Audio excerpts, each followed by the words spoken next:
There's a certain kind of dread that doesn't announce itself with a scream. It arrives in the quiet details of a photograph, an image that, at first glance, seems ordinary. But when you look closer, there's a wrongness there, a distortion, and once you see it, you can't unsee it. It's the feeling of being watched by something you can't explain, a creeping certainty that a line has been crossed, and that the world you thought you knew is just a fragile surface over something far, far darker. This is the world of Koji Suzuki's Ring, a novel that took that universal fear of technology and twisted it into a modern ghost story. Suzuki, a master of Japanese horror, drew inspiration from the anxieties of his own time, crafting a tale that explored the terrifying intersection of the digital age and ancient curses. When it was first published in 1991, it didn't just become a bestseller, it redefined horror for a new generation, selling millions of copies worldwide, and proving that a story could be just as chilling on the page as it could be on the screen. Suzuki's work is known for its chilling intellect, but Ring is his magnum opus, a testament to his ability to build a world where the rules of reality are fluid and the consequences of uncovering a secret are absolute. The novel's power was so undeniable that it transcended borders, inspiring the legendary 1998 Japanese film that would go on to spark a global phenomenon, haunting audiences and forever changing the landscape of horror cinema. This video is a retelling of that story, an immersive exploration of its plot, its themes, and its terrifying legacy. It's not a word-for-word reading, but a third-person journey into its heart, designed to bring you closer to its unsettling atmosphere. The visuals in this video are created using today's technology. They may not always perfectly match every scene from the story, but they are designed to help you visualize the world and atmosphere as you listen. Think of this as a cinematic companion to the story you may think you know. Because you're about to dive deep, uncovering not just the plot, but the fascinating facts, the adaptation trivia, and the behind-the-scenes secrets that make Ring one of the most influential horror stories ever told. It's a tale that begins with a curse, a videotape, and a simple, terrifying question: how far would you go to survive? And what would you do when you discover the only way to live is to pass the fear on to someone else? The story begins.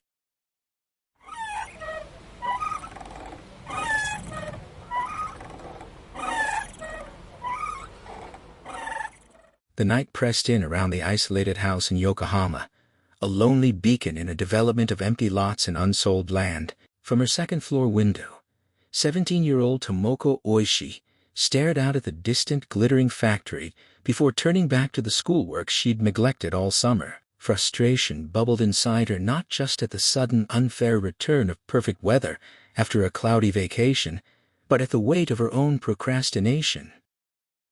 Slouched in her chair, legs stretched toward the electric fan, she fanned the hem of her t-shirt against her damp skin and muttered complaints to an empty room. Tomorrow's test loomed, and she knew even an all-nighter wouldn't save her. She'd wasted her last summer as a high schooler, and now the consequences were catching up. Her mind drifted to her parents, off at the Giants game, leaving her alone to suffer through this heat and her mounting anxiety. She reached to turn up the radio, spotted a moth brush against the window screen, and watched it vanish into the darkness outside. The strange humidity clung to her, thick and unwelcome. She slapped at her thigh, certain a mosquito had bitten her, but found nothing. A fly buzzed past her head, and she waved it away, puzzled. The door was closed, the screens intact. Then thirst gripped her, and she realized she needed the bathroom as well. But descending the stairs, something shifted. Her heart began to pound without reason, a sudden, inexplicable weight pressing against her chest. Headlights from a passing car swept across the wall at the foot of the stairs and disappeared. And as the engine faded, the darkness of the house seemed to deepen. She made a noisy show of going down, flipping on the hall light, but the tightness in her chest wouldn't ease.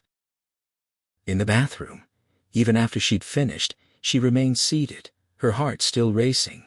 This was new, this nameless dread. She took slow, deliberate breaths to steady herself, then stood, Pulling her shorts and panties back into place, she caught herself silently pleading for her parents to return, then immediately recoiled at her own childishness. But the thought that followed was stranger still. It wasn't really her parents she was asking. It was something else. Someone else. "Please," she whispered, the words slipping out before she could stop it. "Stop scaring me." She washed her hands, then moved to the kitchen, filling a glass with ice and cola. She drained it in one long gulp, but her throat remained parched, and she poured another. Her hands trembled now. A sour, rotten stench seemed to seep into the air around her, and the certainty grew that something was behind her, not a person, but something else, something impossible. She spoke aloud, a desperate plea, but her voice wavered. The fluorescent bulb above the sink flickered, its light irregular and failing. She wanted to turn and flip the switch for the main lights, but she couldn't move, couldn't even turn around. She knew what lay behind her. The tatami room, the family altar, the dark garden beyond the curtains. Nothing more, nothing that should be there. But by the time she'd drunk half her second glass, her body had frozen. The presence behind her felt too real to dismiss. She was certain something was reaching out, close enough to touch her neck. Her mind recoiled from the memory. A week ago. It had been a joke, a prank, a silly thing they'd done. Shuichi's fault. If it had been real, if the phone call had been real, she pushed the thought away, desperately clinging to more cheerful ideas. But the shadow behind her didn't waver, didn't dissipate. It waited, patient, watching. She cried out for her parents, her voice sharp with fear, but the eerie presence remained, unmoved. At 17, she didn't know true terror, only the fears her own imagination conjured. She told herself that was all. This was just her mind playing tricks. There was nothing there.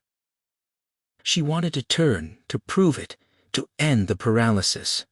But a cold chill crept up her shoulders, slithered down her spine, and her t-shirt was soaked with sweat. This wasn't just imagination. Her body knew something her mind refused to accept. Yet another voice inside her insisted, "Turn around. There's nothing there. Go back to your books."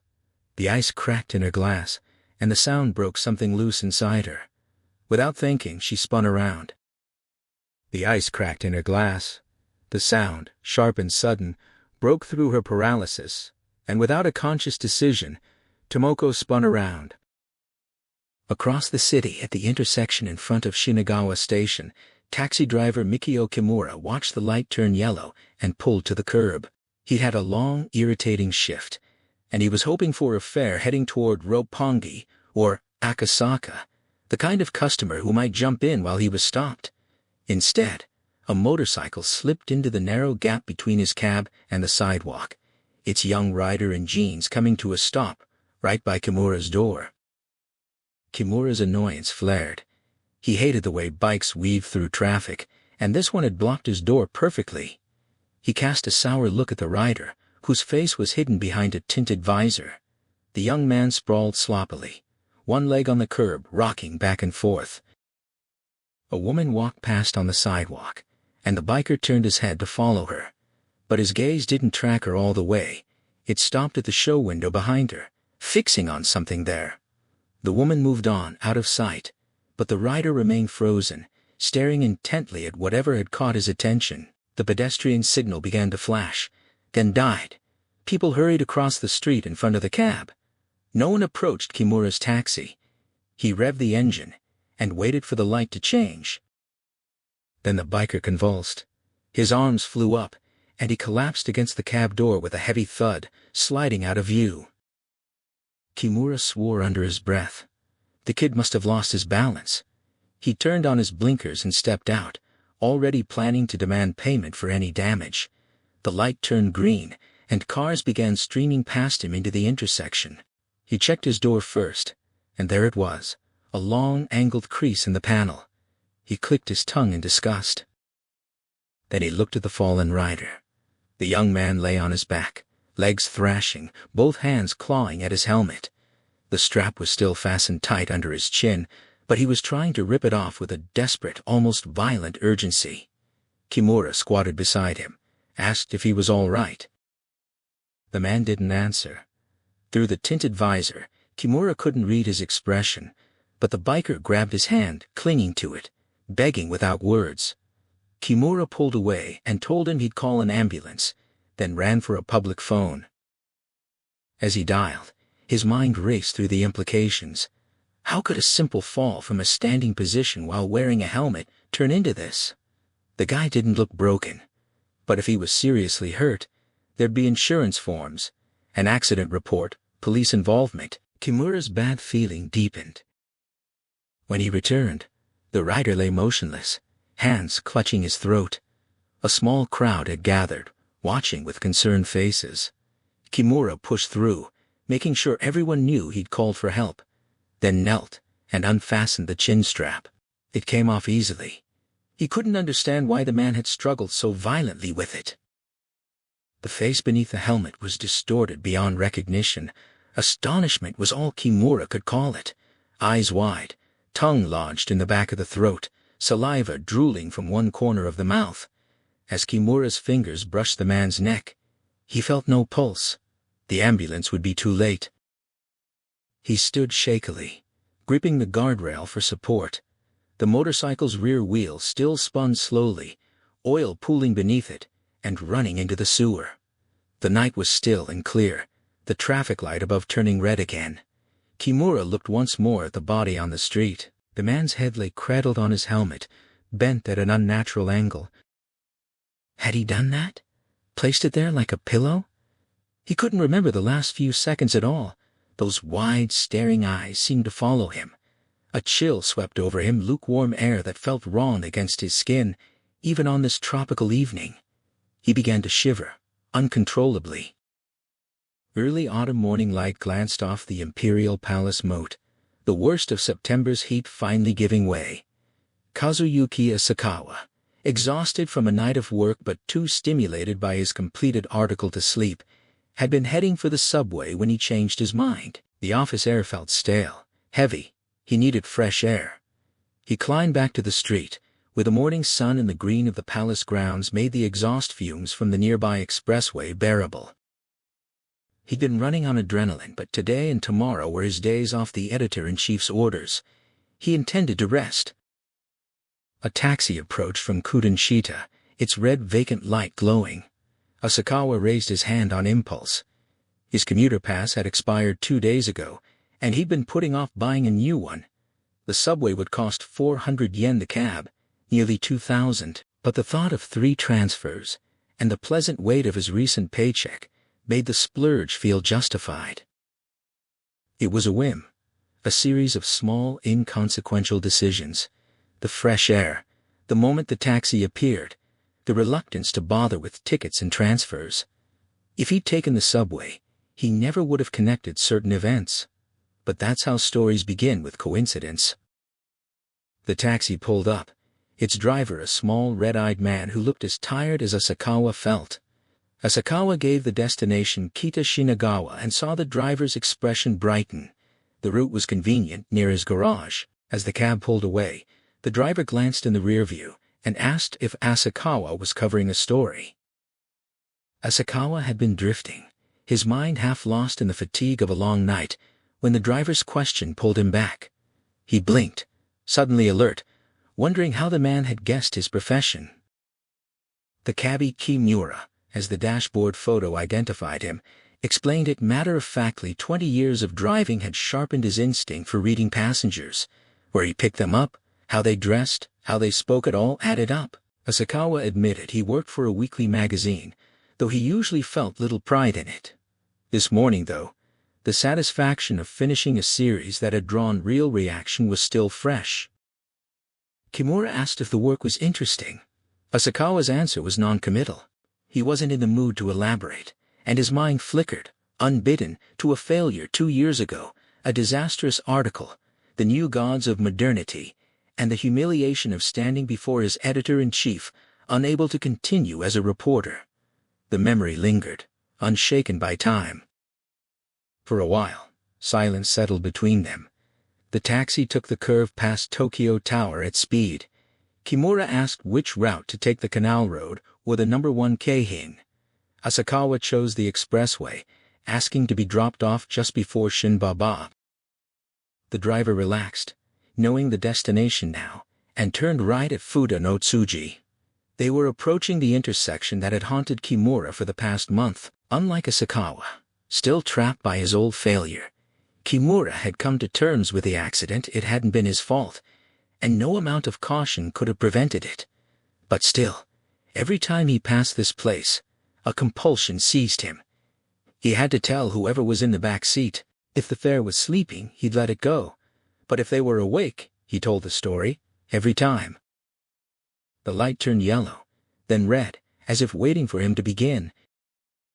He started talking about the strange thing that had happened a month ago, right here. Asakawa had been half asleep, but the driver's voice startled him fully awake. He sat up, disoriented, trying to place where they were. Kimura asked if sudden death was on the rise among young people, then launched into the story a motorcycle had fallen over against his cab, not while moving, but standing still, just suddenly collapsing. The rider, a 19-year-old prep school kid, had died. An ambulance policed the damage to his cab. It had been quite a scene. Asakawa listened silently, his reporter's instincts quietly cataloging details, the driver's name, the cab company. When Kimura mentioned the way the kid had died desperately trying to rip off his helmet, thrashing on his back, stiff by the time Kimura returned from calling for help, Asakawa's attention sharpened further. He asked where it happened. Kimura gestured to the crossing in front of Shinagawa Station. Asakawa's mind raced ahead, already calculating which contacts at the Takanawa precinct he could leverage. A major newspaper's reach had its advantages. Kimura confirmed the date, September 4th or 5th, and the time, around 11 at night. The memory came back to him vividly, the muggy air, the black oil spreading from the fallen bike like something alive, the dead man's astonished face. He felt a wave of nausea and swallowed it down. As the light turned green and Kimura accelerated, Asakawa was already making notes in the back seat. He asked for the cause of death. Kimura answered heart attack. The driver confirmed it, heart attack. Asakawa's mind snagged on the term. He didn't think they used that phrasing anymore, not officially.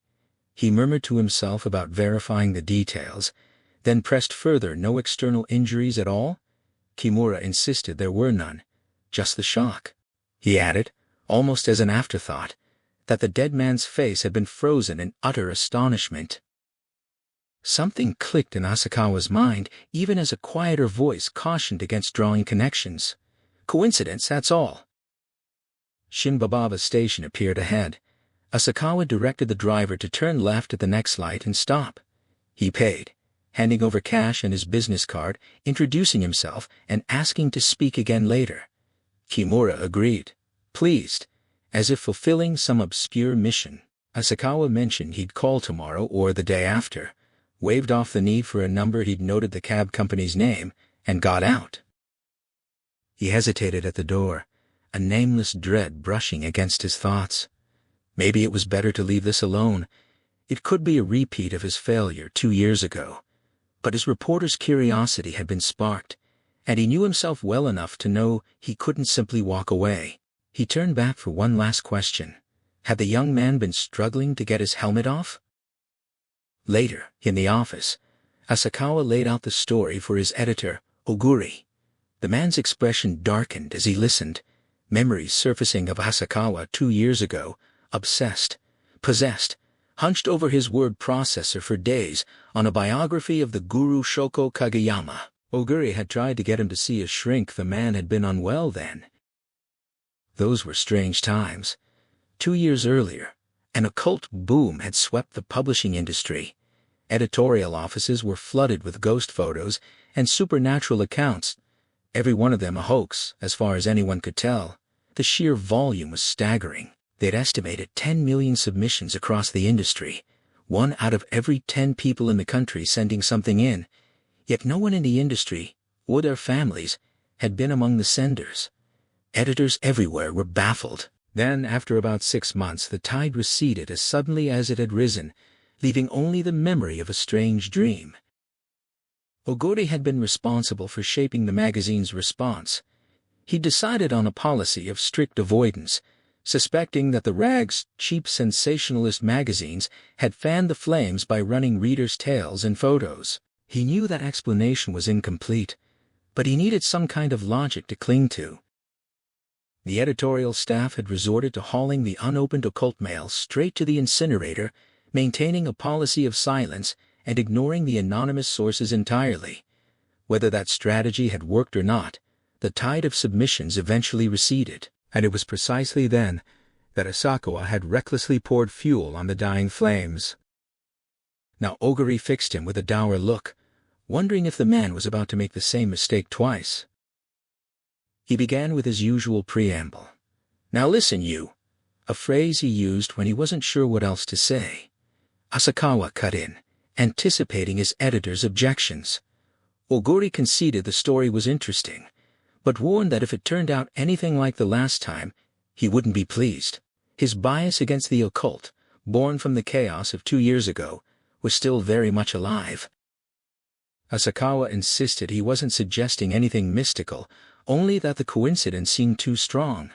Oguri, unconvinced, tried to sort through the facts again. Asakawa's wife's niece, Tomoko Oishi, had died at her home around 11 p.m. on September 5th. Sudden heart failure, age 17. On the same day, at the same time, a 19-year-old prep school student on a motorcycle had died of cardiac infarction at the Shinagawa intersection.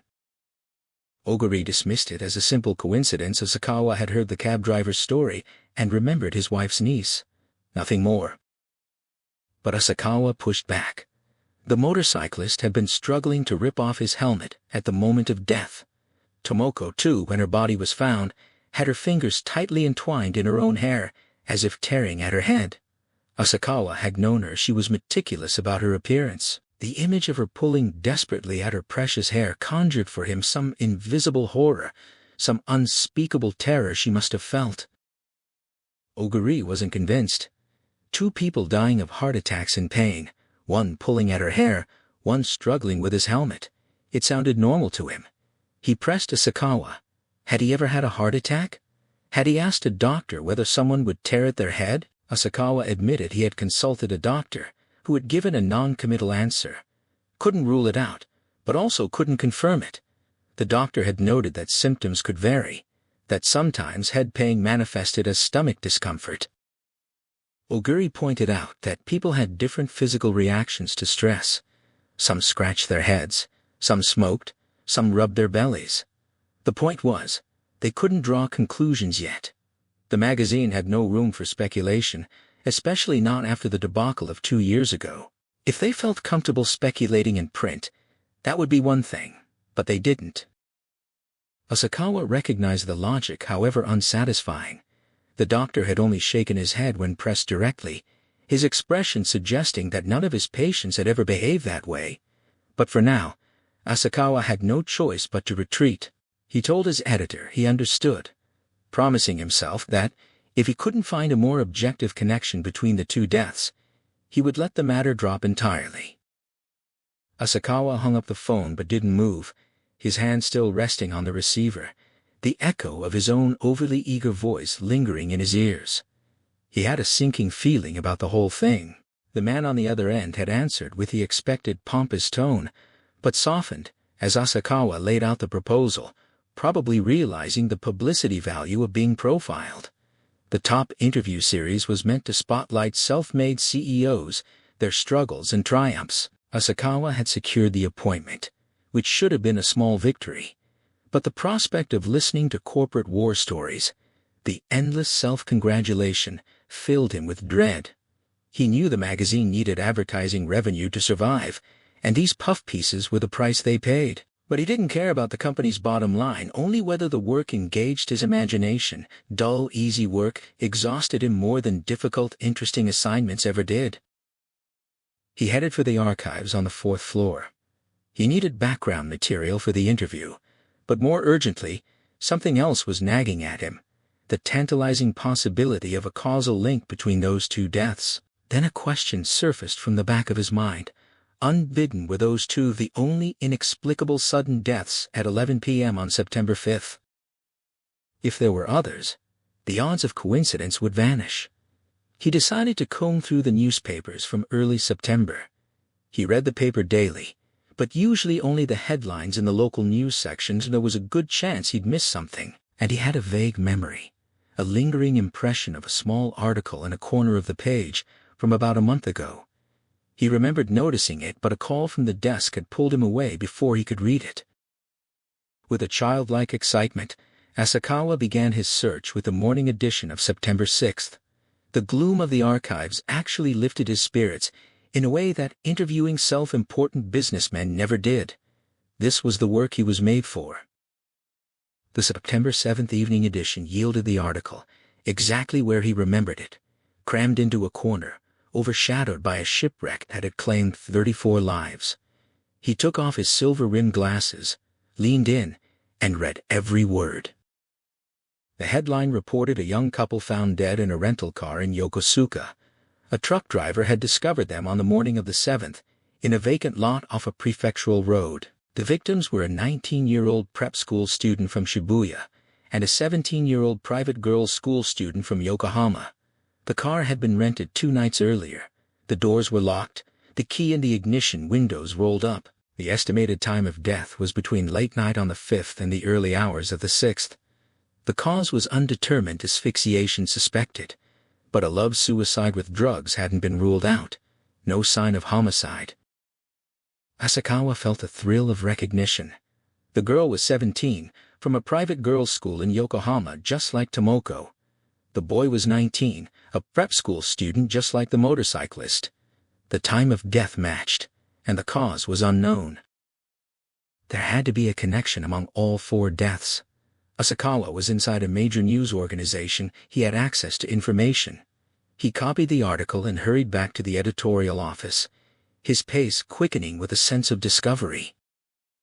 At the Yokosuka City Hall Press Club, he found Yoshino at his desk, pen moving across manuscript paper. It had been a year and a half since they'd last seen each other. Asakawa called out his name, and Yoshino looked up in surprise, inviting him to sit. Yoshino pulled a chair over and gestured for Asakawa to sit. Unshaven and looking a bit seedy, he was nevertheless considerate in his own way. They exchanged pleasantries. Asakawa asked if he was busy. Yoshino gave a non-committal answer. They'd known each other from Asakawa's local news days, with Yoshino having entered the department 3 years ahead of him. Asakawa handed over the copied article. Yoshino stared at it for an unusually long time, even though he'd written it himself. He seemed to be chewing over the memory, his hand frozen mid-motion toward a peanut, recalling and digesting what he'd put to paper. Finally, he asked what Asakawa wanted with it. Asakawa claimed he was just after more details. Yoshino suggested they move next door to a cafe, insisting he had time. This was more interesting than his current work. Over cheap coffee he leaned in and confessed that in 12 years on the local beat, he'd never encountered anything as odd as this case. But he was suspicious. Why was someone from the main office digging into it? Asakawa wasn't ready to share his theory. He didn't want Yoshino chasing the scoop for himself. He improvised a lie. His niece had been friends with the dead girl and kept pestering him for information. It was a weak excuse, and he thought he caught a flash of suspicion in Yoshino's eyes, but he pressed on, begging for details. Yoshino relented. The cause of death? Their hearts had simply stopped. No explanation. Murder? No bruise marks. Drugs? No traces in the autopsy. The case wasn't solved. It wasn't even being treated as an incident. Just sudden death from an unknown illness or accident with no investigation underway. Asakawa asked why the names hadn't been released. Yoshino explained they were minors, and there was the possibility of a love suicide. He then added, with a sly smile, that the young man had been found with his jeans and underwear around his knees, the girl's panties similarly pulled down. Not that they'd been in the act, just getting ready for it. And then suddenly, it happened. Yoshino pressed Asakawa again, convinced he was holding something back. Asakawa deflected, promising he'd share in 2 or 3 days, but not yet. Yoshino accepted the delay with visible disappointment. Then Yoshino continued. A couple suffocating just as they were about to have sex made no sense. Poison was possible, but there were no traces, and students wouldn't have access to undetectable toxins. He recalled the scene vividly. The car parked in a secluded ravine off a rural road, surrounded by overgrown brush. It was a perfect hideaway for a young couple, hidden from the few cars that passed at night. Yoshino described the scene in vivid, unsettling detail. The young man's head jammed against the steering wheel and side window, the girls buried between the passenger seat and the door. When the bodies were removed, they tumbled out as if some internal pressure had been building since the moment of death, pushing from the inside for 30 hours until the doors opened and released it. The car was a two-door model that couldn't be locked with the key still in the ignition, yet the key was there, and the car was completely sealed. No outside force could have reached them. Their faces, he said, were frozen in terror, both of them scared out of their minds. Yoshino paused, the silence broken only by the sound of one of them swallowing. He pressed the point. If some monstrous creature had emerged from the woods, they would have huddled together. The girl would have clung to her lover. Instead, their backs were pressed against the doors, as if trying to get as far from each other as possible. He threw up his hands at a loss. The article might have attracted more attention if not for the shipwreck that had dominated the news, but there was a strange consensus among the investigators, a shared, unspoken understanding that they all refused to voice. No one wanted to admit the obvious impossibility: two young people dying of heart attacks at exactly the same moment. They clung to the scientific explanation, no matter how unconvincing, not out of fear of being laughed at, but out of a deeper dread that acknowledging the truth would invite some unimaginable horror into their lives. A chill ran down Asakawa's spine, mirrored in Yoshino's. They were both thinking the same thing: this wasn't over. It had only just begun. No matter how much science they armed themselves with, at a fundamental level, people believed in things beyond scientific explanation. Asakawa suddenly asked where their hands had been. Yoshino said they were on their heads, covering their faces. Asakawa pressed further. Had they been pulling at their hair, tearing at their heads? Yoshino didn't think so. Asakawa asked for the victims' names and addresses. Yoshino agreed, but reminded him of his promise to share what he knew. Asakawa smiled and nodded.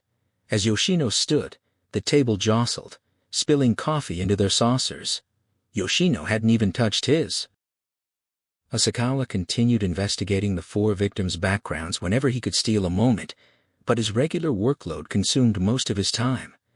A week slipped by. October arrived, and the oppressive heat of late summer faded into the cool signs of autumn.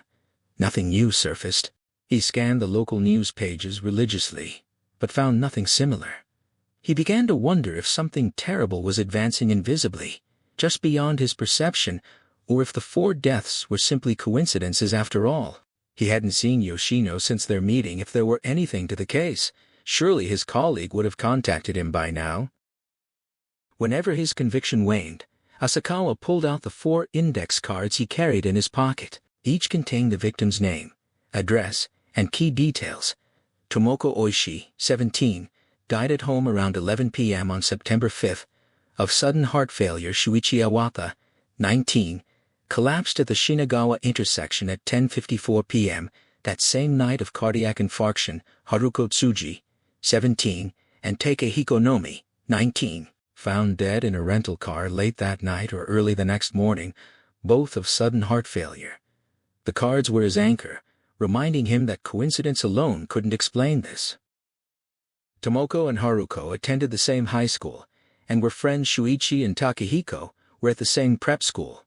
Tsuji and Nomi had been driving together, likely romantically involved or at least fooling around. Asakawa suspected Tomoko and Shuichi might have been a couple too, but he couldn't confirm it. It was possible they'd never even met. So what connected them all? They seemed too closely linked for random selection. Maybe they shared a secret that had gotten them killed. Asakawa entertained a more scientific hypothesis. Perhaps all 4 had been exposed to a heart attack-inducing virus in the same place at the same time. He scoffed at the idea, even as he considered it a virus that causes sudden heart failure. It seemed far-fetched, but it was more plausible than supernatural explanations and less likely to get him laughed at. Maybe such a virus hadn't yet been discovered on Earth, or had arrived via meteor, or escaped from a biological weapons lab. He couldn't rule it out. The hypothesis didn't answer everything. Why the looks of astonishment? Why had Tsuji and Nomi died on opposite sides of the car, pushing away from each other instead of clinging together? And why had the autopsies revealed nothing? An escaped biological weapon might at least explain the last there could be a gag order.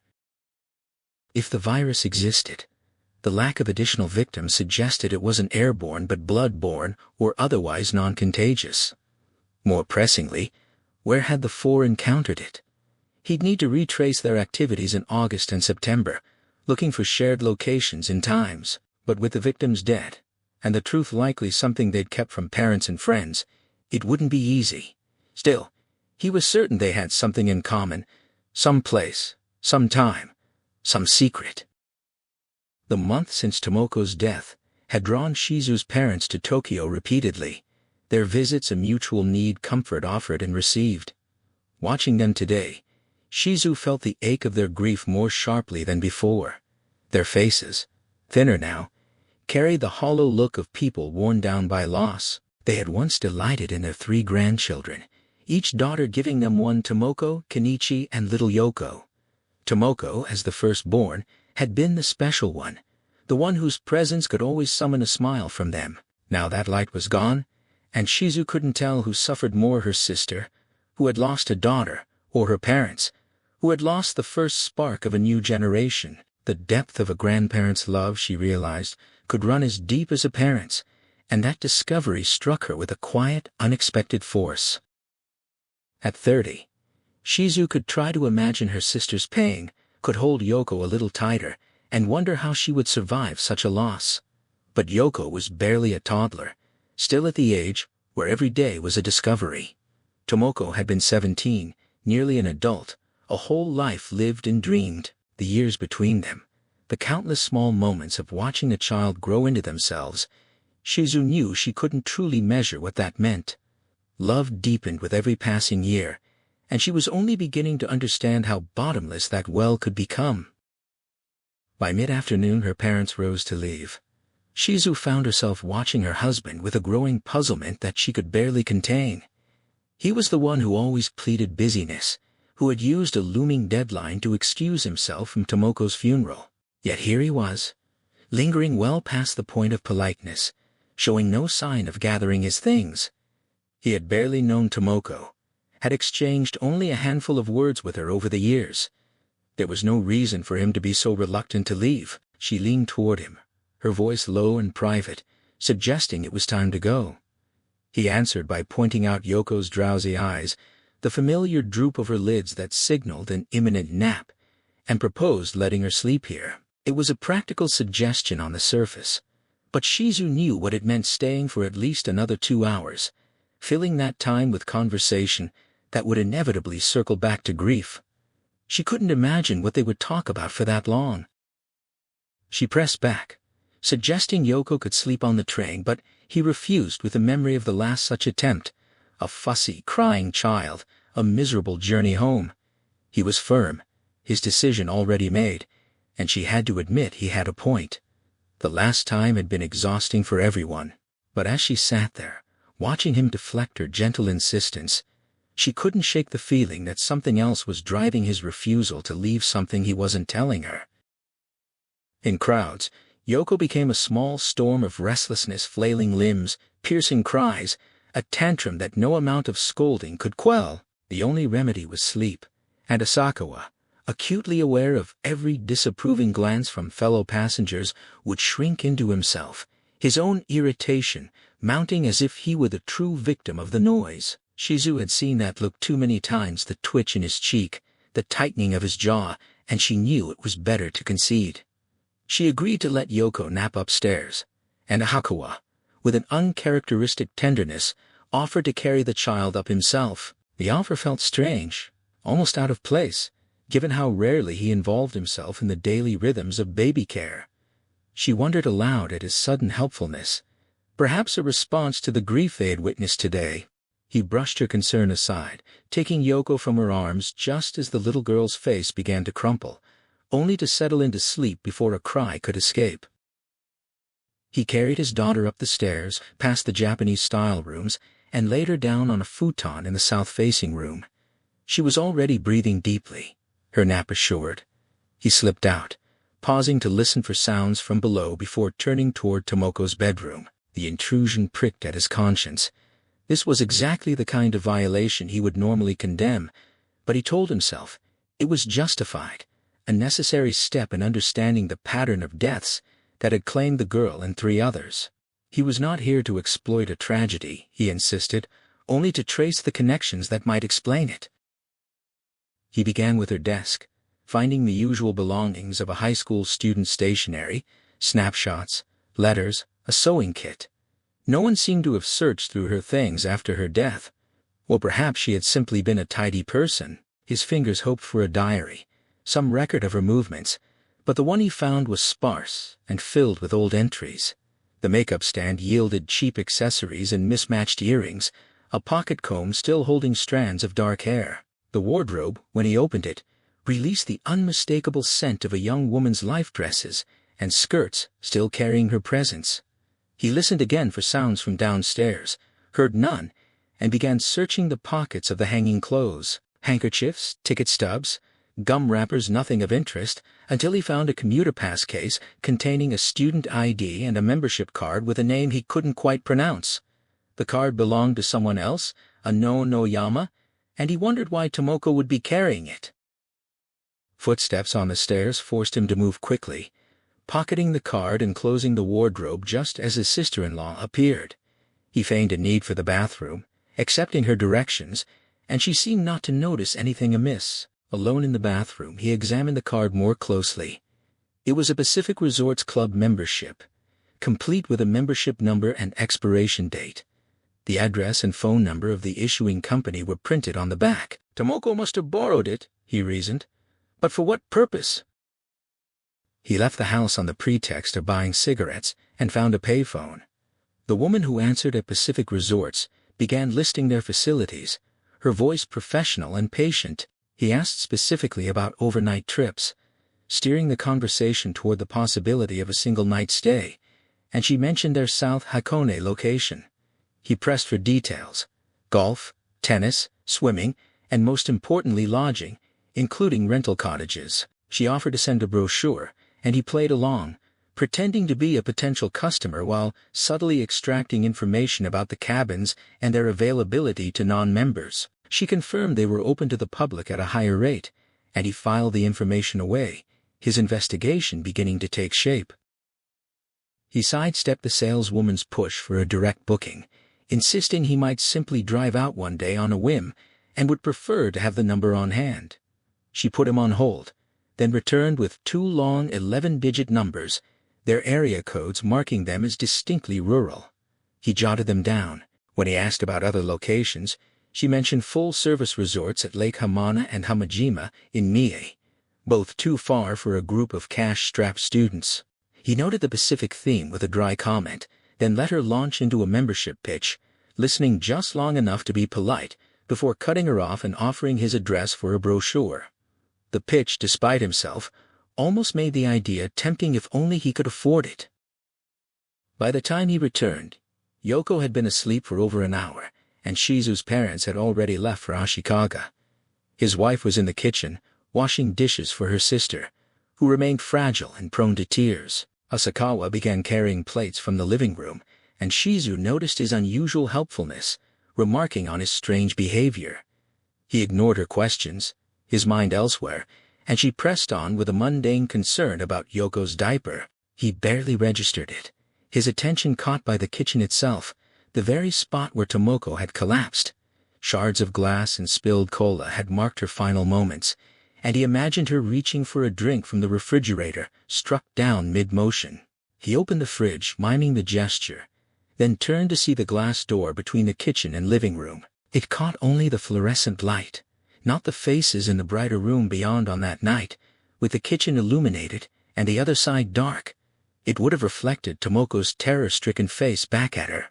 He was leaning toward the glass, almost mesmerized, when his wife tapped his shoulder, and Yoko's cries echoed from upstairs. Shizu rushed up, and Yoshimi entered the kitchen. Asakawa handed her the membership card he had found, claiming it had fallen under the piano. She examined it, puzzled, insisting she had never heard of the name and didn't think Tomoko knew anyone by that name. Her voice wavered as she wondered aloud what it was doing there. He pressed gently, asking if Tomoko might have visited a resort during summer vacation, but Yoshimi shook her head, trusting her daughter's honesty and citing her exam studies. Asakawa knew better. Any teenager with a boyfriend and a secret plan would lie about such a trip.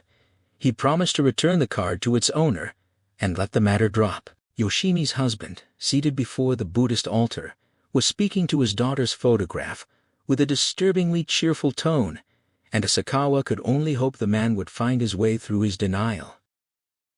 His mind was already racing ahead. If Nonoyama had lent the card to Tomoko, they would have contacted her parents after her death to reclaim it, but Yoshimi knew nothing of it. That meant Nonoyama must have lent it to one of the other 3 victims, Iwata, Tsuji, or Nomi, and it had somehow passed to Tomoko. The card's trail pointed toward the parents of the person who had borrowed it, and Asakawa resolved to call the families of the other victims tonight.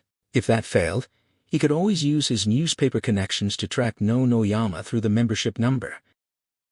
Then he heard his wife's voice, urgent, and mingled with Yoko's cries. He climbed the stairs to find his daughter trembling, her face red, her eyes clenched shut, her tiny hands clasped over her face as if she were cowering from something. She seemed to be pointing forward, and when Asakawa followed her gaze, he saw the demon mask hanging near the ceiling. He asked his wife if the baby could truly be afraid of it. He took it down, laid it face down on the dresser, and Yoko's crying stopped instantly. His wife was relieved, but Asakawa felt a lingering unease. He wanted to leave, to get out of this house. That evening, back home, he called the families of the other 3 victims. The last call to Iwata's mother yielded the lead he needed. She had indeed received a call from an older boy who claimed to have lent her son a resort membership card and wanted it back, but she had searched and found nothing. He obtained Nonoyama's phone number and called immediately. Nonoyama had crossed paths with Iwata in Shibuya on the last Sunday of August and lent him the card, exactly as Asakawa had pieced together. Iwata had boasted about a getaway with a high school girl he was pursuing, eager to squeeze one last adventure out of the dying summer before buckling down for exams. Nonoyama had laughed at the idea prep school students, he joked, weren't supposed to have summer vacations at all. That Sunday was the 26th, which meant the trip, if it had happened, would have fallen on one of the 4 following nights. Asakawa knew the high school girl's semester started on September 1st, so the window was narrow. That evening, his own daughter fell asleep easily beside her mother, exhausted from the day. He pressed his ear to the bedroom door and heard the steady rhythm of their breathing, both already deep in sleep. 9 o'clock had become his window of quiet, the only time the cramped condo allowed him space to think. He poured himself a beer, and it tasted better than usual. Progress had been made. The membership card placed the 4 together at a Pacific Resorts property, most likely Villa Log Cabin in South Hakone. It was the only location within reach, and a group of students with limited funds wouldn't splurge on a hotel. They would have used the member discount to rent a cottage, splitting the 5,000 yen nightly fee among themselves. He had the phone number for the cabin office, but calling directly would be futile. The manager would never reveal guest information over the phone, even to a reporter. He considered using a lawyer through the local bureau to inspect the register, the only legal path. But that would take days. Posing as police or legal counsel was too risky. Still, the thought of waiting 3 or 4 days was unbearable. His urgency gnawed at him. If the 4 had indeed stayed there at the end of August, and if that knowledge unraveled the mystery of their deaths, then what would he find? He clung to the word virus as a shield against the weight of the inexplicable, a way to frame the unknown in terms he could grasp. He had to translate the incomprehensible into something manageable. His mind drifted back to Yoko's terror at the demon mask that afternoon.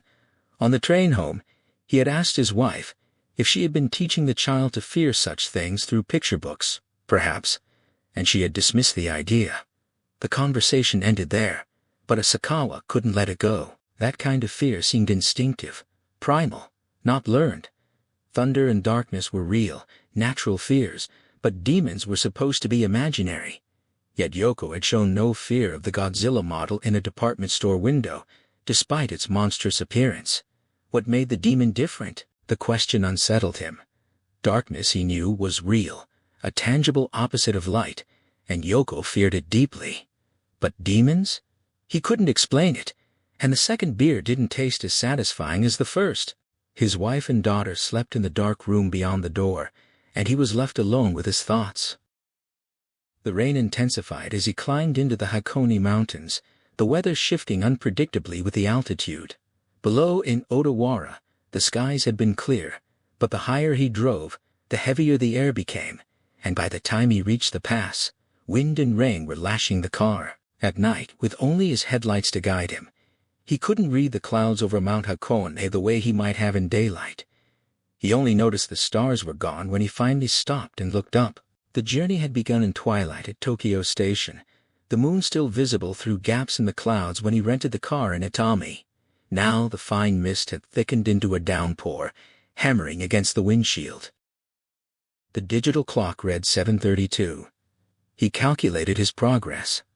The bullet train had left Tokyo at 5:16, arriving in Itami just before 6. Paperwork and a quick stop for supplies had pushed him past 7, and the one-way streets had cost him more time. A tunnel loomed ahead, its entrance glowing orange, and he knew that beyond it, the road would lead him towards South Hakone Pacific Land. As he entered the tunnel, the wind sound changed, and the orange light bathed everything inside the car. His calm began to fray. He felt a prickle of unease. The road was empty, and though he should have been able to reach his destination by 8, he found himself reluctant to press the accelerator. Some part of him dreaded what lay ahead. That afternoon, a fax had arrived from the Itami bureau, confirming his hunch. The guest register for cabin B4 listed Non no Yama, Tomoko Oishi, Haruko Tsuji, and Takehiko Nomi for the night of August 29th. Shuichi Iwata must have used No no Yama's name, exactly 1 week before their deaths. He had immediately called Villa Log Cabin and reserved B4 for tonight. Tomorrow's staff meeting was at 11. He could stay in Hakone and still make it back in time. He was going. The eagerness he felt was tinged with something darker, but he pushed it aside. At the toll booth, he asked the attendant for confirmation of the route, even though he knew the way perfectly well. He just wanted to hear a human voice. The man gave him directions, and Asakawa lingered, feeling the attendant's suspicious gaze, before forcing a smile and driving on. The joy of his discovery had faded, replaced by the weight of what he was about to do. The faces of the dead flickered behind his closed eyes, warning him to turn back. But his reporter's instinct pushed him forward, even as fear gnawed at him. He thought of asking Yoshino to come along, but dismissed it. He needed someone who would help without interference, and he knew just the man, a part-time lecturer with a curious, idiosyncratic nature. He wasn't sure he could tolerate the man's personality, but he might be the only one who would follow him into this blindly. The sign for Pacific Land appeared on the mountainside, a simple white panel with black lettering that could have been missed in the dark. He turned off the highway onto a narrow, winding road flanked by terraced fields. It felt too small for a resort entrance, and he imagined it dead, ending in the wilderness. The curves were steep and dark, barely wide enough for a single car. The rain had stopped, though he hadn't noticed when, and the weather seemed different on this side of the Tanner Ridge. The road eventually widened, lined with summer homes and streetlights, and he entered the resort grounds, a sudden shift from the rough approach to a scene of manicured elegance. The contrast only deepened his unease. The 3-story building ahead served as both information center and restaurant. He parked and walked toward it, checking his watch. Exactly 8. From somewhere came the hollow sound of tennis balls, and he saw 4 illuminated courts below, all occupied by couples playing under the yellow lights. He couldn't understand why anyone would drive up here on a Thursday night in October just for tennis. Below, the lights of Mishima and Numazu glittered in the distance, and beyond them, the black expanse of Tago Bay. Inside, the restaurant was still half full, even though it was closing time.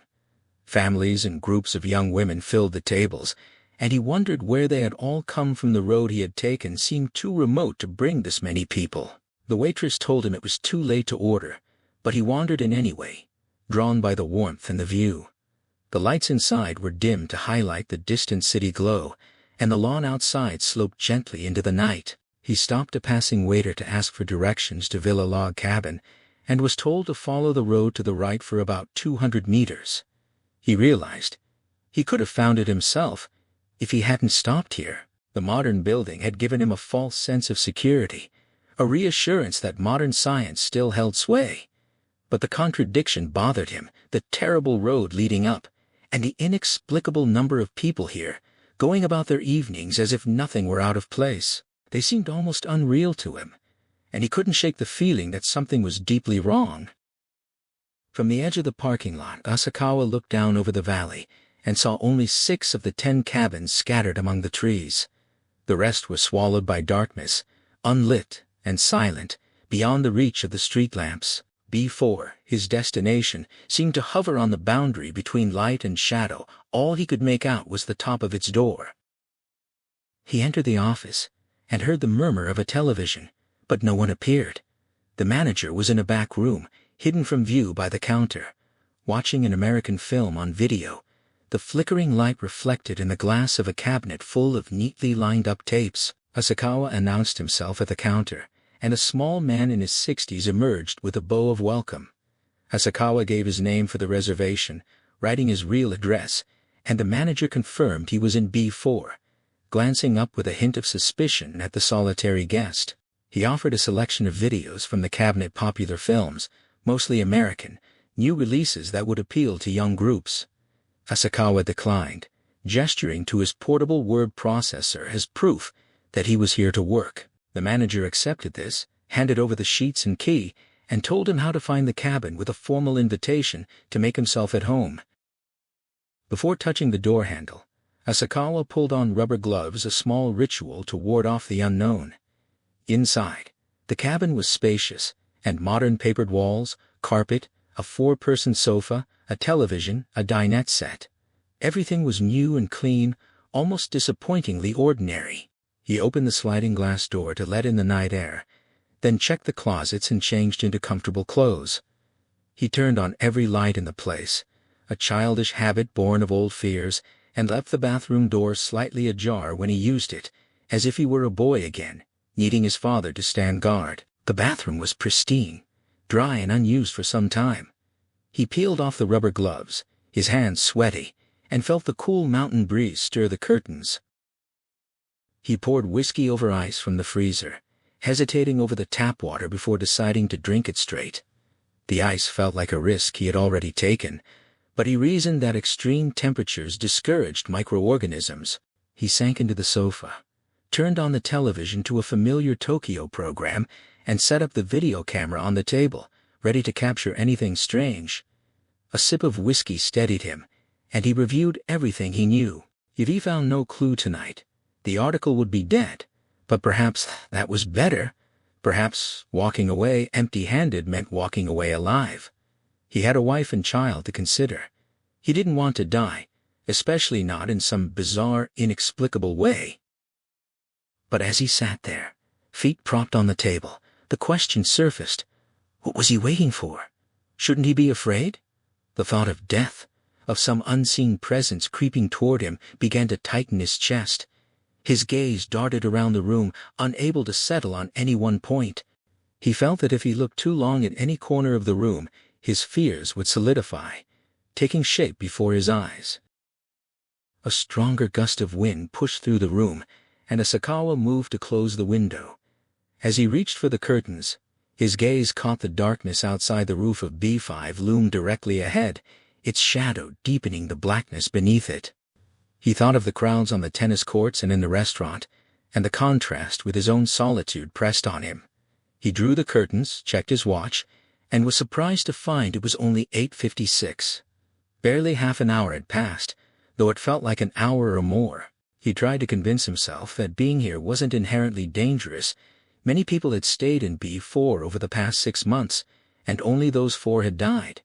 The danger wasn't the room itself, but what they had done in it. He wondered what that could have been, and then rephrased the question more cautiously: what might they have done? He had searched the bathroom, the closet, the refrigerator, nothing.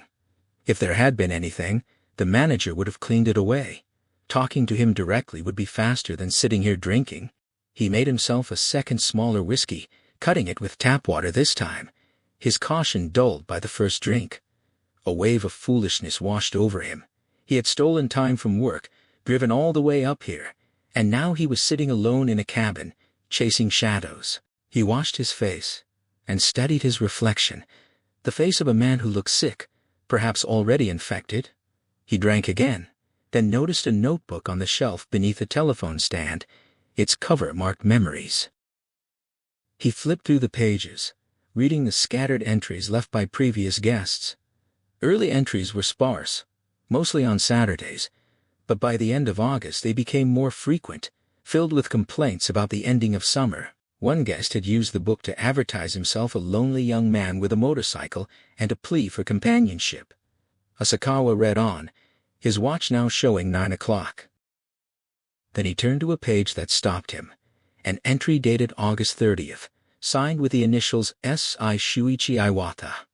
The message was a cryptic warning, taunting the next reader with the promise of regret for whatever they might see. Asakawa closed the book, and noticed it naturally fell open to that page.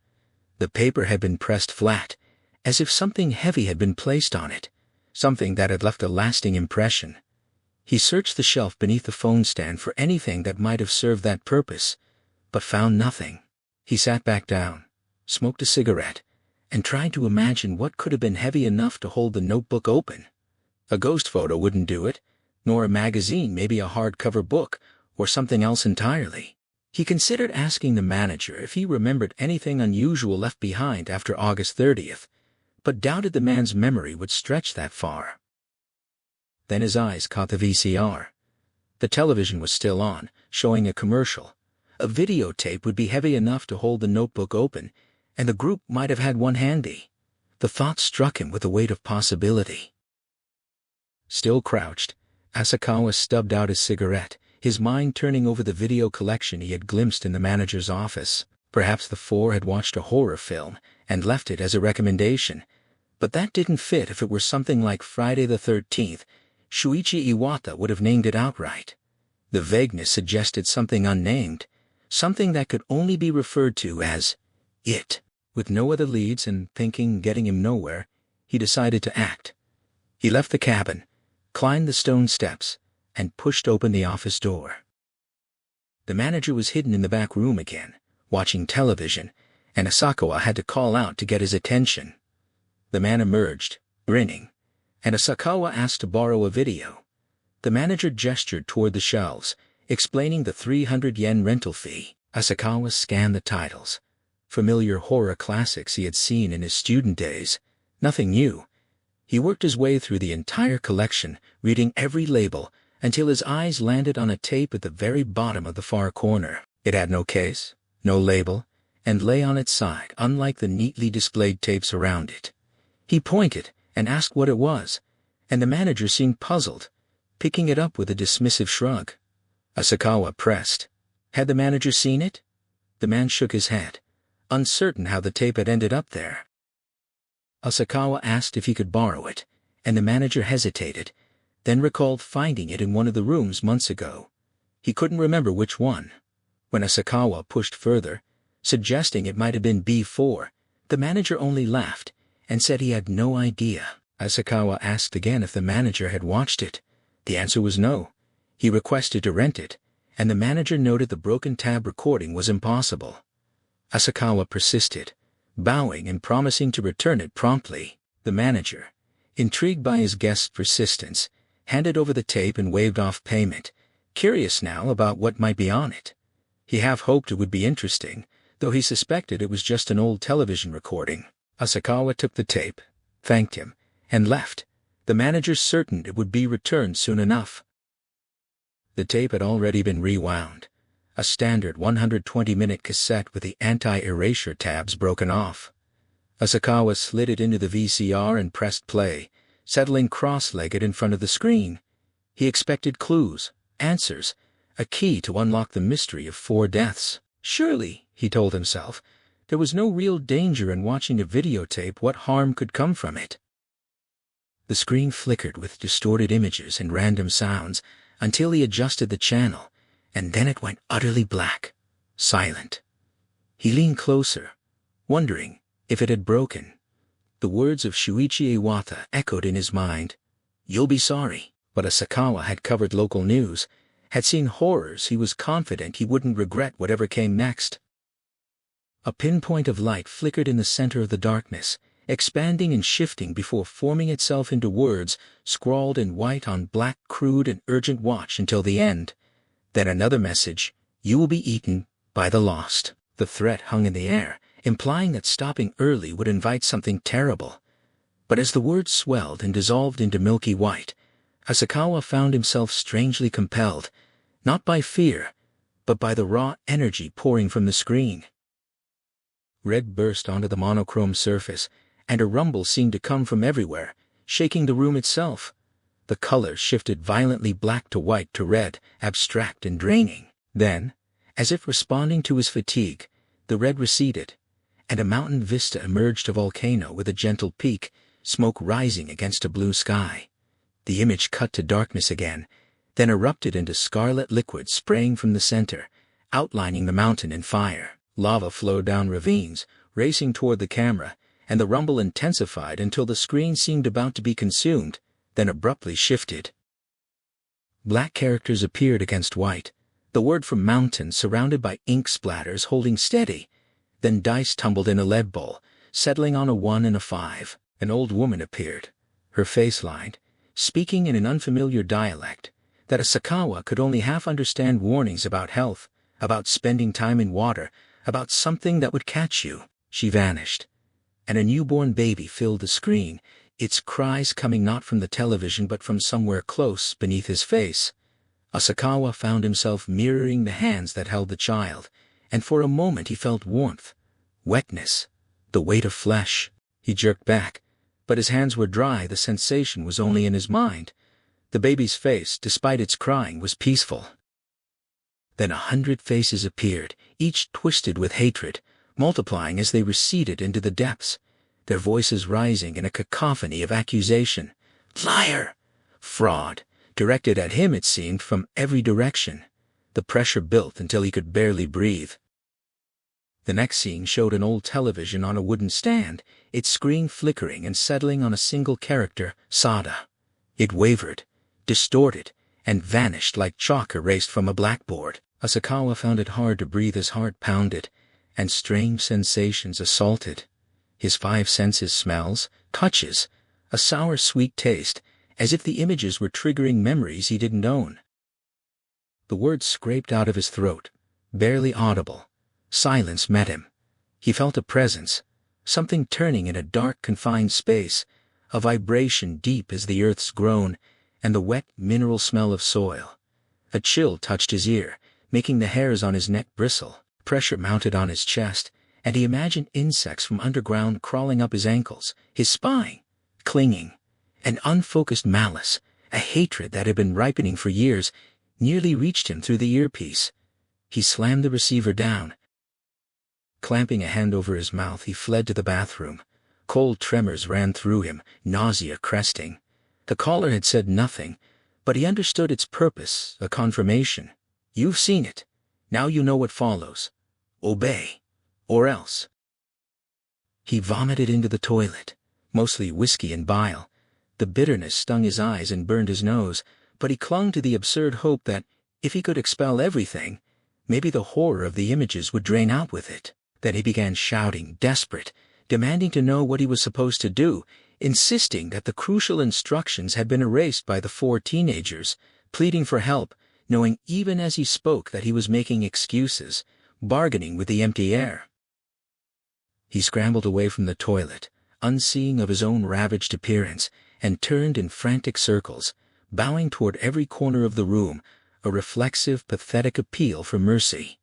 He rose, rinsed his mouth, drank a mouthful of water. Then he felt it a draft. He looked toward the living room. The curtain stirred. He was certain he'd secured the sliding glass door. He remembered doing it, but it was open, or something had opened it. The trembling took hold. An image flashed: unbidden skyscrapers at night, their windows, a checkerboard of light and dark, forming half-legible characters. He saw them as oblong tombstones, the lit windows as epitaphs. The vision faded, but the lace curtains still danced. Panic seized him. He snatched his bag, stuffed his belongings inside. He couldn't remain another second. Even a single night in this place felt impossible. Yet, at the threshold, a rational instinct cut through the fear. Don't run empty-handed. He returned to the living room, ejected the videotape, wrapped it tightly in a towel, and buried it in his bag. It was his only clue. Perhaps, if he could decipher how the scenes connected, he could save himself. He had only a week. He checked his watch: 10:18. He'd finished watching at 10:04. That difference suddenly felt like a lifeline.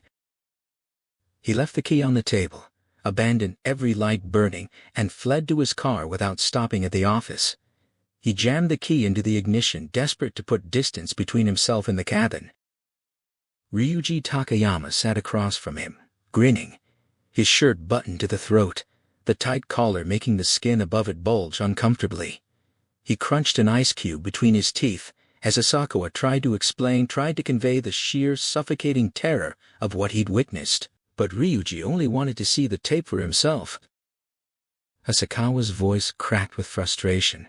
He'd brought the danger here, hoping for help, and all he got was this infuriating calm. Ryuji didn't believe him. It was written in that faint, nasty smile. Asakawa had never felt such dread in his life.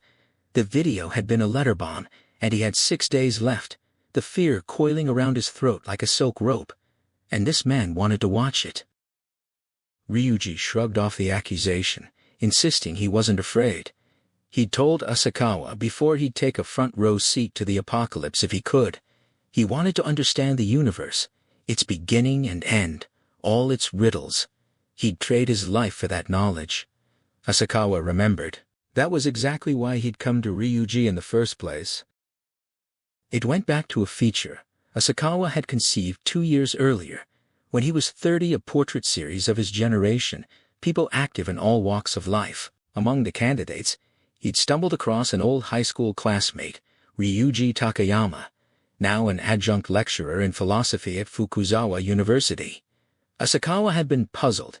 He remembered Ryuji going to medical school, but Ryuji had pivoted, completing a PhD in philosophy, though a backlog of senior academics had kept him from a professorship. He taught logic 2 days a week. Philosophy, Asakawa reflected, had become almost mathematical, a far cry from pondering how to live. Ryuji's mind worked like a scientist's, yet he devoured paranormal psychology, a contradiction that had once prompted Asakawa to question him. Ryuji had countered that the paranormal was a key to the universe's structure. Asakawa remembered that summer day, Ryuji sweating in his long-sleeved shirt, declaring he wanted to witness humanity's extinction. He'd sneered at those who prattled about peace and survival. In that interview, Asakawa had asked about his dreams for the future. Ryuji had answered with unnerving calm. He'd watched the end of mankind from a hilltop, digging a hole and ejaculating into it over and over. Asakawa had asked if he could really print that. Ryuji had just smiled and nodded. Now, in the coffee shop, Ryuji leaned closer, his voice dropping. He'd done another one last night. Asakawa didn't need to ask what. The implication hung between them: another victim, another death. This made the third victim Asakawa knew about. The first had come to light during their junior year of high school. Asakawa remembered those mornings. He'd arrive an hour before class, the only student there, while Ryuji, perpetually tardy, was almost never around. But one morning after summer break, Asakawa found Ryuji already there, sitting dazed on a desk, bloodshot eyes and alcohol on his breath. Their exchange was brief. But then Ryuji asked a strange favor. He wanted Asakawa to call his house and ask for him, even though he was standing right there. Asakawa made the call. Ryuji's mother answered calmly, saying her son had already left for school. Nothing seemed amiss, no tension, no strange voices in the background. Ryuji, visibly relieved, then confessed why he'd asked. That morning at dawn, he'd broken into a college girl's apartment and attacked her. He'd threatened her into silence, but he'd feared the police might be waiting at his home. Asakawa was stunned, but he kept the secret. After that, they talked more often. Asakawa never told anyone about the crime. Ryuji went on to place third in the shot put, then entered medical school, while Asakawa studied for his own university entrance exams, eventually landing in a literature program. Over the years, Asakawa had met countless people through his reporting, but Ryuji was the only one he could call any time for a drink. It wasn't just that they'd been classmates, there were plenty of those. Something deeper, something in Asakawa's core, resonated with Ryuji's strangeness. He didn't fully understand why. Now, with only 6 days left, Ryuji was urging him to move, squeezing his arm, insisting they watch the tape. He shoveled cheesecake into his mouth with open, chewed crudeness, then fished ice from his glass and crunched it loudly.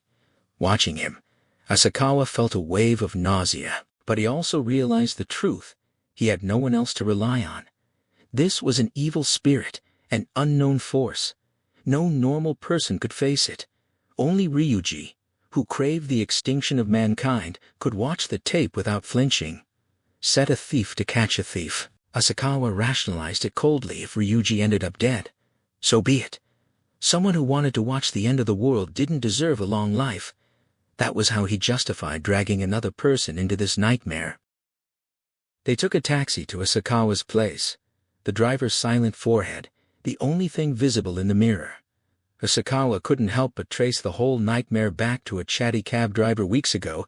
If he'd just bought a subway ticket, none of this would have happened. Now, Ryuji was asking if they could make a copy of the video. Asakawa had 2 decks.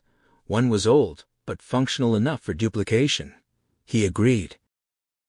Ryuji wanted a copy immediately, to study at his leisure. Asakawa admired his nerve. They got out at Gotenzen Hills and walked, the time just before 9. His wife and daughter would be asleep soon. Shizu always bathed Yoko around now, then lay down with her and fell asleep herself, nearly impossible to rouse. Asakawa remembered how she used to leave notes asking to be woken, but he'd long since given up trying. Tonight, their early bedtime was convenient.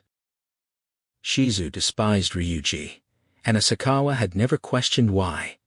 He recalled the revulsion on her face when she'd begged him not to bring Ryuji home.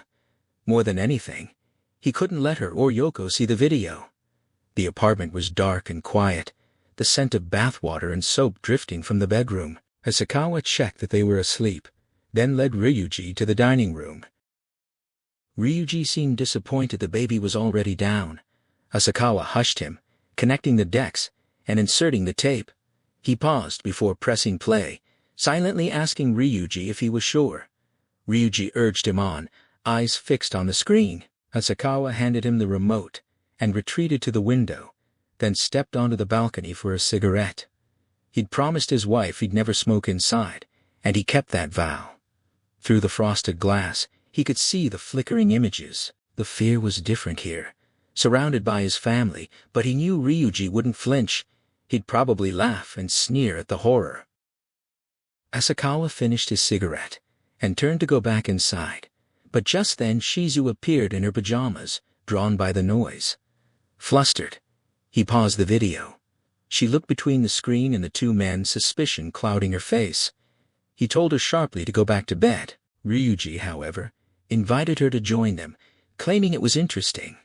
Asakawa slammed his fist on the table instead of yelling. Startled, Shizu bowed stiffly to Ryuji, told him to make himself at home, and retreated, her narrowed eyes full of disdain not just for Ryuji, but for male instincts in general.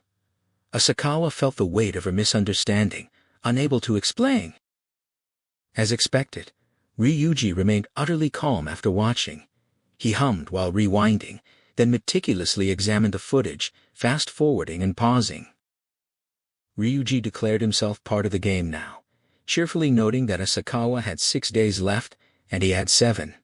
Asakawa pressed him for his thoughts, and Ryuji dismissed the video as child's play, comparing it to childhood pranks, scary pictures, and chain letters. But Asakawa knew the deaths were real, which made everything infinitely more troubling. Ryuji outlined 2 possibilities. Either the 4 teenagers had erased the charm themselves and died as a result, or they'd simply failed to use it. But first, they had to determine who had actually erased it. Asakawa brought him a beer, and Ryuji replayed the end of the tape, stopping at the exact moment the mosquito coil commercial ended. Frame by frame, he advanced until a brief glimpse of a late-night talk show appeared. The night show on NBS with a gray-haired host, a young woman, and a guest storyteller. If that episode had aired on August 29th, the night the 4 had stayed in the cabin, then they were the ones who'd erased the charm. Asakawa realized he could check with NBS, affiliated with his publisher. Ryuji slapped his shoulder, calling them brothers in arms now that they both faced death. Asakawa asked if he was scared, but Ryuji found the deadline exciting, the stakes thrilling. He wasn't afraid at all. Asakawa searched his eyes and found no trace of fear. They moved on to the next question: who had made the video, when, and why?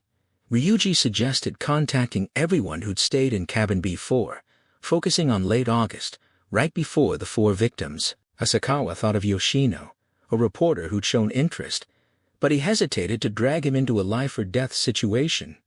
Ryuji urged him to do it anyway, even suggesting lying about the content to force cooperation. Asakawa knew he couldn't show the tape to anyone without understanding the charm first, but he might still get Yoshino's help without exposing him to the video. Ryuji then categorized the footage into abstract and real scenes, pausing on the volcano.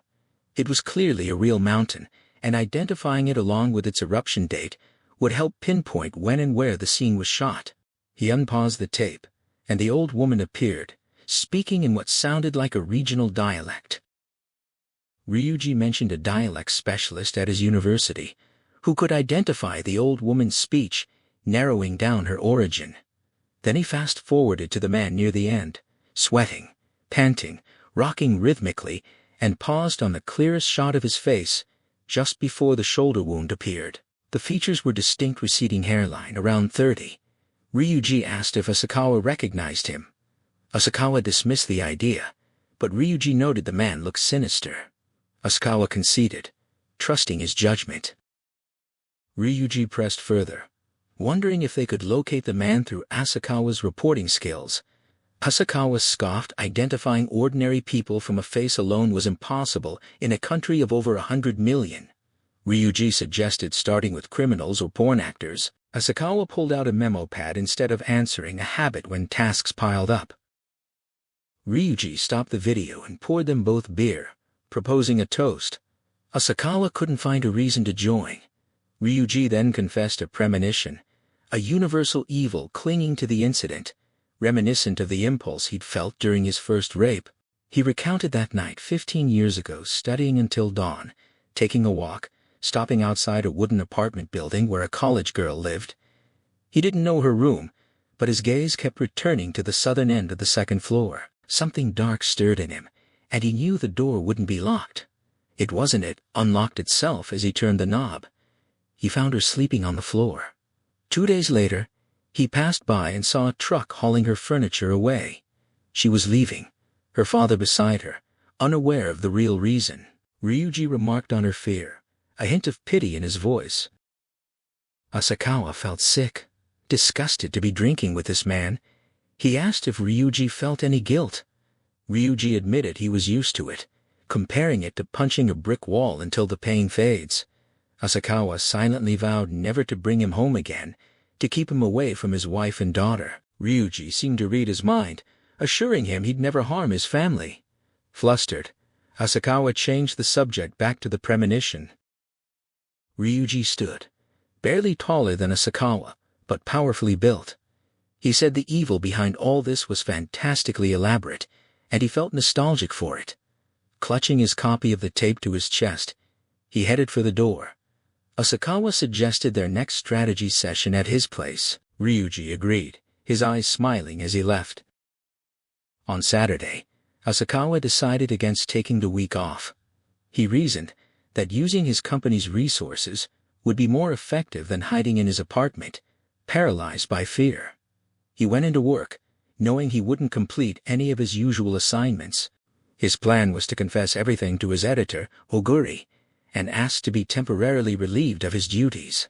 He needed Oguri's cooperation, but doubted the editor would believe him. Oguri would likely scoff, remembering Asakawa's past obsession with the occult. Even with the video as proof, Oguri would find ways to dismiss it. Still, Asakawa was curious how his editor would react if he saw the tape. He'd already explained everything to Yoshino the night before, and Yoshino had believed him, largely because he'd witnessed the aftermath of the two teenagers' deaths in Ashina, and felt the oppressive atmosphere that convinced investigators something monstrous was at work. But Yoshino had firmly refused to watch the video, offering his help in other ways. Asakawa understood without that first-hand experience, Yoshino might not have believed at all. Now, standing before Oguri, Asakawa watched his editor's mocking smile fade. Oguri processed the story. 4 teenagers watched a video, died a week later as predicted, the tape was found, and now Asakawa claimed he had 5 days left to live. Oguri couldn't reconcile the 4 deaths with such an outlandish explanation, yet the deaths were facts. He was trapped in a logical knot, trying to find a thread that connected everything. After Ryuji left, Asakawa checked the clock again, 11:21 p.m. He was obsessed with time, acutely aware that by morning he'd have only 5 days left. He felt like a cancer patient facing a nearly hopeless surgery. He'd always believed patients should be told the truth, but now he understood why some preferred ignorance. He lacked the strength to burn brightly in the face of death. He knew now why he was drawn to Ryuji, despite his revulsion. Ryuji possessed a psychological fortitude Asakawa could never match. Asakawa lived cautiously, always worried about others' opinions, while Ryuji was free and reckless, chained to a god or devil within. The only thing that truly made him want to live was the thought of his wife and daughter grieving. He softly opened the bedroom door to check on them, their sleeping faces peaceful and trusting. He couldn't afford to waste time on terror. He needed to call Yoshino and explain the situation, ask for help. If he postponed until tomorrow what he could do today, he'd only regret it. Standing over Oguri, Asakawa wore a rare expression of superiority. He waited until his editor seemed to reach a dead end in his thoughts, then theatrically produced the videotape from his briefcase, like a royal flush. He offered it to Oguri, gesturing toward the TV. Oguri swallowed loudly, his eyes fixed on the black cassette, refusing to even glance at the television. His mind raced, trying to command his body to watch. If he refused, it meant he believed Asakawa's story. But despite being 99% sure it was nonsense, that lingering what-if held him frozen. His body wouldn't obey his mind's logic. Finally, in a parched voice, Oguri asked what Asakawa wanted. Asakawa asked to be relieved of his assignments to investigate the video. Oguri, eyes shut tightly, asked if he'd get an article out of it. Asakawa replied that he'd write his findings regardless, leaving publication up to Oguri. The editor nodded, agreeing to have a junior reporter take over his feature interview. Asakawa bowed, then couldn't resist offering the tape once more, asking if Oguri believed him. Oguri sighed, shaking his head. It wasn't belief or disbelief, just unease. Asakawa said he felt the same, and left. Oguri told himself that if Asakawa was still alive after October 18th, he'd watch the tape. But even then, that what-if might still hold him back. In the reference room, Asakawa stacked 3 volumes on volcanoes. He started with Volcanoes of Japan, comparing the color photos to the image seared into his memory. It didn't take long to identify Meet Mahara on Izu-Oshima Island. The photo taken from a nearby hilltop closely matched the video's perspective, but he needed confirmation. He made copies of the MT Mihara photos and a few other candidates. He spent the afternoon on the phone, calling everyone who'd used cabin B4 in the last 6 months. 16 parties total, a low number, because the cabins hadn't had VCRs until mid-July. Most guests hadn't noticed or hadn't used them. 3 golf parties hadn't even seen the VCR. 7 noticed but didn't touch it. 5 were rained out and watched movies. Only one group stood out. The Kaneko family from Yokohama, a couple and 2 grade school kids. They'd stayed in B4 twice, the second time on August 25th and 26th, just 3 days before the 4 teenagers. The son had brought a tape to record a show while his parents watched a historical miniseries. Asakawa sensed this was the lead he needed. The Kaneko's second visit had been just 3 days before the 4 teenagers took over the cabin. No one had rented it in the intervening Monday or Tuesday, making that group of young people the very next occupants. The detail that snagged Asakawa's attention was the Kaneko's 6th grade son. He'd brought a blank tape from home with a specific purpose in mind. The boy was a devoted fan of a comedy series that aired every Sunday at 8, but that time slot was already claimed by his parents, who never missed the annual historical drama on the public broadcaster. With only one television in the cabin, the boy had planned ahead, intending to record his show on the cabin's VCR and watch it later. The plan began to unravel when, during the recording, a friend arrived with news that the rain had let up. The boy and his younger sister abandoned their indoor plans and dashed off to the tennis courts. Meanwhile, the parents finished their historical drama and switched off the television, completely forgetting that the VCR was still running. The children played until nearly 10, then returned exhausted and fell straight into bed without a thought for the tape they'd left in the machine. The next morning on the drive home, the boy suddenly remembered what he'd done. He shouted at his father to turn back, sparking an argument that ended with the boy's defeat. He was still sniffling with frustration by the time they pulled into their driveway. Later, at his desk, Asakawa took out the mysterious videotape and set it up right. The silver lettering on its label caught the light. Fujit X VHS T120 Super Avenue. He called the Kaneko household again, apologizing for the repeated intrusion and identifying himself once more. Mrs. Kaneko's voice returned, guarded but patient. He asked if she knew what brand of tape her son had left behind. She hesitated, then called out to her son, who had just arrived home. The boy couldn't remember, and his mother reported that they generally bought cheap multipacks anyway. Asakawa wasn't surprised who paid attention to tape brands, but then a thought struck him. Where was the case? Videotapes always came in cardboard sleeves, and people rarely threw those away. He himself never had. So he asked if the family kept their tapes in their original cases. She confirmed they did. He pressed further, asking her to check for an empty case lying around. She sounded confused, unable to grasp the significance of the request. Asakawa added that someone's life might depend on it, a phrase he'd learned could cut through hesitation, and this time it was no exaggeration. Her tone sharpened with concern, and she set the phone down. If the case had been left at the cabin, the manager would have tossed it. But if it had made the journey home with them, there was a real chance it was still somewhere in the house. When she returned, she confirmed she'd found 2 empty cases. He asked her to read the manufacturer names. One was a Panavision T120, the other Fujitex VHS T120 Super Avenue. The match was exact. It wasn't definitive proof those tapes were mass-produced, but it was a solid link. Asakawa thanked her and hung up, his mind racing. The tape had almost certainly been brought there by the Kaneko's son. From 8 o'clock on the evening of Sunday, August 26th, the VCR in cabin B4 had been left recording. The Kanekos had departed without retrieving it, and the 4 young people had arrived next. That day had been rainy too. When they'd gone to the video deck, probably intending to watch something, they'd found a tape already inside. Curiosity had gotten the better of them. They'd watched it and witnessed something incomprehensible and eerie, culminating in a chilling threat. Thinking it was all a cruel joke, perhaps to pay back the miserable weather, they'd erased the section that explained how to escape the fate the video promised. They'd left the tape for the next guests, intending to frighten them. They hadn't believed what they'd seen. If they had, they never would have played such a prank. Asakawa wondered if they'd recalled the tape in their final moments, or if death had come too swiftly for them to connect the dots. He shivered. Their fate would be his own unless he found the answer in the next 5 days. Only then would he know exactly what they'd experienced. But a new question surfaced. If the boy had been recording a television program, where had those bizarre images come from?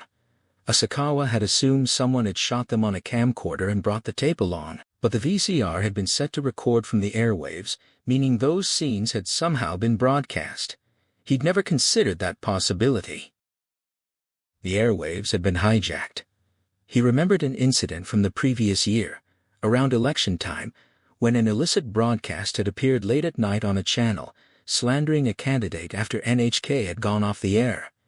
It was the only explanation that fit. He now faced the possibility that on the night of August 26th, these images had been transmitted over the air in the South Hakone area, and the Kaneko boys' tape had captured them by pure accident.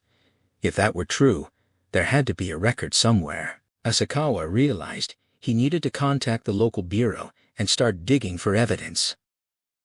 It was 10 o'clock when Asakawa finally stepped through his front door. The apartment was dark and still. Before anything else, he eased the bedroom door open just enough to peer inside, his gaze finding the sleeping forms of his wife and daughter. No matter how late or how exhausted he was, this ritual was automatic, a quiet confirmation that they were there, safe, breathing. On the dining table, a note from Shizu informed him that Ryuji had called. Asakawa had been trying to reach his friend all day without success, and the message stirred a flicker of hope. Perhaps Ryuji had uncovered something. He dialed the number and let it ring 10 times. Nothing. Ryuji's East Nakano apartment sat empty. He was still out pursuing his own leads. Asakawa took a quick shower, then grabbed a beer. When the second call went unanswered, he switched to whiskey on the rocks. Sleep was elusive without alcohol these days, and he needed something to dull the edge. Tall and lean, he'd never known serious illness in his life, and now this was how he might end. Part of him clung to the impossible hope that it was all a nightmare, that October 18th would come and go without incident, that Oguri would scoff at his superstition, and Ryuji would laugh it off with some philosophical remark about the limits of human understanding. His wife and daughter would still be there, sleeping peacefully. Even a passenger in a plunging airplane can't help hoping they'll be the one to survive. After draining a third glass, he tried one more time. If Ryuji didn't answer now, he'd call it a night. 7 rings, then a click. Someone had picked up. His frustration boiled over before he could think. He demanded to know where the hell Ryuji had been, unleashing the full force of his irritation without even confirming who was on the other end. The outburst revealed the odd shape of their friendship with others.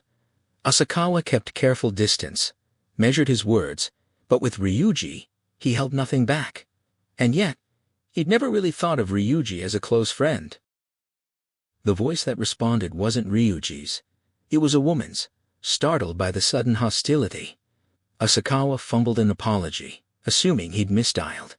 But she asked if he was calling for Professor Takayama, and he confirmed that he was. She explained that Ryuji wasn't back yet. Asakawa found himself wondering who she might be.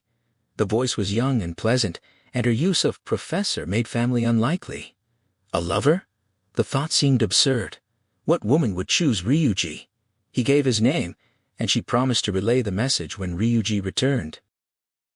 Even after hanging up, the woman's warm tone lingered in his thoughts. He turned his attention to the bedroom.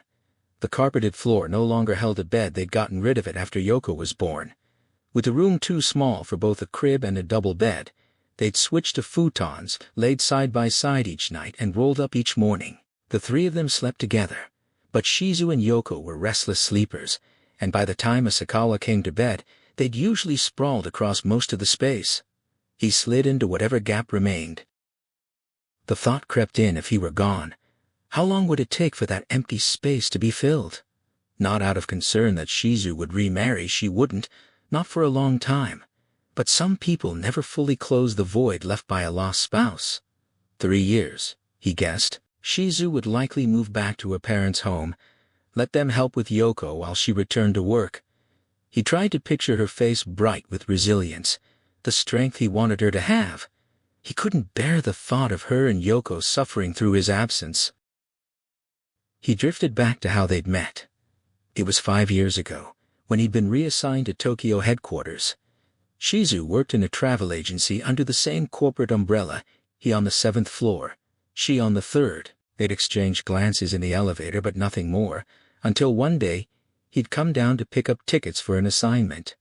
The agent who usually handled his requests was out, and Shizu stepped in. She was 25, and loved travel. Her eyes held an unmistakable envy for the way his work took him across the country. In that look, he also glimpsed something familiar, the ghost of his first love. After that, they started making small talk in the elevators, and the connection deepened quickly. 2 years later, they married without any objections from their families, and 6 months before the wedding, they'd bought a 3-room condo in Kita Shinagawa. Their parents helped with the down payment, not because they'd anticipated the property boom, but because they wanted to pay off the mortgage as fast as possible. If they'd waited, they might never have afforded city living. Within a year, the condo's value had tripled, and their mortgage payments were less than half of what rent would have been. They often complained the place was too small, but it had become a solid asset. Now, Asakawa was grateful to have something to leave behind. If Shizu used his life insurance to clear the mortgage, the condo would be hers, and Yoko's free and clear. 20 million yen, he thought. He'd have to check the policy to be sure. His thoughts were muddled, but he forced himself to mentally divide the insurance payout into different scenarios, repeatedly telling himself to jot down any practical financial advice that came to mind.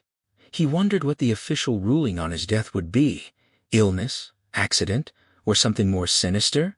In any case, he'd need to reread the policy carefully. For the past 3 nights, he'd gone to bed heavy with pessimism, contemplating how to influence a world he'd soon leave behind, sketching out the shape of a last testament in his mind. Sunday morning arrived, and Asakawa dialed Ryuji's number as soon as he was awake.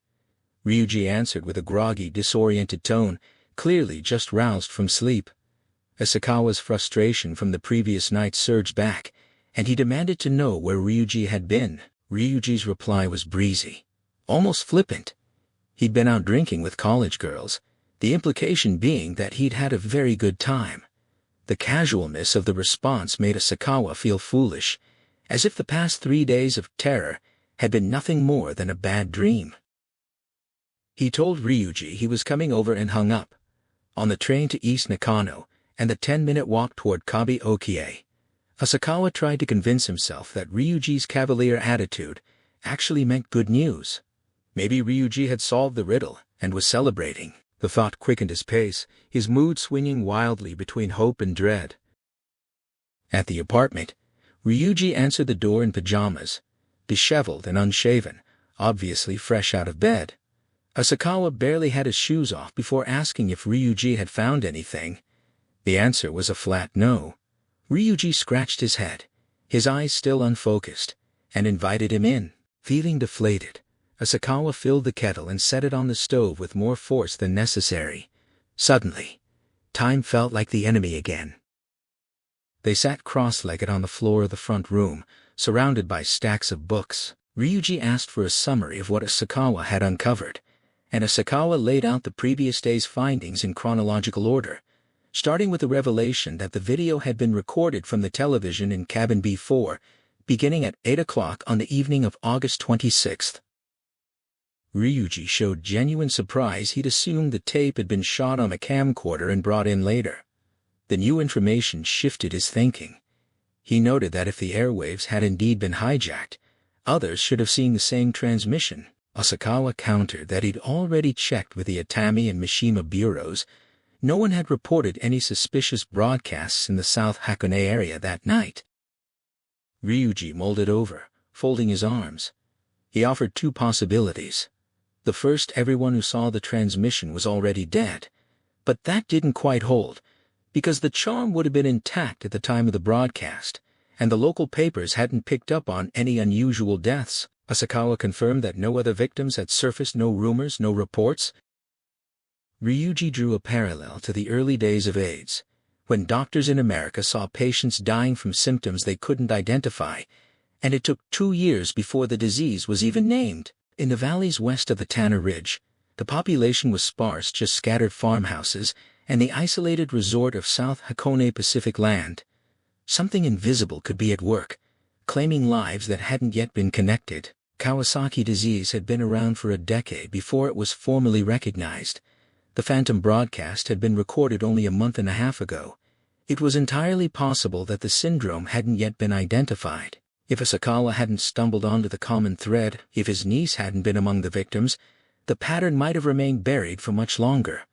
That thought was chilling. It often took hundreds or thousands of deaths before a new disease was officially recognized. Asakawa pushed for Ryuji's second possibility. Ryuji suggested that perhaps the only viewers had been the 4 young people and themselves. He asked if the Kaneko boy would have known that broadcast frequencies varied by region. What aired on Channel 4 in Tokyo might appear on a completely different channel in rural areas.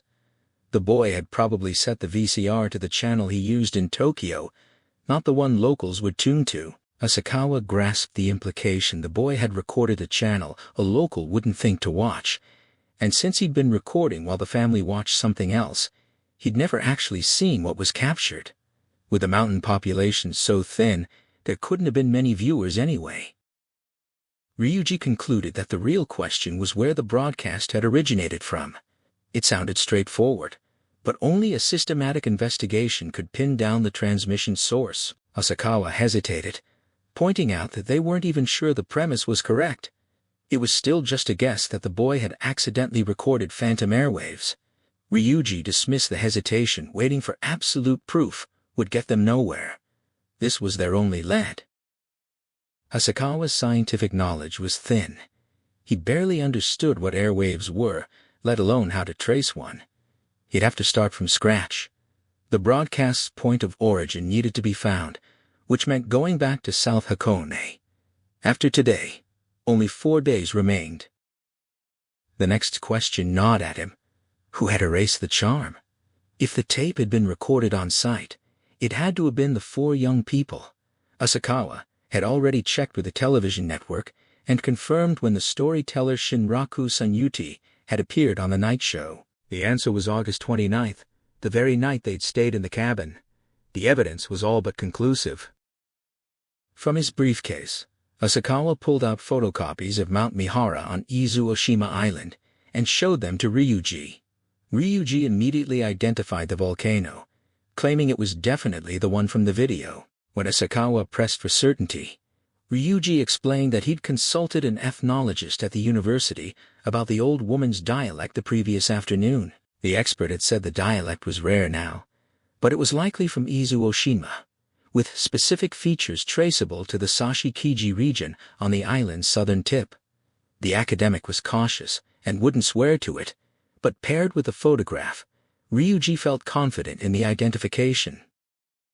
Asakawa had already researched Mount Mihara's eruptions, limiting his search to the post-war period, given the evolution of film technology.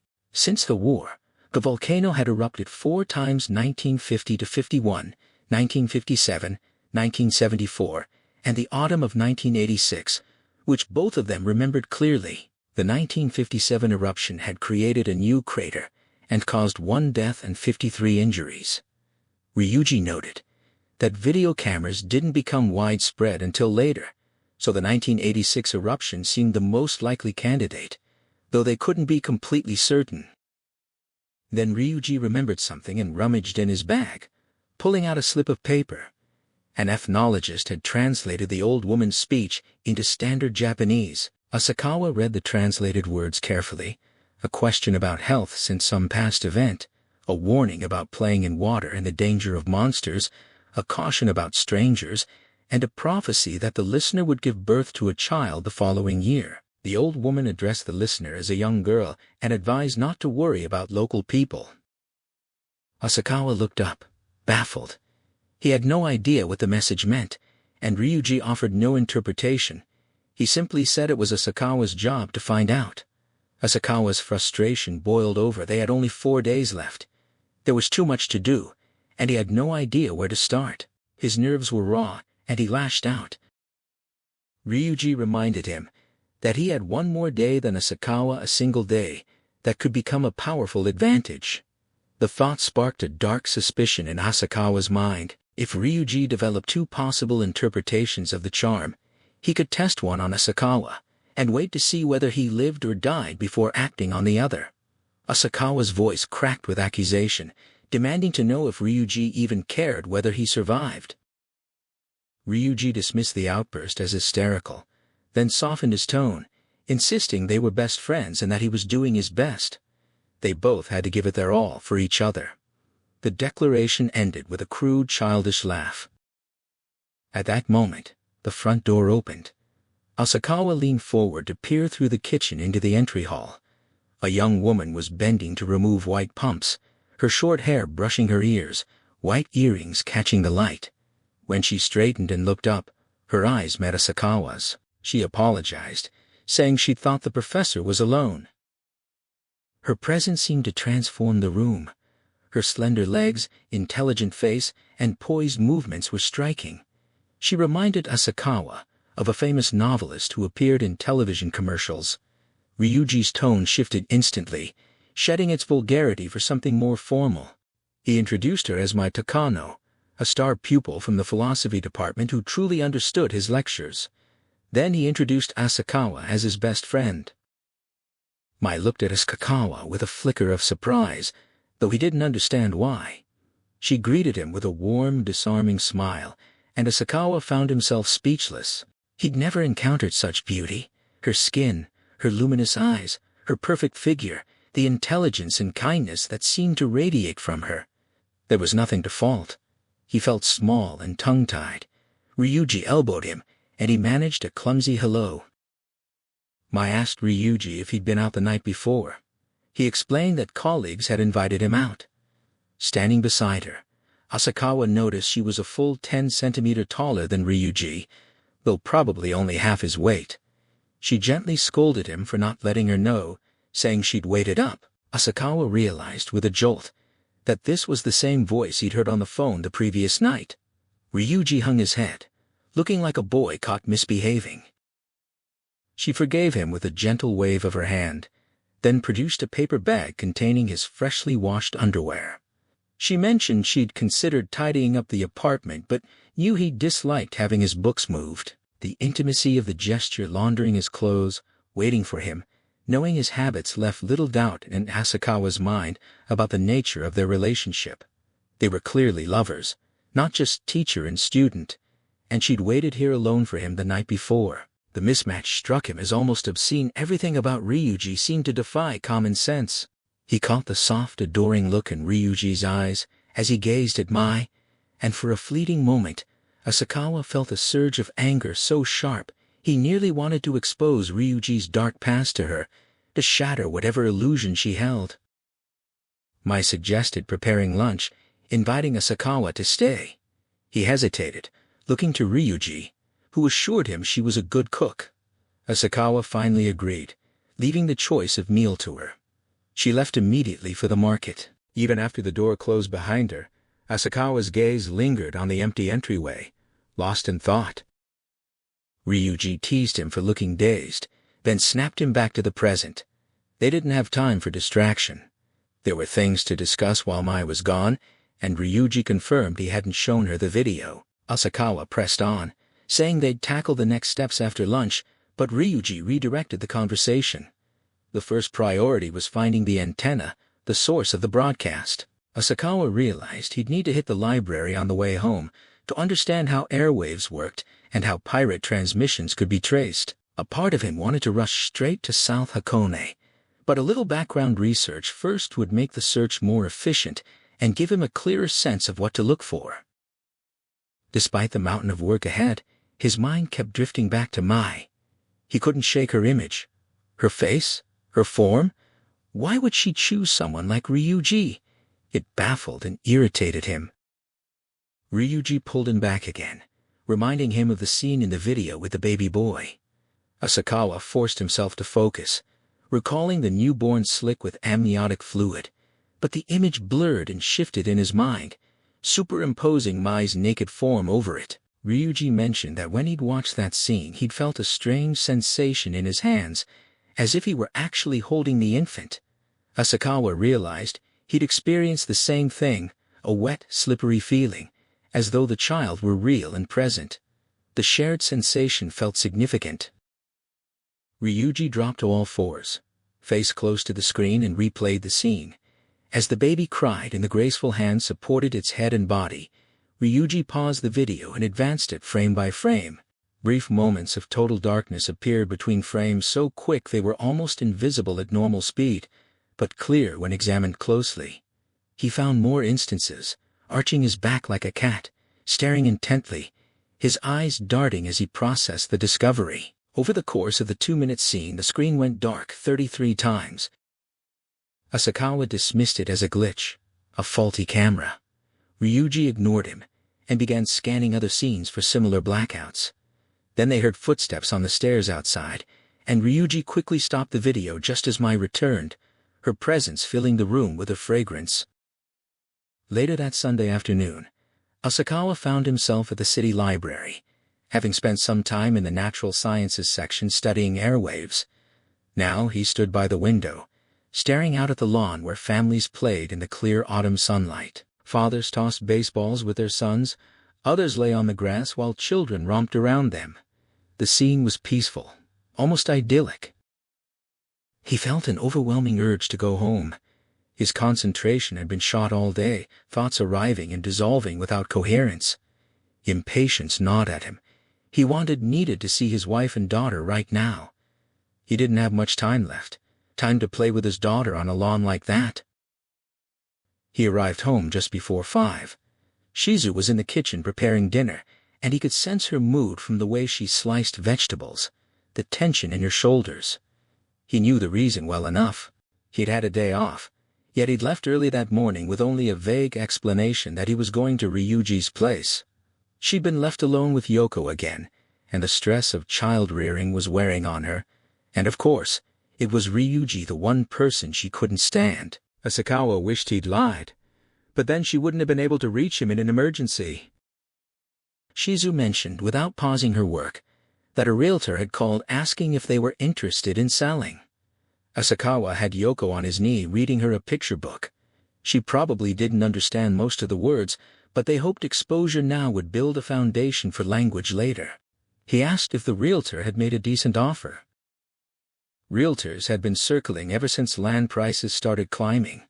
The latest offer was 70 million yen less than before, but still enough to leave a comfortable cushion for Shizu and Yoko after the mortgage was cleared. When Asakawa asked what she'd told the realtor, Shizu wiped her hands and turned to face him, explaining that she'd given her standard response: her husband wasn't home. That was always her way. She never decided anything alone. Asakawa realized with a pang that she'd soon have no choice but to start. She asked what he thought about selling. The offer was tempting. They could buy a house in the suburbs with a yard, just as the realtor had suggested.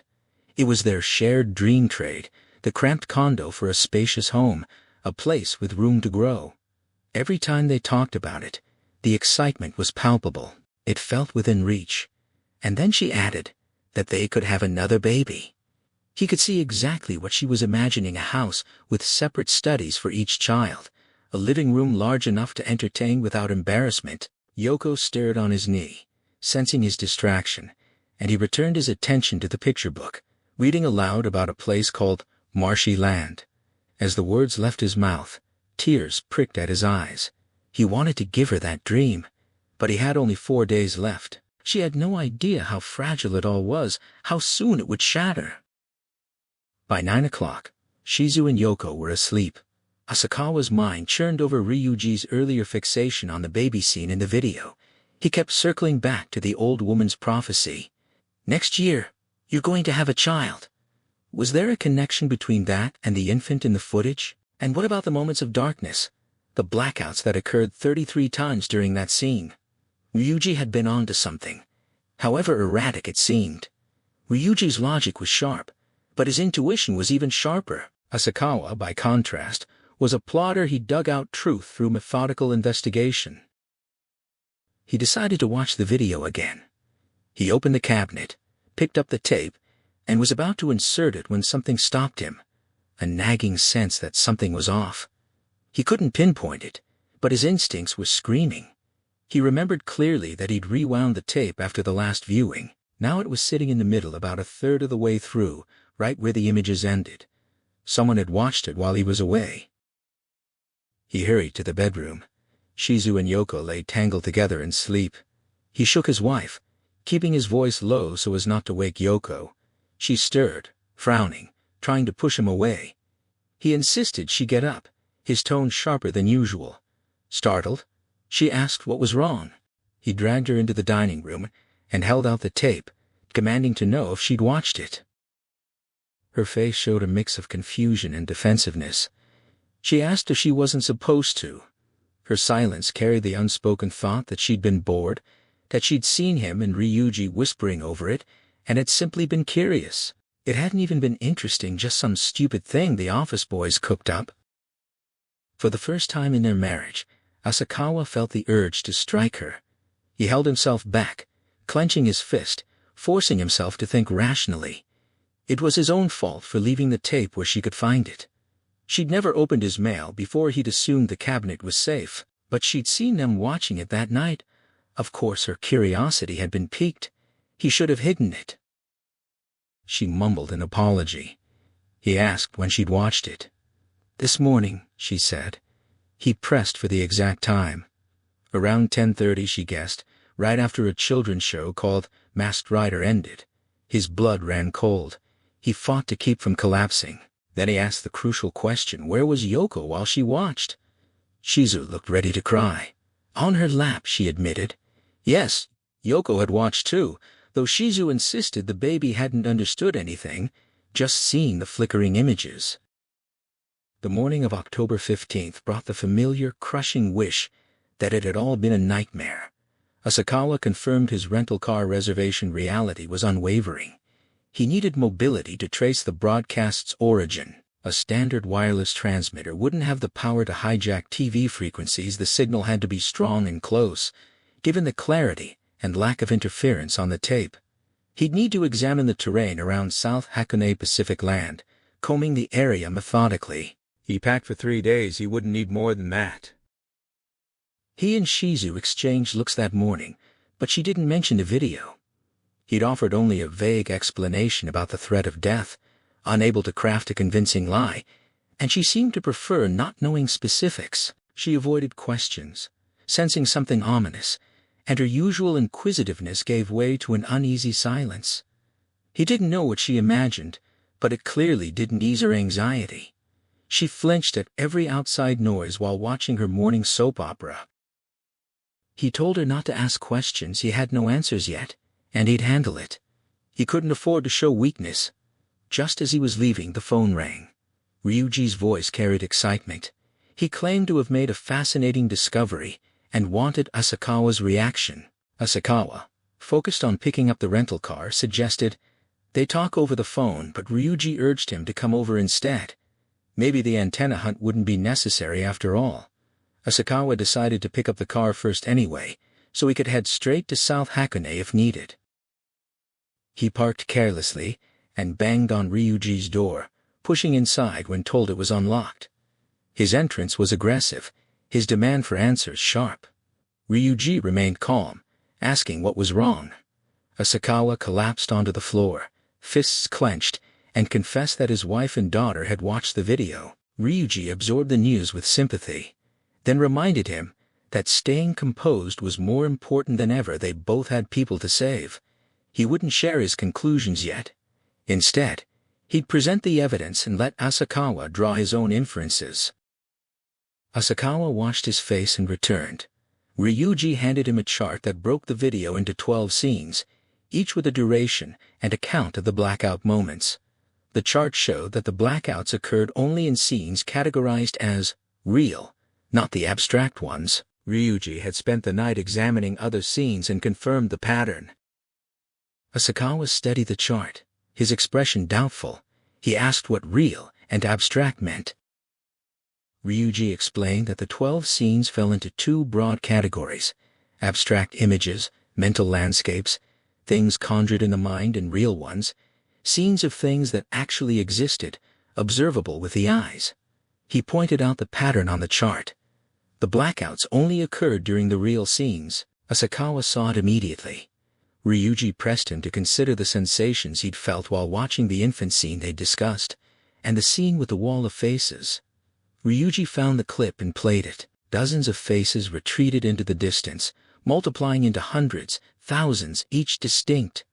Asakawa described the feeling of being reproached, of being called a liar and a fraud. Ryuji confirmed he'd felt something similar. Ryuji then guided Asakawa to a deeper realization. They'd both assumed the images were captured by a camera lens, a machine, but the blackouts told a different story. Ryuji advanced the film frame by frame until the screen went dark. The darkness lasted 3 or 4 frames, about 1/10 of a second, and it wasn't completely black.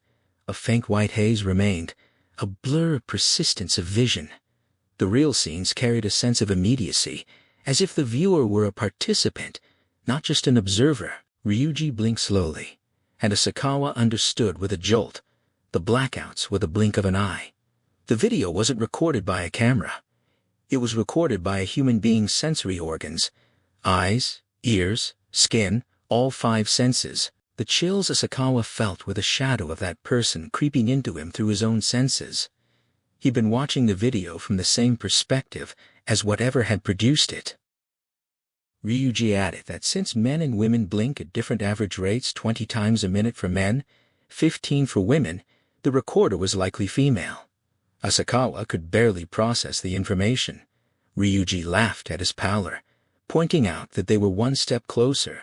If the images had been collected by a particular person's senses, then the charm must involve that person's will, some unfinished desire. They needed to find out who this person was, or had been, and what they wanted. That would reveal the charm.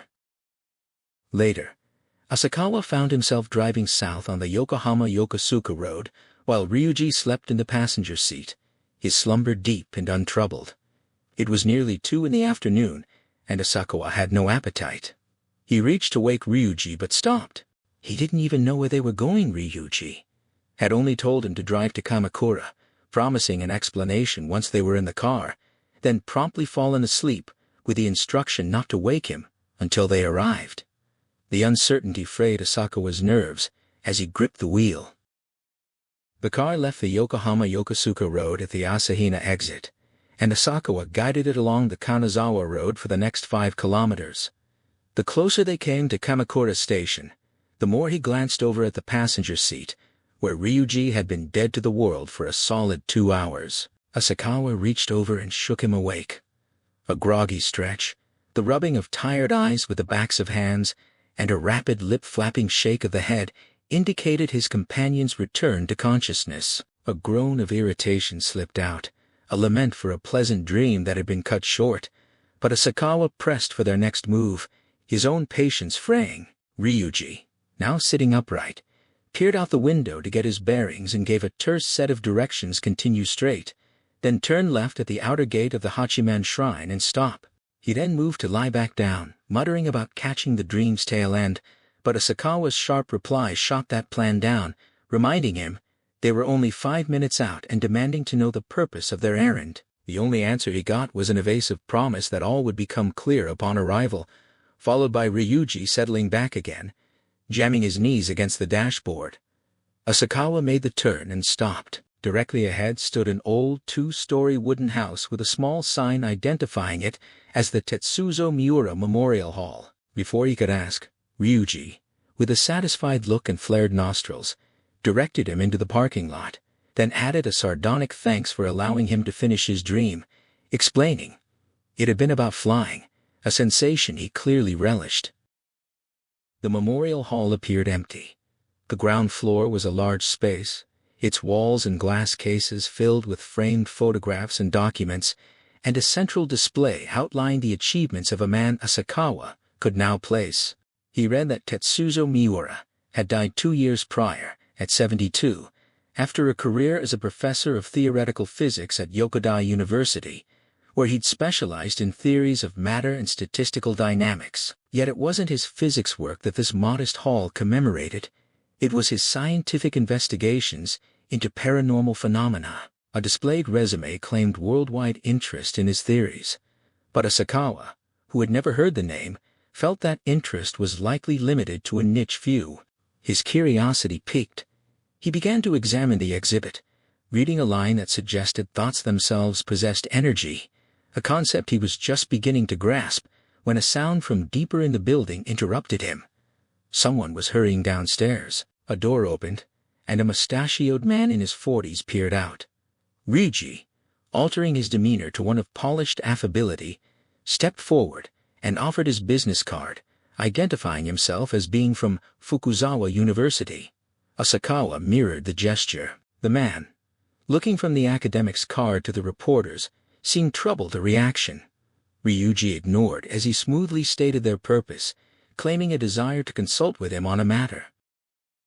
As Ryuji explained, Professor Miura's lifelong fascination with supernatural phenomena had begun with experiments in the 1950s, though the results were too inconsistent to form a viable scientific theory. Clairvoyance, when placed under public scrutiny, couldn't replicate their private successes. The professor recognized that the intense concentration required made performance in front of a crowd nearly impossible, and he knew that a single public failure would ruin his credibility. Convinced there were more genuine psychics than the world knew, he needed a method to find them without interviewing the entire population. His solution was elegantly simple: send a piece of film in a securely sealed envelope to anyone with suspected abilities, ask them to mentally imprint a specific image, and have them return it unopened. This allowed him to test powers across vast distances, and since psychic photography appeared to be a foundational skill, those who possessed it often exhibited other talents like clairvoyance. Starting in 1956, with help from former students now embedded in publishing and journalism, he built a network that funneled reports of supernatural activity directly to him. Examination of returned film revealed that no more than 1 in 10 claimants were genuine. Most had skillfully broken the seals and substituted the film. But ambiguous cases were preserved alongside clear successes, leading to the unwieldy accumulation that now surrounded them. Asakawa murmured his understanding of the collection's purpose, but pressed Ryuji on how he could be certain their target's name lay somewhere within these files. Ryuji conceded. Nothing was guaranteed, but argued the probability was strong. Given the scale of her power, a few people might produce psychic photos, but projecting images directly onto a television screen without any equipment was power of an entirely different magnitude, the kind that would force its way into Miura's network even without intentional effort. Asakawa, recognizing the logic, returned to his search with renewed intensity. A sudden question stopped him. Why had Ryuji assigned him the year 1960 specifically? The answer pointed to the video scene showing an old-fashioned television set, one of the early consumer models from the late 50s or early 60s. Asakawa started to object that this wasn't conclusive, but Ryuji cut him off sharply, reminding him they were working with probabilities, not certainties. Asakawa chided himself inwardly for his fraying composure, though he knew the pressure was justified given the sheer volume of files and their limited time. It would have been stranger to remain calm. Then, scanning his file, Asakawa caught sight of the words, Izu Oshima. He called out in triumph, and Ryuji turned to peer at the document. It described a 37-year-old woman from Motonachi who had sent a photograph in February 1960 showing a white lightning-like slash against black, predicting a cross-shaped image that appeared exactly as foretold, with no evidence of seal tampering. Asakawa trembled with excitement, but Ryuji's response was measured a mere possibility, and he instructed Asakawa to record the name and address before turning back to his own stack. Though Asakawa felt a surge of relief at finding a lead so quickly, he was also vaguely dissatisfied with his companion's brusque reaction. 2 hours crawled by. No other women from Oshima surfaced. Most submissions came from Tokyo or the Kanto region. Tetsuaki appeared briefly with tea and pointed remarks, then left them to their work. Their progress slowed, and after 2 hours they had barely cleared a single year's worth of files. Asakawa finally finished 1960, and as he reached for 1961, he glanced at Ryuji, who sat cross-legged and motionless, face buried in an open file. Before Asakawa could act, Ryuji groaned and announced his ravenous hunger, suggesting Asakawa fetch takeout and tea and make reservations for that evening at an inn, the same one run by Tetsuaki. Asakawa protested, seeing no time for leisure, but Ryuji countered that even if they found their target immediately, they couldn't reach Oshima until the next day, and sleep would better serve their cause. Though Asakawa recoiled at the thought of sharing a room with him, he had no alternative, and relented. By 7 they had eaten and drunk tea in a brief respite. His arms ached, and his eyes blurred. He removed his glasses and held the files so close he could practically touch them, terrified that exhaustion would cause him to miss a crucial detail. At 9 o'clock, the silence shattered. Ryuji let out a shout of discovery. He had finally found her. Asakawa crowded beside him, replacing his glasses to read the file. It was dated August 29, 1958, and it named a 10-year-old girl from Sashikiji on Izu Oshima Sadako Yamamura.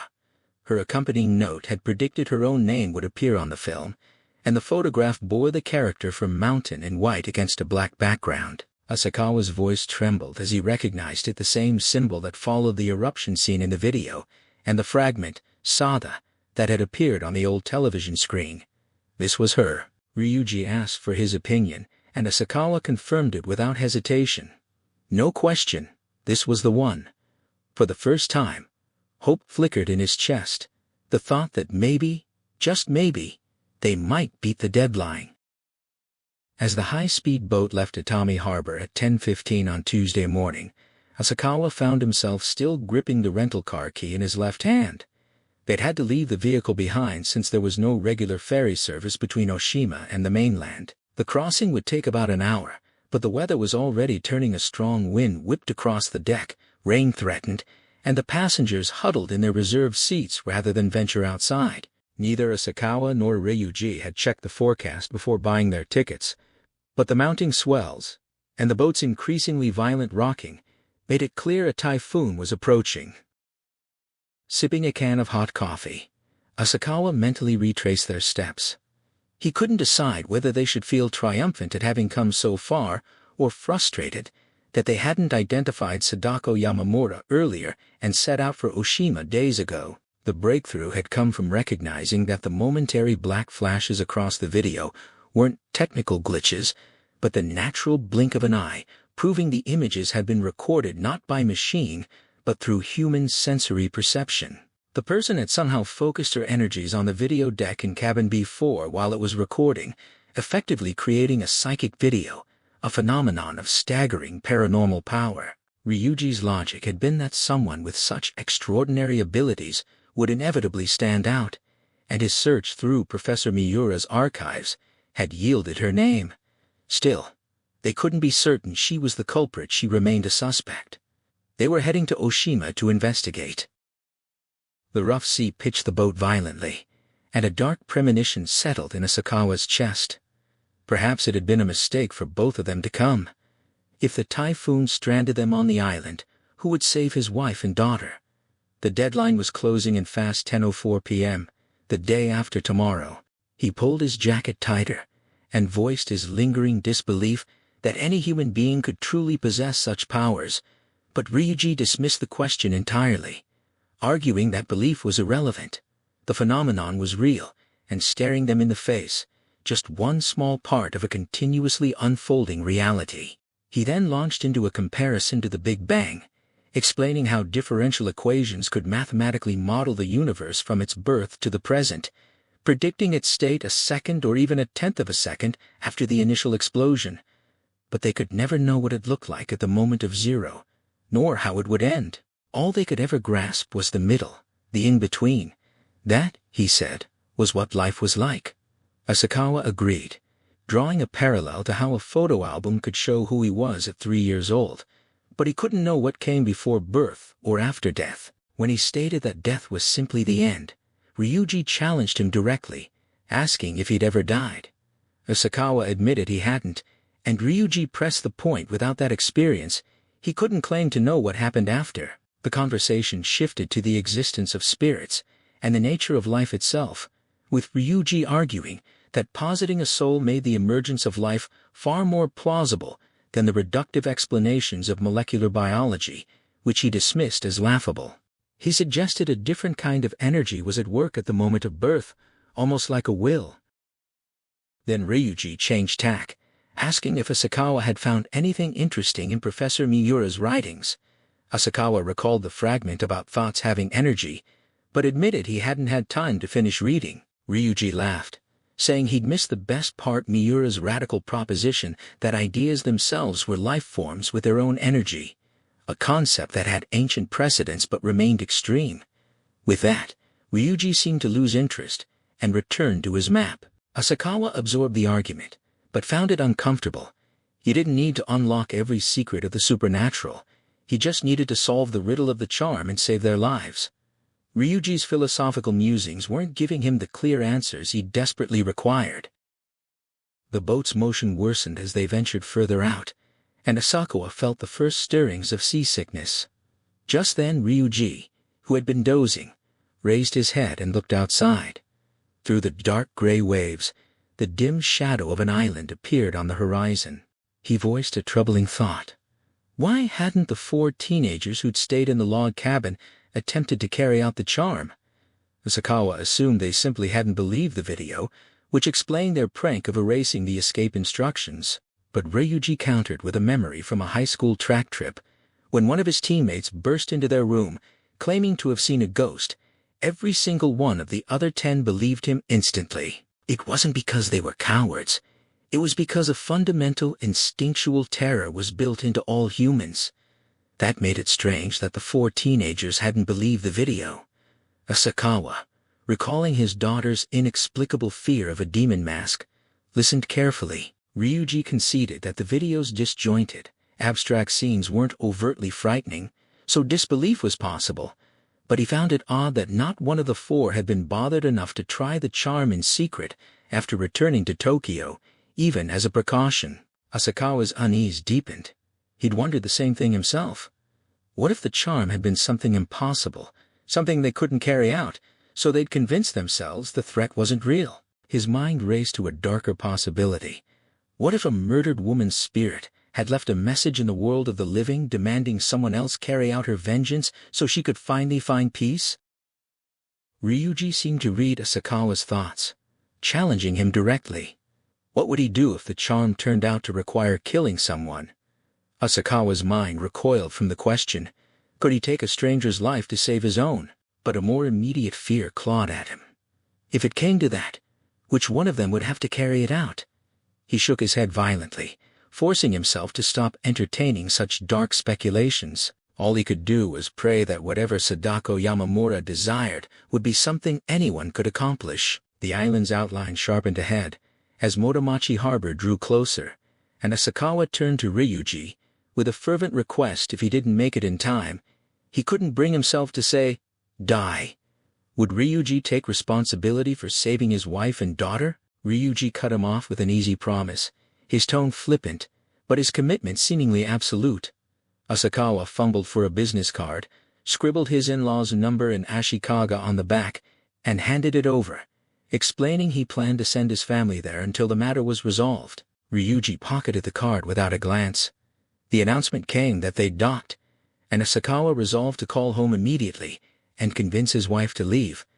Hating the thought of his family alone and terrified in their condo while he was stranded, as they walked down the gangway, Ryuji asked, with an unusual note of genuine curiosity, whether a wife and child really meant that much to him. Asakawa laughed despite himself. It was such an uncharacteristic question, and replied that Ryuji would understand someday, though he privately doubted his companion would ever have a normal family. The wind on Oshima's pier was even fiercer than it had been in Atami. Clouds raced overhead from west to east, and the concrete jetty shuddered with the force of waves crashing against it. Rain lashed their faces, driven horizontally by the gale. Neither had an umbrella, so they jammed their hands in their pockets and hunched forward as they walked. Islanders held placards for rental cars and inn banners to greet the tourists, and Asakawa scanned the crowd for their contact. Before leaving Atami, He'd called his office for the Oshima Bureau's number and enlisted a correspondent named Hayatsu, a former Daily News employee who had retired to the island and now covered not just Oshima, but all 7 islands in the Izu chain. Hayatsu's network of local contacts promised to speed their investigation. A voice hailed them from behind, and Asakawa confirmed his identity to a gray-haired, good-natured man in his 60s who extended umbrellas and welcomed them. They hurried to his compact car, the wind too loud for conversation until they were inside. Asakawa introduced Ryuji and took the front seat. Hayatsu asked if they should go straight to Takashi Yamamura's house, having already identified the family from Asakawa's phone request. He explained that on a small island, a Yamamura from Sashikiji was easy to find. There was only one family by that name. The man was a fisherman who ran a bed and breakfast in summer. Hayatsu suggested they could stay there overnight, but Asakawa deferred to Ryuji, who agreed. As they drove towards Sashikiji on the southern tip of the island, the narrow, winding Oshima Ring Road limited their speed. The dark sea reflected the leaden sky, heavy with whitecaps, and the radio blared a typhoon alert. A fork in the road led them into a tunnel of camellias, their tangled roots exposed by erosion, rain-slick and gleaming to Asakawa. It looked like speeding through the intestines of some vast monster. Hayatsu noted that Sadako Yamamura was likely no longer on the island and directed them to her cousin Takashi for details. When Asakawa asked her age, Hayatsu guessed she would be 42 or 43 if still alive, a phrasing that sent a chill through him. What if they'd come all this way only to find a dead end? The car pulled up to a 2-story house on a gentle slope with a commanding ocean view. Yamamura Manor. Hayatsu pointed south over the sea, pride in his voice, describing the islands visible on a clear day: Toshima, Nijima, Shikiminjima, even Kozushima. Yoshino's incredulity crackled through the line. 25 years had passed since the woman joined that theater troupe. Tracing her criminal steps a year later was hard enough, but a quarter-century? He pressed for clarification, asking what exactly he was supposed to investigate, and Asakawa's response was exhaustive: everything. Her life, her current whereabouts, her desires, anything and everything Yoshino could unearth. Yoshino sighed, wedging the phone between ear and shoulder as he pulled a notepad closer and began jotting details. He asked her age at the time of the troupe's founding and learned she was 18, fresh out of high school on Oshima, having gone straight to Tokyo to join something called theater group, Soaring. The mention of Oshima made him pause. He asked where Asakawa was calling from and learned it was Sashikiji, on that very island. When would he be back? As soon as possible, came the answer. Yoshino couldn't help pointing out the absurdity. A typhoon was bearing down on them, and Asakawa, whose deadline was the night after next, was potentially trapped there. Asakawa hadn't checked the travel advisories. He'd been too consumed by the hunt. Now the possibility of being stranded hit him with full force, and he fell silent. Yoshino, trying to sound reassuring, insisted nothing had been cancelled yet, then pivoted back to the investigation. He confirmed that Asakawa had traced Sadako's history only up to age 18 and asked if there were any other leads besides theater group Soaring. There weren't. Asakawa began feeding him the facts. Sadako Yamamura, born in Sashikiji in 1947, to Shizuko Yamamura, who had abandoned her newborn with the grandmother and fled to Tokyo. Yoshino pressed for the reason, and Asakawa gave the name Heihachiro Ikuma, an assistant professor of psychiatry at the time, and Shizuko's lover.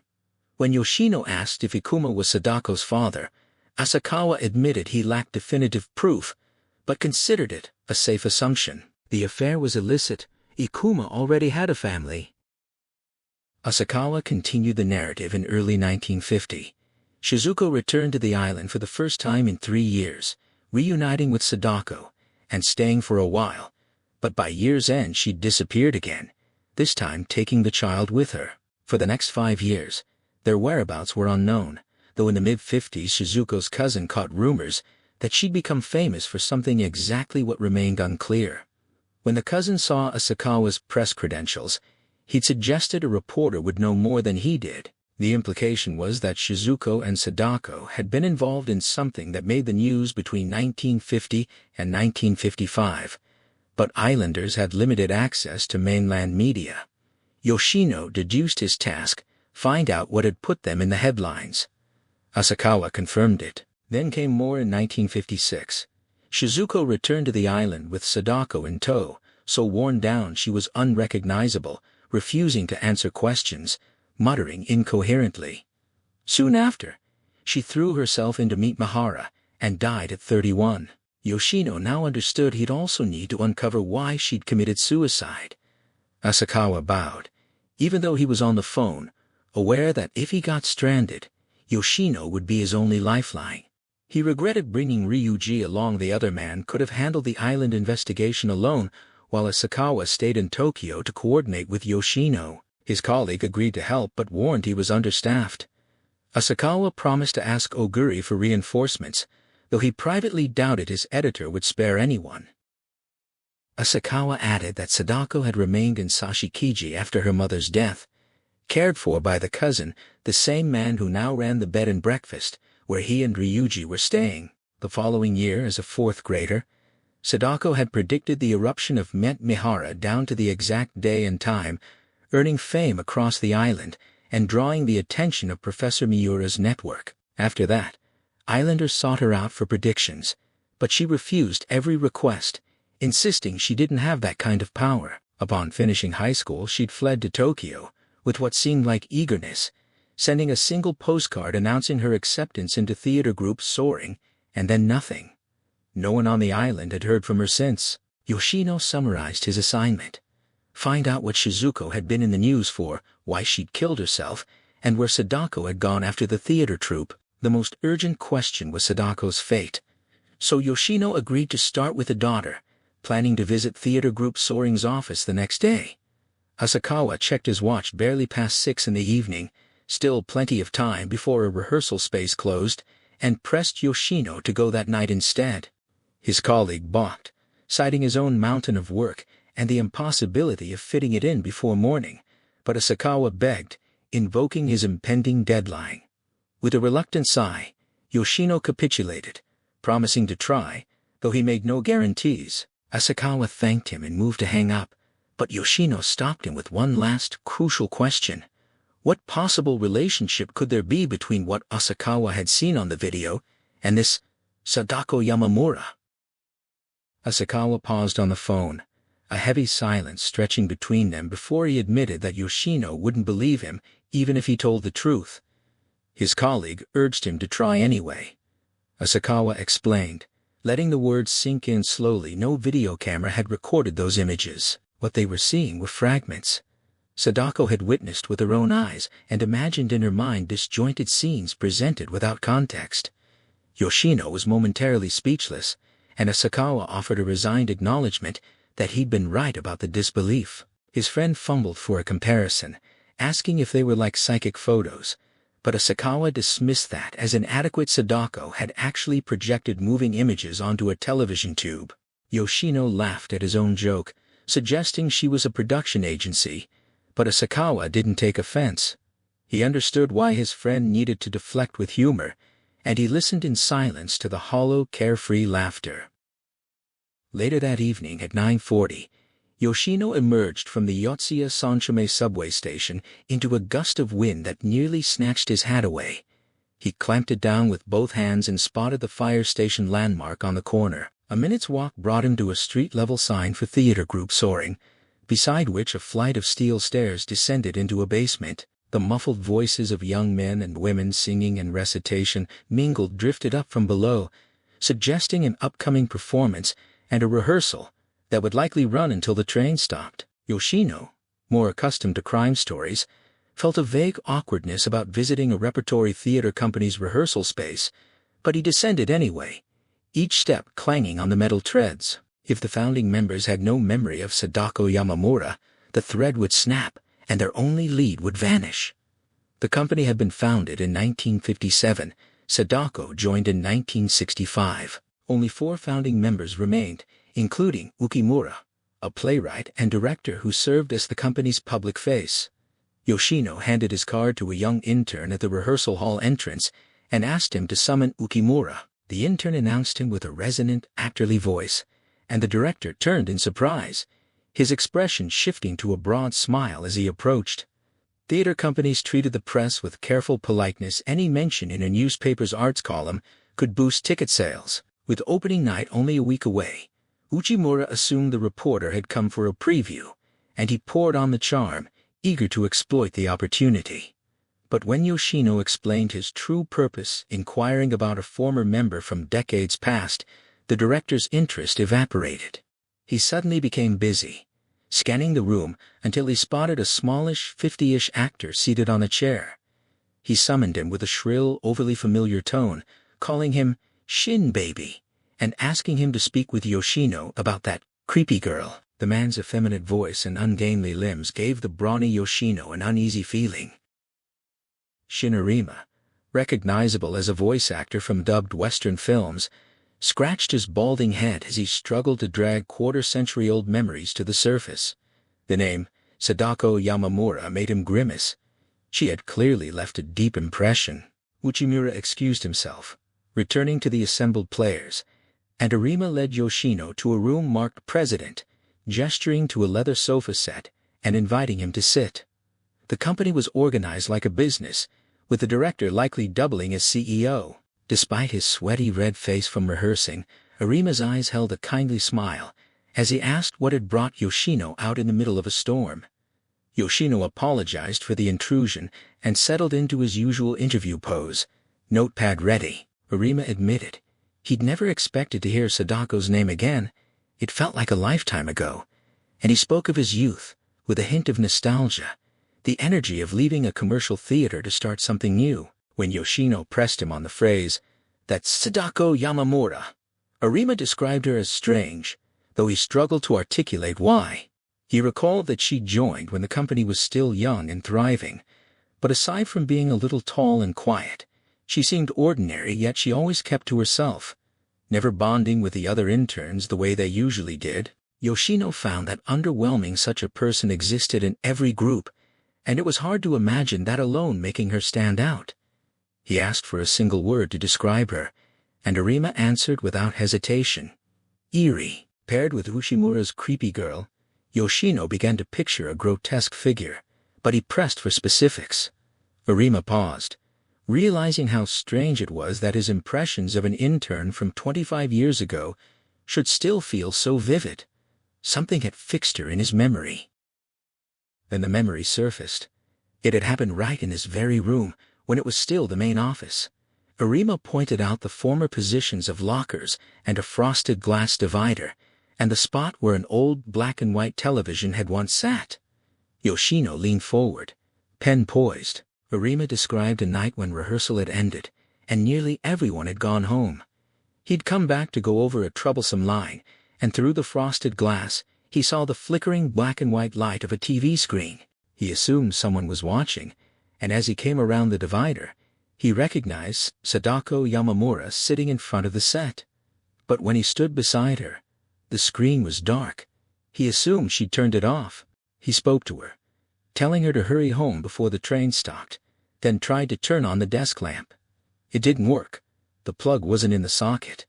As he crouched to plug it in, he noticed something that sent a chill up his spine. The television wasn't plugged in either. Yoshino leaned forward, confirming what he just heard even though it wasn't plugged in. The television had definitely been on. Arima confirmed it with a shudder, the memory still visceral after all these years. He'd raised his head and looked at Sadako, wondering what she was doing in front of an unplugged television. She hadn't met his gaze, just kept staring at the blank screen with a faint smile on her lips, a detail so precise it showed how deeply the episode had seared itself into his mind. Yoshino asked if he'd told anyone, and Arima said he'd naturally reported it to Uchimura, and also to Shigemori. The company's true founder, Uchimura was actually their second leader. When Yoshino inquired about Shigemori's reaction, Arima explained that the man had been playing mahjong at the time, but was fascinated by the story. Shigemori had a weakness for women, and had apparently had his eye on Sadako for a while, planning to make her his. That evening, after a few drinks, he'd started talking crazy, declaring he'd storm her apartment that night. No one knew how to handle it, They couldn't take his drunken babbling seriously, but they couldn't condone it either. Eventually everyone went home, leaving Shigemori alone, and no one ever learned whether he'd actually gone to her place. The next day, when he showed up for rehearsal, he was transformed pale, silent, sitting in his chair without a word. Then he died, right there, as if simply falling asleep. Yoshino, startled, asked the cause of death, and was told cardiac paralysis, what they'd now call sudden heart failure, likely from overwork preparing for a premiere. He pressed further, asking if anyone knew what had happened between Sadako and Shigemori that night, and Arima could only nod ambiguously. The mystery remained. No wonder she'd left such a powerful impression. After that, Sadako had quit the troupe, having been with them only a year or two. Arima didn't know what she'd done afterward. Yoshino asked what most people did after leaving. Some tried to join another company. He was told, but Arima doubted Sadako had followed that path. She was bright and had decent instincts, but her personality defects made her ill-suited for a business built on personal relationships. He couldn't say for certain, but it was possible she'd left the theater world entirely. Yoshino pressed for anyone who might know her fate, and Arima suggested checking with other interns from that era. He stood and retrieved a bound file from the shelves, portfolios applicants had submitted for the entrance exam. In 1965, including Sadako, there had been 8 interns. He waved the portfolios in the air, and Yoshino asked to see them. Each portfolio contained 2 photos, a headshot and a full body shot. Yoshino pulled out Sadako's file and studied her images. The contrast was jarring. Arima had called her eerie, but the face staring back at him was strikingly beautiful. He questioned the description, unable to reconcile it with the photos. Her features were perfectly regular, though lacking a certain womanly roundness, and her slender waist and ankles in the full body shot were undeniably feminine. She was beautiful, yet 25 years had corroded their memories until she was recalled as eerie and creepy. Normally they should have remembered her as a wonderfully beautiful young woman. That dissonance, the way eeriness had eclipsed her obvious prettiness, only deepened Yoshino's curiosity. On Wednesday morning, Yoshino stood at the intersection of Omote-sando and Aoyama-dori, notebook in hand, staring at the address he'd copied: 6-1 Minami Aoyama, Sugiyama Lodgings, Sadako's residence from 25 years ago. The location made him uneasy. He followed the curve of Omote-sando and confirmed his fears. The block opposite the Nezu Museum, an upscale district, was now lined with imposing red brick condominiums where the cheap lodgings should have been. How could he possibly trace a woman's movements a quarter-century later? His only remaining lead was the other interns from her theater cohort of the 7 who joined that year. He'd only found contact information for 4. If none of them knew anything, the trail would go cold, and Yoshino had a sinking feeling that was exactly what would happen. Glancing at his watch, 11 in the morning, he ducked into a stationery shop to send a fax to the Izu Oshima Bureau, updating Asakawa on his progress. At that moment on the island, Asakawa was pacing Hayatsu's home, his back turned, while Ryuji urged him to calm down. The radio blared continuous typhoon warnings: wind speeds, barometric pressure, heaving swells, each statistic grating on Asakawa's nerves. Typhoon number 21 was centered about 150 kilometers south of Cape Omazaki, moving northeast at 20 kilometers per hour, with winds of 40 meters per second. Hayatsu predicted it would hit the sea south of Oshima by evening, with air and sea travel likely suspended until Thursday. Asakawa seethed at the forecast. His deadline was tomorrow night at 10, and the storm was trapping him here. He raged internally, regretting everything: coming to the island, watching the video, investigating the deaths, even taking that cab days ago. Ryuji grabbed his arm with unexpected gentleness, suggesting a silver lining: perhaps the charm could only be performed on the island, which might explain why the 4 teenagers hadn't used it. Maybe they couldn't afford the trip. Asakawa brushed him off, snapping that such logic meant nothing if they couldn't figure out what the charm actually was. He caught Hayatsu and his wife exchanging a glance, and imagined they were laughing at him. 2 grown men obsessing over charms. Ryuji pulled him back with more force, warning him not to waste his energy. "Hayatsu, Sympathetic and perhaps feeling responsible for the weather's disruption, gently asked how the investigation was going and offered a distraction. One of Shizuko Yamamura's childhood friends lived nearby, an old fisherman named Genji who would be happy to talk. Without waiting for a response, Heiatsu called to his wife to summon him. As promised, Genji arrived and proved eager to share his memories of Shizuko, his childhood playmate and first love. At 68, 3 years older than Shizuko would have been, he spoke with rambling, tearful nostalgia. And though Asakawa and Ryuji recognized that memories could be prettified over 40 years, they listened intently. Genji's roundabout storytelling soon tired Asakawa, but then he mentioned something that seized their full attention. He believed Shizuko's mysterious powers were connected to a stone statue of the ascetic they'd pulled from the sea on a moonlit night in 1946, when he was 24 and she was 21. He described that sweltering evening as if it had happened yesterday, sitting on his porch, fanning himself, gazing at the moonlit sea, until Shizu ran up the hill, tugged his sleeve, and demanded he get his boat. When he asked why, she insisted they'd never have another moonlit night like this, and when pressed, declared they were going fishing for the statue of the ascetic. She explained that occupation soldiers had thrown it into the sea earlier that day. Genji recalled the story behind the statue.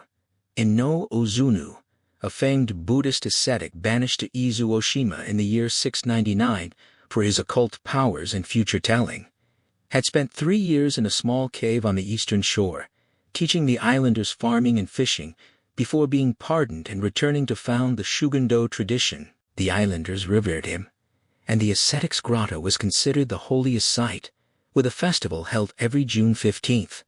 But after the war, as part of occupation policy toward Shinto and Buddhism, American forces had removed the statue from the cave and tossed it into the ocean. Shizuko, who had deep faith in Ozunu, had hidden among the rocks, watched the patrol boat, and memorized the exact spot. Genji couldn't believe she wanted to fish for a stone statue, but his secret feelings for her made refusal impossible. He launched his boat, hoping to put her in his debt, and the prospect of being alone with her under the beautiful moon was its own reward. Genji's story eventually wound down, his voice thick with a bitterness that was hard to ignore, as he laid the blame for Shizuko's fate squarely on the man who had stolen her from him, Ikuma. For Asakawa, listening was a trial, the old man's resentment coloring every word. Still, from the rambling account, 2 solid pieces of information emerged. Shizuko had possessed the power to see the future, and this strange ability seemed to have been awakened by a stone effigy of the ascetic and no Zunu, pulled from the sea. Their attention was then pulled away by the hum of the fax machine. As the paper fed through, it revealed a grainy enlargement of a woman's face, a headshot of Sadako Yamamura, procured by Yoshino from her old theater troupe. Seeing her image for the first time sent a strange thrill through Asakawa. It was a jarring intimacy. Though he had only experienced the world through her senses for a fleeting, terrifying moment, seeing her face now felt like a meeting of equals, a bizarre recognition. The sensation was unnervingly personal, like finally glimpsing the features of a lover in the dim light of dawn after a night of complete abandon. Her face was far from monstrous. Even through the fax's blur, her beauty was undeniable, her features impossibly regular and captivating. Ryuji commented on her attractiveness, and the observation made Asakawa think of Mai Takano. On pure aesthetics, Sadako was the more beautiful of the two, yet Mai possessed a tangible, vibrant femininity that Sadako, even in her flawless image, seemed to lack. The reports of an eerie quality that clung to her memory which didn't translate to the photograph felt telling. She possessed powers beyond the norm, and those powers must have fundamentally shaped how others perceived her, casting a shadow that no camera could capture. The next page of the fax was a dossier on Shizuko Yamamura. It filled in the gaps. Genji's biased account had left. The document detailed how, in 1947, Shizuko had left the island for Tokyo only to collapse from severe head pains. In the hospital, she met a doctor who introduced her to Haihachiro Ikuma, an ambitious assistant professor of psychiatry at Taito University. Ikuma, fascinated by her startling clairvoyance, shifted his entire research focus to the paranormal, with Shizuko as his primary subject. Their professional relationship quickly deepened into a romantic one, despite Ikuma being a married man. By the end of that year, Shizuko was pregnant and retreated to her hometown to give birth to Sadako in secret. She left the child with her relatives and returned to Tokyo, only to come back for Sadako 3 years later. From that point on, she never let the girl out of her sight. When the new decade arrived, the partnership of the professor and his psychic medium became a media sensation. The press, initially dazzled by Ikuma's academic credentials, reported on their work with a sense of wonder. Their purported insights into the scientific basis of the supernatural captivated the public. But the tide began to turn. Accusations of fraud were persistent, and when a learned society dismissed their work with a single damning word, public opinion quickly soured. Shizuko's documented powers were impressive: ESP, clairvoyance, and the ability to create psychic photographs. She could imprint images on film just by pressing a sealed envelope to her forehead, and identify hidden images with perfect accuracy. However, a competing magazine dismissed her as a common fraud, claiming any trained magician could replicate her tricks. With this, the public's trust eroded, and the wave of support for Ikuma and his subject began to recede. Then, tragedy struck the family. In 1954, Shizuko gave birth to a second child, a boy who fell ill and died after only 4 months. Sadako, then 7 years old, had doted on her little brother. Desperate to salvage his reputation, Ikuma forced Shizuko into a public demonstration of her abilities in 1955. Shizuko was reluctant, knowing she struggled to focus in front of a crowd and feared failure. But Ikuma was adamant, seeing it as the only way to silence their critics. On the appointed day, she nervously took the stage in a laboratory theater packed with nearly 100 scholars and journalists. She was exhausted and mentally unprepared, her will eroded by the pressure. The experiment was simple. She only needed to identify the numbers on a pair of dice sealed inside a lead container. Under normal circumstances, it would have been effortless. But she knew the entire room was willing her to fail. The hostile energy was suffocating. She began to tremble, lost her composure, and eventually cried out, unable to continue. She reasoned that everyone possessed some psychic power, and that the collective will of the crowd was disrupting her own, overriding her abilities. Ikuma, however, was unrepentant. He lashed out, accusing the entire nation, spurred on by a sensationalist media, of trying to destroy his life's work. The grand public display ended not with proof, but with Ikuma's furious denunciation of the press. Predictably, the media the next day presented his outburst as a pathetic excuse for failure. The headlines were "Damning Fraud Exposed Professor of Fake Victory for Modern Science." Not a single journalist came to their defense. Ikuma, his world crumbling, retreated into the mountains, subjecting himself to harsh ascetic disciplines like standing under freezing waterfalls. His efforts yielded nothing but a serious case of pulmonary tuberculosis, forcing him into a sanatorium in Hakone. Meanwhile, Shizuko's mental state deteriorated rapidly, consumed by paranoia. Her 8-year-old daughter Sadako managed to convince her to return to the island of Sashikiji, hoping to escape the relentless media scrutiny and public ridicule. But the respite was brief. Shizuko slipped away from her daughter's watchful eye and threw herself into the volcanic crater of Mount Mihara. The family, once bound by love and a shared secret, had been utterly destroyed. Ryuji, having finished the report, was the first to speak, a grim satisfaction in his voice as he recognized the familiar pattern. It was a deep-seated grudge. He imagined the fury and pain Sadako must have felt witnessing her mother's final desperate act. Asakawa, himself a member of the press, defensively wondered if her hatred was solely aimed at the media. Ryuji was quick to correct him, arguing that her resentment was far broader. It was a loathing for the fickle public itself, who had first adored her family, and then, when the winds of opinion shifted, tore them apart. Asakawa protested weakly, a plea from his own guilty conscience. Ignoring Asakawa's mumbled self-justification, Ryuji steered the conversation back to the video, dissecting its images. He explained that Mount Mihara appeared not only as the site of her mother's death, but also as a place of personal psychic power for Sadako, who had famously predicted its eruption. The subsequent image of the character from Mountain was likely her first successful psychic photograph, created when she was only 4 or 5 years old. The dice, he continued, were a window into her childhood trauma, showing her as a 7-year-old girl filled with anxiety, watching her mother struggle to identify their numbers in a public demonstration. Asakawa was struck by a thought in the video. Sadako had clearly seen the dice. He was bewildered that Shizuko had failed. Ryuji countered that it wasn't strange at all. The daughter's power far exceeded the mother's by age 7.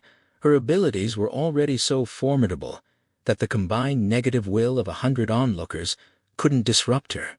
He pointed to her ultimate feat projecting clear images onto a television screen, a technology that operated on a fundamentally different principle than film, one that required her to manipulate a complex grid of 525 lines. This placed her power in an entirely different league. Still skeptical, Asakawa questioned why, if she was so powerful, she had only sent a mediocre psychic photograph to Professor Miura. Ryuji scoffed at his denseness. Shizuko's life had been ruined by the exposure of her powers, a lesson she would have imparted to her daughter. She must have drilled into Sadako the importance of hiding her abilities, of living a normal life. The psychic photo was likely a deliberate act of restraint, a way to appear average while testing her abilities. Asakawa then shifted his focus to the old woman in the video. Ryuji admitted he didn't know who she was, but suggested she might have been a dream figure, a prophetic apparition speaking in a forgotten island dialect, possibly a remnant of the ascetic Enno Ozunu's time. The cryptic prediction that the woman had made "next year you're going to have a child" lingered in the air. They weighed the possibility that it referred to Sadako's deceased baby brother, but the syntax of the prophecy was personal, speaking directly to her. The question of whether Sadako had ever given birth, and to whom, hung unanswered. A ghost in the room. Ryuji, with a sudden announcement of his hunger, broke the tension and headed for the door. Asakawa followed, his mind still churning over the riddle of a man in the video's final scene, a face he'd seen contorted with violence. He wondered if it could be Sadako's father, but the palpable hatred in her gaze seemed too intense for a relative. A photograph of Ikuma might offer a clue, and he resolved to ask Yoshino for it, hoping Ryuji would have an opinion on the matter. They sought refuge from the howling wind in a bar near the harbor, the dark sea churning outside. Ryuji ordered beers and a hearty lunch, but Asakawa was too preoccupied to eat. Looking out at the deserted pier, he felt the weight of the investigation pressing down on him. Returning to the video, he asked Ryuji his final assessment of the images. Ryuji, chewing his food, shrugged, but then posed a question about what people are said to experience at the moment of death. Asakawa recalled a vivid account he had read, of a man whose life flashed before his eyes as his car plunged off a cliff. Ryuji suggested that the video felt eerily similar, a replay of the most intense, emotionally charged moments of Sadako's life. The implication was chilling. Sadako Yamamura was no longer alive. Her consciousness, at the moment of her death, had somehow imprinted itself onto the tape, a ghost in the machine. Asakawa grasped the horrifying logic. He was staring at the fragmented landscape of a dying woman's mind. Yoshino's voice on the phone carried a sharp edge of impatience as he asked where Asakawa had been. Asakawa offered a quick apology, explaining they had stepped out to eat, before turning the conversation to the results of Yoshino's investigation. He could feel a shift in the reporter's tone, a gentleness that felt like a harbinger of bad news, and his stomach tightened. When he asked directly if Yoshino had found anything about Sadako's life after the theater, the silence that followed was damning. Yoshino finally admitted he had hit a dead end. The words struck Asakawa like a physical blow. His face crumpled, the hope draining out of him. From behind, Ryuji watched the transformation with an almost clinical curiosity, then sprawled on the floor, stretching his legs, as if settling in for a show. Asakawa's voice rose, demanding to know what that meant. Yoshino explained he had only located 4 of the interns from Sadako's time, all now middle-aged. None of them had seen her since shortly after the company director, Shigemori, had died. The trail was cold. There was simply nothing more to learn. Asakawa refused to accept it, his desperation bleeding through.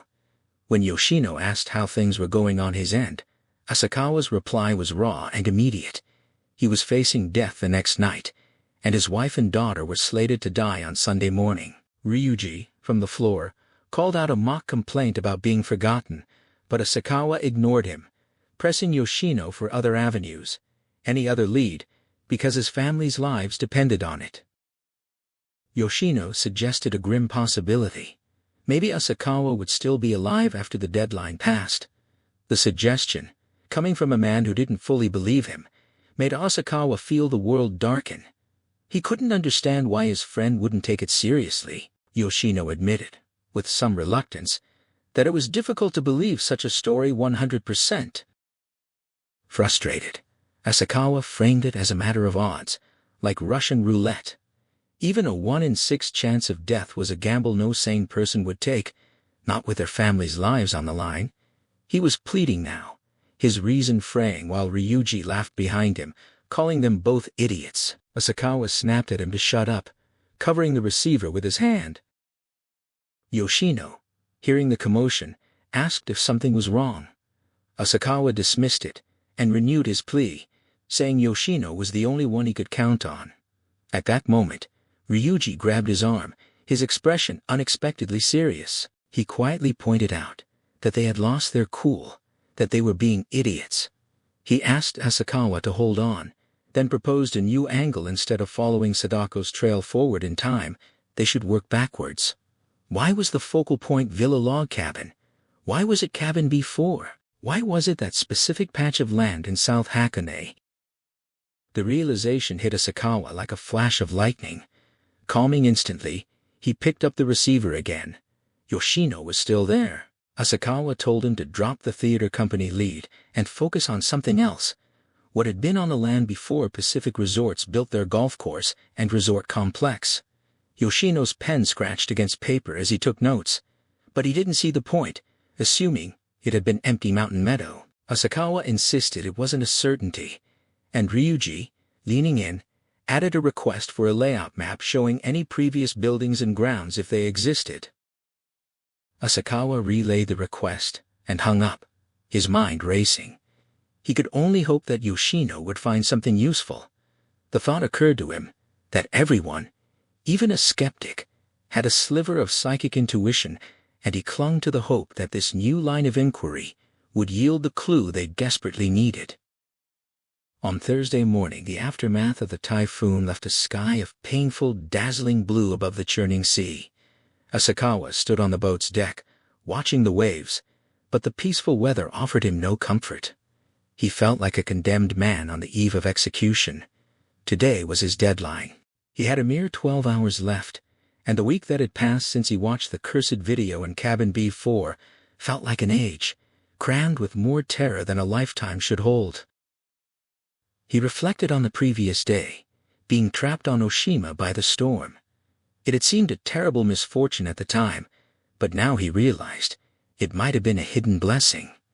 If he had been running around frantically, he would have been too agitated to think clearly. The forced delay had given him time to process, and he was beginning to accept that if death was coming, he had to meet it without the bitter weight of regret for what he hadn't tried. The clue in his hands, a 3-page fax from Yoshino, was their last hope. His colleague had spent the previous day digging, and the information was crucial.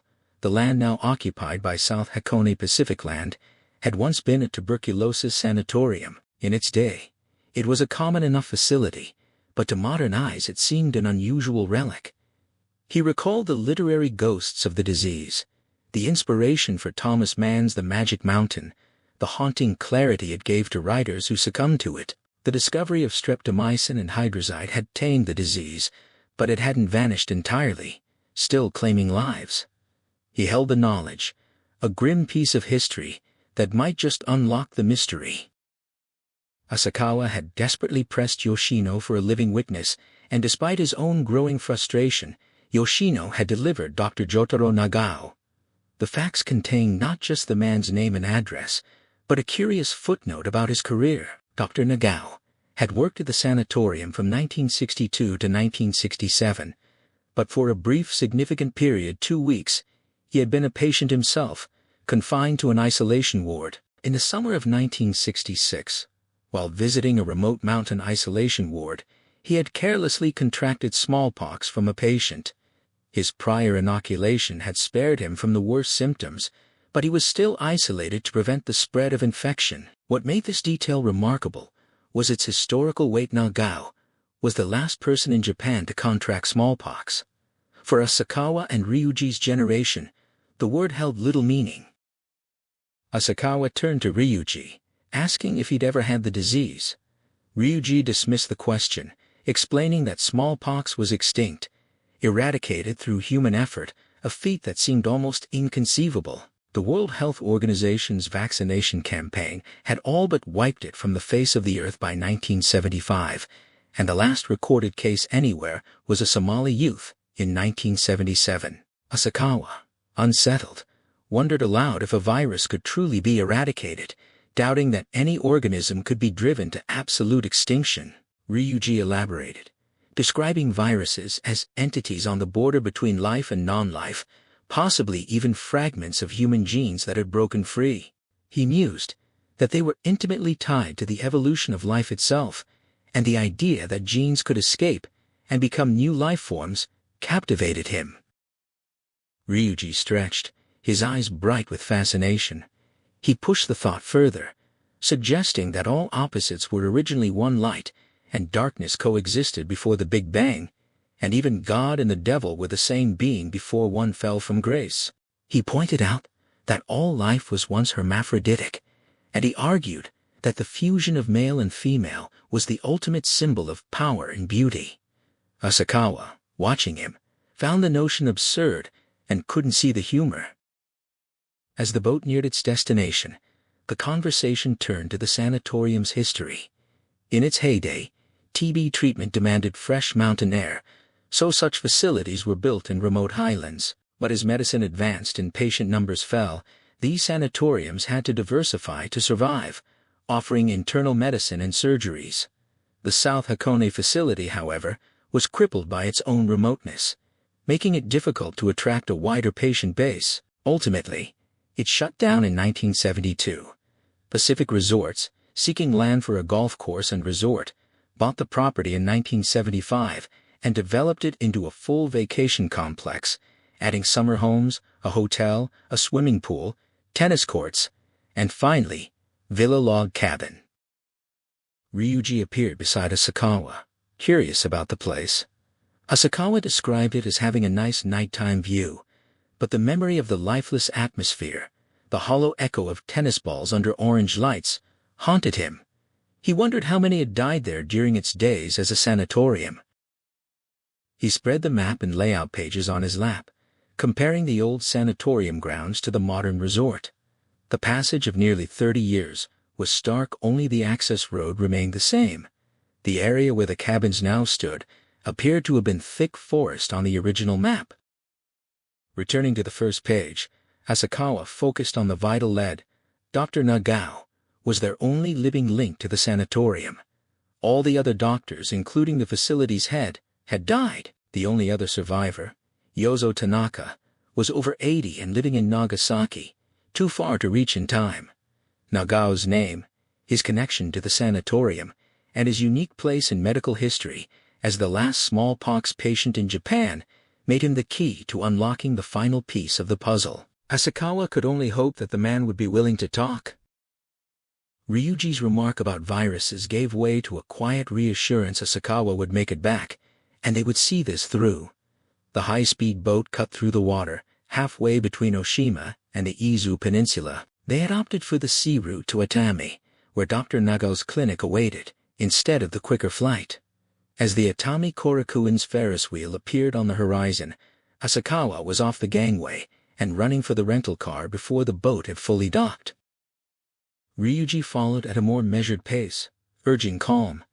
As they navigated Atami's labyrinthine streets, Ryuji mused aloud about the devil manifesting in different forms throughout history, pointing to the bubonic plague and the modern terror of AIDS. He questioned whether humanity could truly drive a god of pestilence to extinction, reflecting a deep unease about the nature of such forces.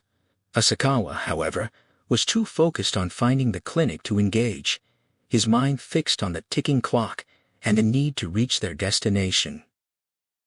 They arrived at the small one-story clinic near Kinamiya Station. Standing outside, Asakawa hesitated, acutely aware that this might be their last chance.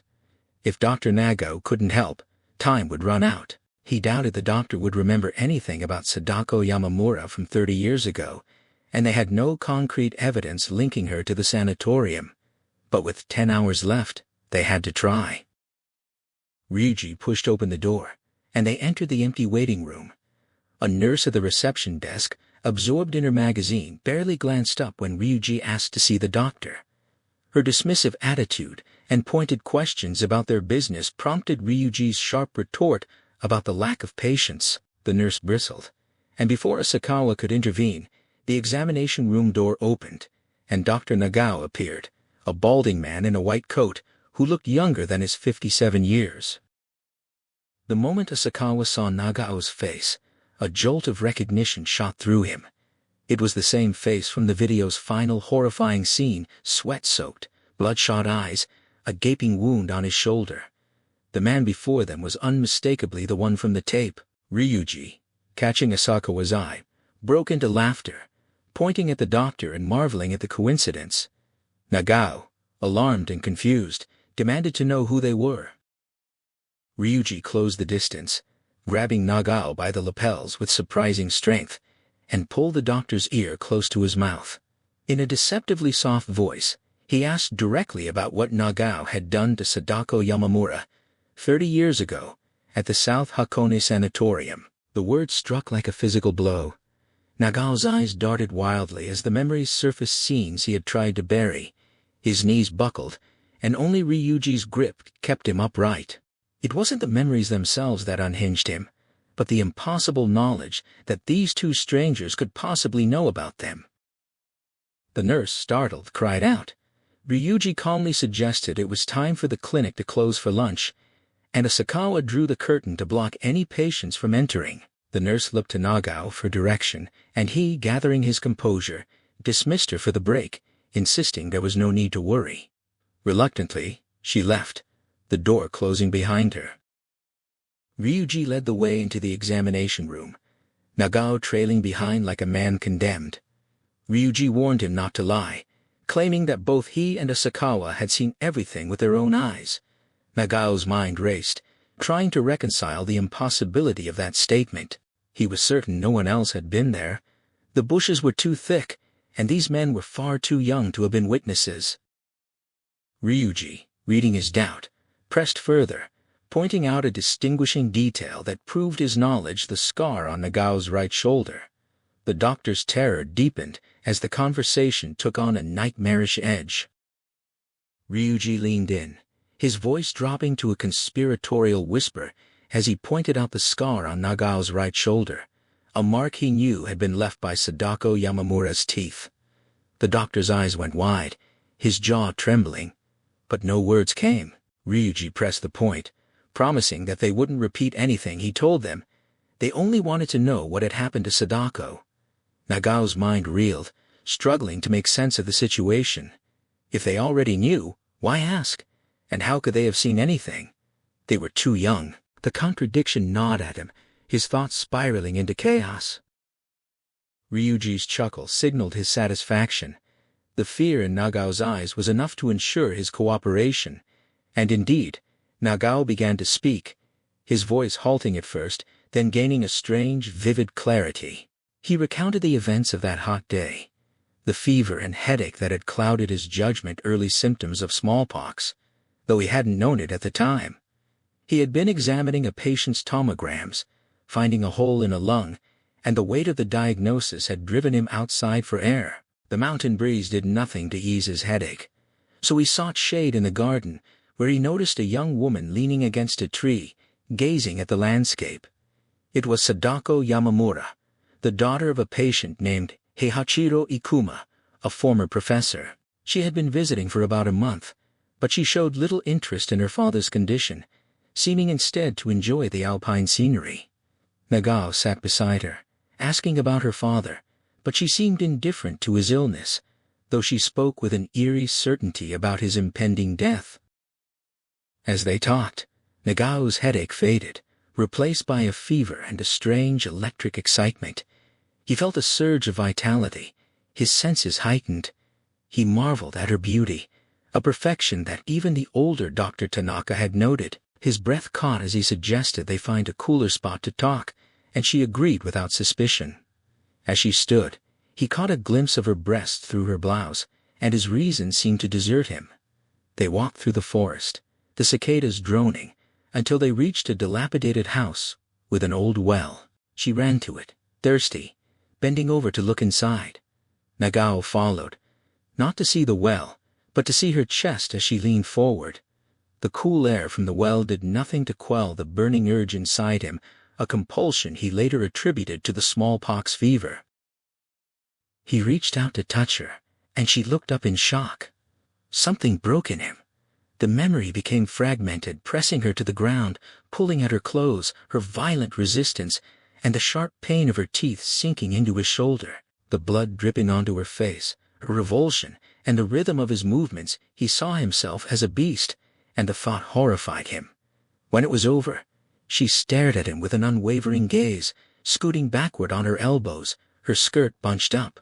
He looked at her body again, and saw something that made him doubt his eyes, a small blackish lump at the convergence of her thighs, and the unmistakable shape of testicles nestled within her pubic mound. Had he not been a doctor, he would have been shocked beyond reason, but he recognized the signs: testicular feminization syndrome, externally female, with breasts and a vagina, but chromosomally male, a rare condition, and one that seemed to produce extraordinary beauty. He realized he was the first outside her family to discover her secret, and she had been a virgin until moments ago. He tried to rationalize his actions, but then a thought, sharp and unmistakable, cut through his mind. She would kill him. The telepathic message was absolute, leaving no room for doubt. His instinct for self-preservation took over. He climbed back on top of her, his hands around her neck, pressing with all his weight. To his surprise, she offered little resistance, her eyes narrowing as if in pleasure, her body relaxing as though she welcomed death. He didn't wait to confirm she was dead. He lifted her body and carried her to the well, his actions moving beyond his conscious will. The dark mouth of the well seemed to draw him, and he felt as though he were being guided by some external force. He let go, her body sliding down into the earth, hitting the bottom with a splash. He threw rocks and dirt after her, trying to bury her forever, but the dull thuds of the stones striking her body made him hesitate. He couldn't bear to mar that sickly beautiful form, even as he desired its complete destruction. Asakawa's instincts, honed by years of reading stories and watching television, told him that the narrative was following a familiar rhythm.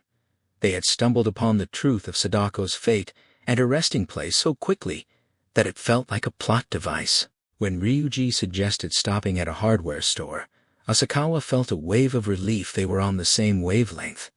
He still couldn't fully grasp the grim task ahead, but finding the well near Villa Log Cabin seemed straightforward enough. The midday sun glinted off the hilly streets of the hot spring town, and the lazy weekday atmosphere made the mission feel almost surreal.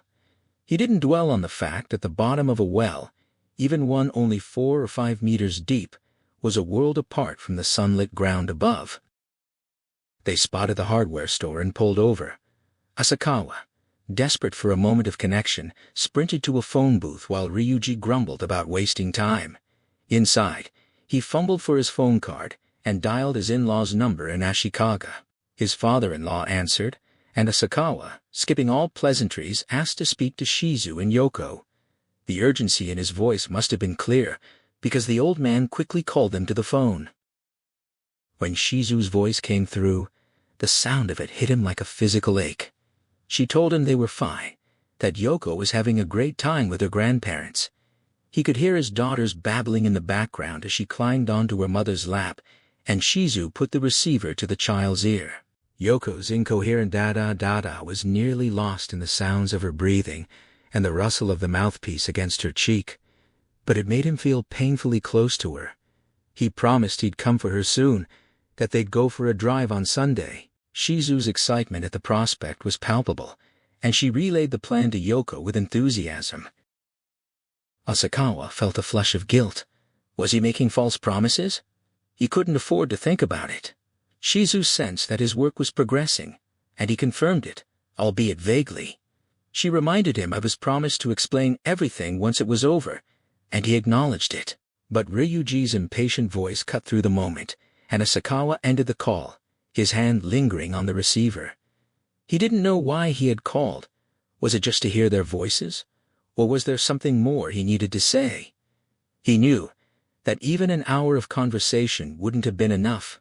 He hung up, the weight of the deadline pressing down on him. Driving up to South Hakone Pacific Land in the daylight, the place felt like a normal mountain resort. The eerie atmosphere he had experienced on his first visit was hidden by the sun. The sound of tennis balls was crisp and light, and Mount Fuji loomed hazy and white in the distance. The scattered flashes of sunlight from greenhouse roofs below added to the mundane beauty. Villa Log Cabin was deserted, as expected on a weekday afternoon. B4 was vacant. Asakawa left Ryuji to check in and began unloading the car, changing into lighter clothes. He stepped into the cabin, and the memories of his terror-stricken flight a week earlier came flooding back. He could still picture himself running to the bathroom, vomiting, and the graffiti he had seen on the wall. He opened the bathroom door, and there it was, the same graffiti, in the same place, as if mocking him.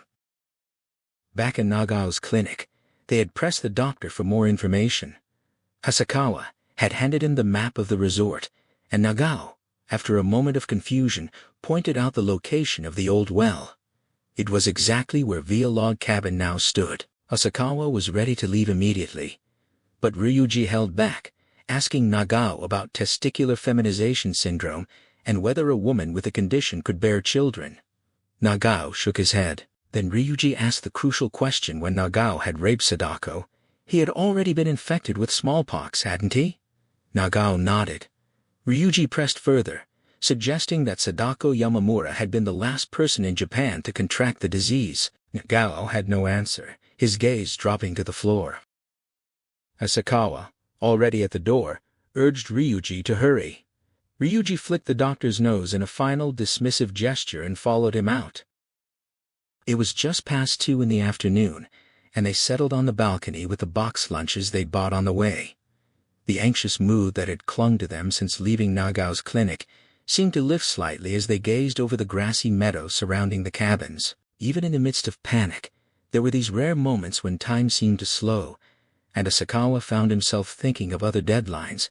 Other times, he'd wasted precious minutes watching coffee drip from a pot. Ryuji urged him to eat, having bought 2 lunches for himself, but Asakawa had little appetite.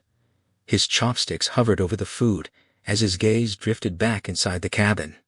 Finally, he voiced the question that had been nagging at him. What exactly were they doing here? Ryuji's answer was matter-of-fact. They were going to find Sadako and take her remains back to Sashikiji to lay her to rest. Asakawa pressed further, asking if that was the charm, if that was truly what she wanted.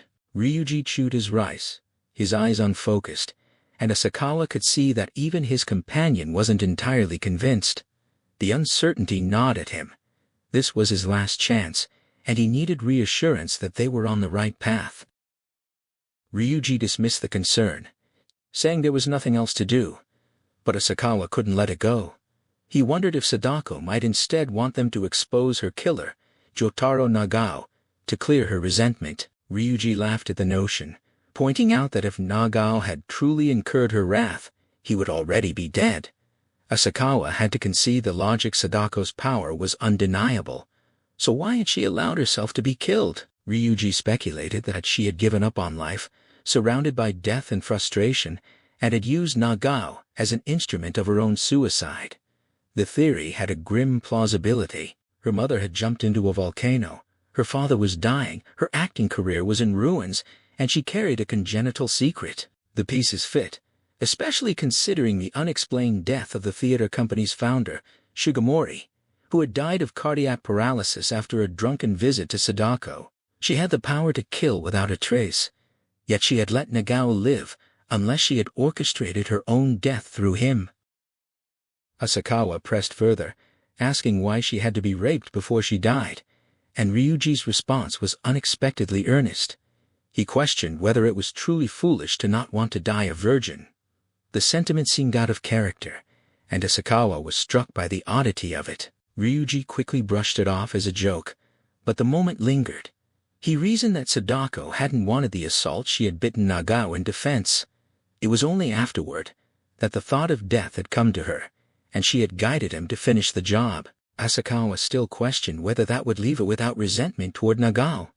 Ryuji countered that her true hatred was aimed at society itself, a force far greater than any single man, and that Nagao's role was insignificant in comparison. With that, Ryuji drained his tea, stood, and tossed the empty can into the valley, declaring that they had spent enough time thinking. They needed to find Sadako. They descended to the hillside, and Ryuji handed Asakawa a sickle, pointing to the slope on the left side of B4. Asakawa knelt, and began cutting through the tall grass, clearing the ground to examine its contours. 30 years ago, a dilapidated house had stood here with a well in its front yard. He tried to visualize where he would have built a house, considering the view and the lay of the land. The perspective shifted little as he moved, but he noticed that the area where cabin A4 stood was the only level spot. He crawled between A4 and B4, cutting grass and feeling the earth with his hands, searching for any sign of the well. His mind wandered, realizing he had never actually seen a real well, especially not one in a mountainous area. He questioned the logic of groundwater existing here, but a patch of marsh a few hundred meters east offered a clue. The pressure of time bore down on him. He looked at his watch and saw it was nearly 7 hours left. Would this frantic effort even bring them closer to the deadline? His thoughts spiraled. What would mark the site of an old well? A circle of stones? And if they had collapsed, how would they ever find it in time? His throat was dry despite the tea he had drunk. Voices in his head urged him to look for bulges in the earth, for rocks. He jammed the shovel into the dirt, his nerves frayed. His mind drifted to a childhood memory of digging a cave with friends. It was a strange, fleeting comfort. Ryuji's voice cut through the reverie, asking what he was doing. Asakawa looked up, dazed, and realized he had been mindlessly digging a small hole.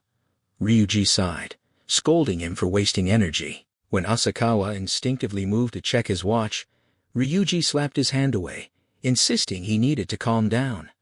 Asakawa protested that there was no time, but Ryuji pushed him, and he fell backward, his feet in the air. Ryuji told him to lie still, to stop wasting his strength, and Asakawa, defeated, lay on the grass, trying to collect himself. Ryuji forced him flat, a heavy foot pinning him down until Asakawa surrendered to the pressure and lay still, eyes shut against the glare. When the weight finally lifted and he blinked his eyes open, he watched Ryuji's stocky, powerful frame stride away toward the cabin's balcony shadows. There was something purposeful in the man's stride, an unspoken confidence that announced he'd just had the very thought they'd been hunting for. Alone now, sprawled in the grass, Asakawa stared up into the brilliant blue. The sun beat down on him, and he felt a hot pulse of self-loathing. He measured his own crumbling nerve against Ryuji's iron composure, and found himself disgustingly wanting. He drew slow, measured breaths, trying to coax his mind into calm, but he knew he wasn't going to hold himself together through the next 7 hours. The only path forward, he decided, was to surrender, to follow every command Ryuji gave, to let himself become a vessel for someone else's unbreakable will. If he could lose himself completely, maybe the terror would lose him too. He imagined sinking into the earth, dissolving into the soil, becoming indistinguishable from the ground itself. The thought nudged him toward drowsiness, and consciousness began to slip. As he drifted, a memory surfaced, not the digging, but the hollow they had made, and a woman's face dark against the sunset, blocking the light. The image softened, and Ryuji's face imposed itself over hers, closer now, a voice cutting through the fog. He was being mocked for dozing off, for laughing in his sleep.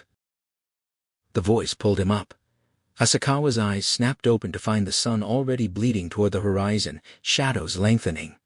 Ryuji stood over him, black against the dying light, and then he was hauling Asakawa upright and gesturing urgently toward the crawl space beneath the cabin's balcony. Without a word, Ryuji dropped to his knees and slithered underneath, and Asakawa followed.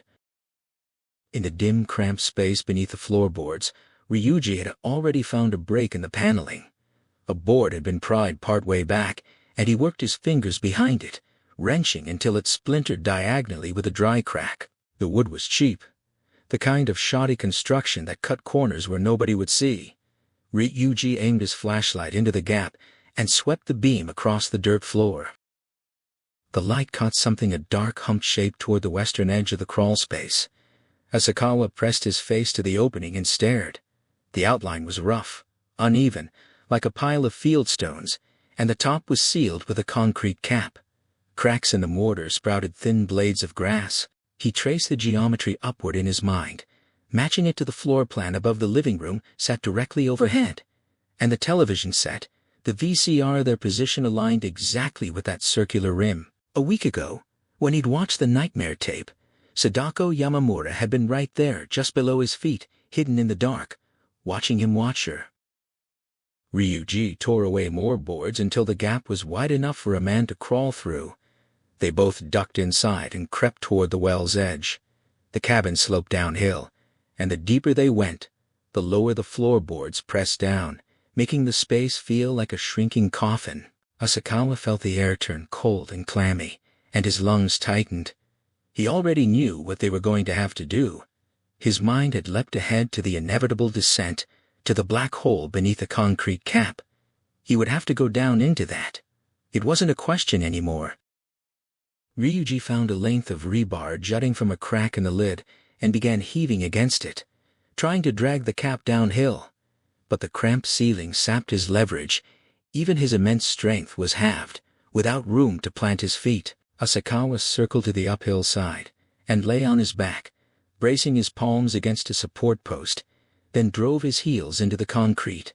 They worked in rhythm, grunting synchronized efforts. The lid ground against stone with a shriek like a living thing. They couldn't know when the cap had been sealed, during the resort's construction maybe, or when the sanatorium closed. But the seal was old, older than a year, yet younger than 25. With Ryuji's shovel blade wedged into the crack, they threw their full weight against the lever. The cap groaned and toppled with a final agonized scrape. The rim of the well was damp and cold. They clicked on their flashlights, leaned their bodies into the opening and peered down. The air that rose from below was thick with the smell of rot and wet stone. The darkness felt impossibly dense, as if it would swallow them whole if they let their grip slip. It was real. She was here, in the water at the bottom, 5 meters down. The beam showed a dark pool but gave no hint of its depth. Asakawa's body locked. He could barely force himself to stay there at the rim. He remembered Ryuji's earlier comment on the boat about biological hermaphrodism and some kind of ultimate beauty. An image flickered in his mind from an art book he'd once seen, a female nude with something else between her thighs, a detail that had made him doubt his own eyes. He shook it off. Ryuji was already tying rope to a post, preparing to go down. Asakawa watched in mute horror. The descent was inevitable. He would have to follow. He fixated on the mossy stones circling the shaft, and in the orange light, their patterns twisted into faces screaming, contorted masks from nightmares. A pebble dislodged and clattered down the walls, swallowed by the dark. He felt like the earth was crawling with spirits, fingers reaching for the light. Ryuji lowered himself into the gap, hand over hand, until his boots met the bottom with a soft splash knee-deep in murky water. He called up for the bucket and the thin rope. Asakawa, still frozen at the edge, heard the command, but his body felt distant, detached, as if watching himself from outside. The bucket waited on the balcony where they had left it. Asakawa dragged himself out from under the cabin's low crawl space, emerging into the open night. The darkness outside was absolute, but after the suffocating dimness beneath the floor, it felt like stepping into a vast, airy cathedral, a release so sharp it nearly made him dizzy. He gulped the cool evening air, letting it scour his lungs. Across the grassy slope, only one cabin, a one near the road, showed any light.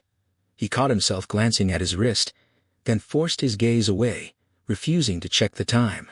From that lit cabin, warm, muffled voices drifted on the breeze, familial sounds, the clink of dishes, the easy rhythm of dinner. They belonged to a different world, a world floating somewhere beyond his reach.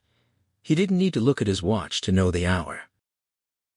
He made his way back to the well's rim, where he tied the bucket and shovel to the rope, and lowered the load into the dark shaft. Below, Ryuji's movements were brisk, shoveling mud and debris from the bottom, then pausing to sift his fingers through the sludge, hunting for anything solid. Each time the bucket came back empty except for earth and gravel. Asakawa braced his belly against the stone edge and heaved the bucket up, then dumped its contents onto the grass before sending it back down. The cycle repeated: down, fill, haul, dump.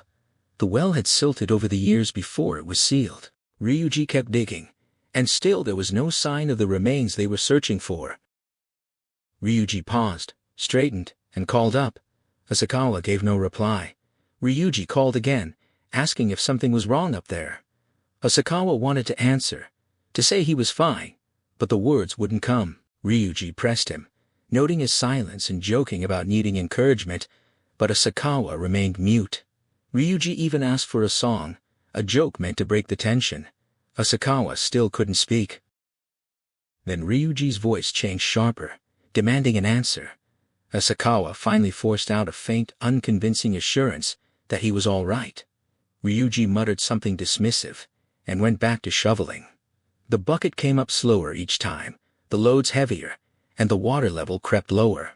And then the bucket stopped, halfway up, and slipped from Asakawa's exhausted grip. It plummeted back into the well, splashing Ryuji with muddy water from head to toe. Ryuji's reaction was immediate, a curse, and then the hard realization that Asakawa had hit his limit.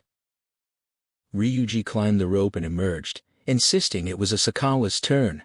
Asakawa's body jolted, and he shot upright, cracking his head on the floorboards above. He protested, stammering that he still had strength left, but Ryuji saw through him. Ryuji's flashlight cut through the dark, fixing Asakawa in its beam, and the look on Ryuji's face was one of cold assessment. He knew that fear had already claimed Asakawa's reason. The work below was physically demanding, but the hauling was harder. The simple fact of who was doing the heavier task was obvious. Ryuji pushed him toward the well. Asakawa recoiled, babbling excuses, claustrophobia, fear, and then, when Ryuji called it foolishness, Asakawa cringed further, frozen, unable to move. He stared into the black water below, its surface trembling faintly, and insisted he couldn't go down there.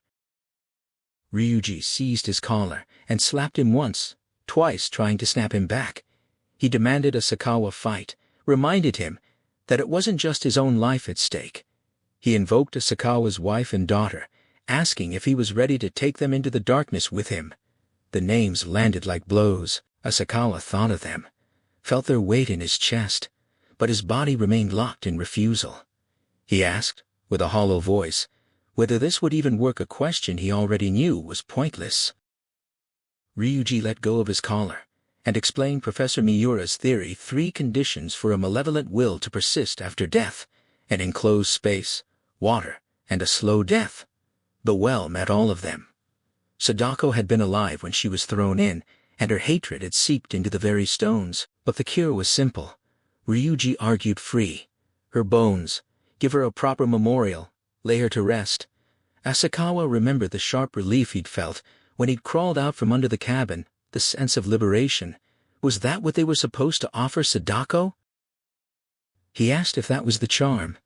Ryuji answered with uncertainty, saying maybe it was, maybe it wasn't. Asakawa pressed him, and Ryuji grabbed his collar again, insisting that the future was always uncertain, but that didn't mean you gave up. The charm, whatever it was, stood a good chance of breaking the curse. Asakawa wanted to argue, to scream that there was no proof, that Miura was a fraud, but the words stayed trapped in his throat. Ryuji's voice softened, urging him not to waste time, to face death without surrender. Asakawa still resisted, but finally, he began to climb over the rim of the well, lowering himself into the shaft.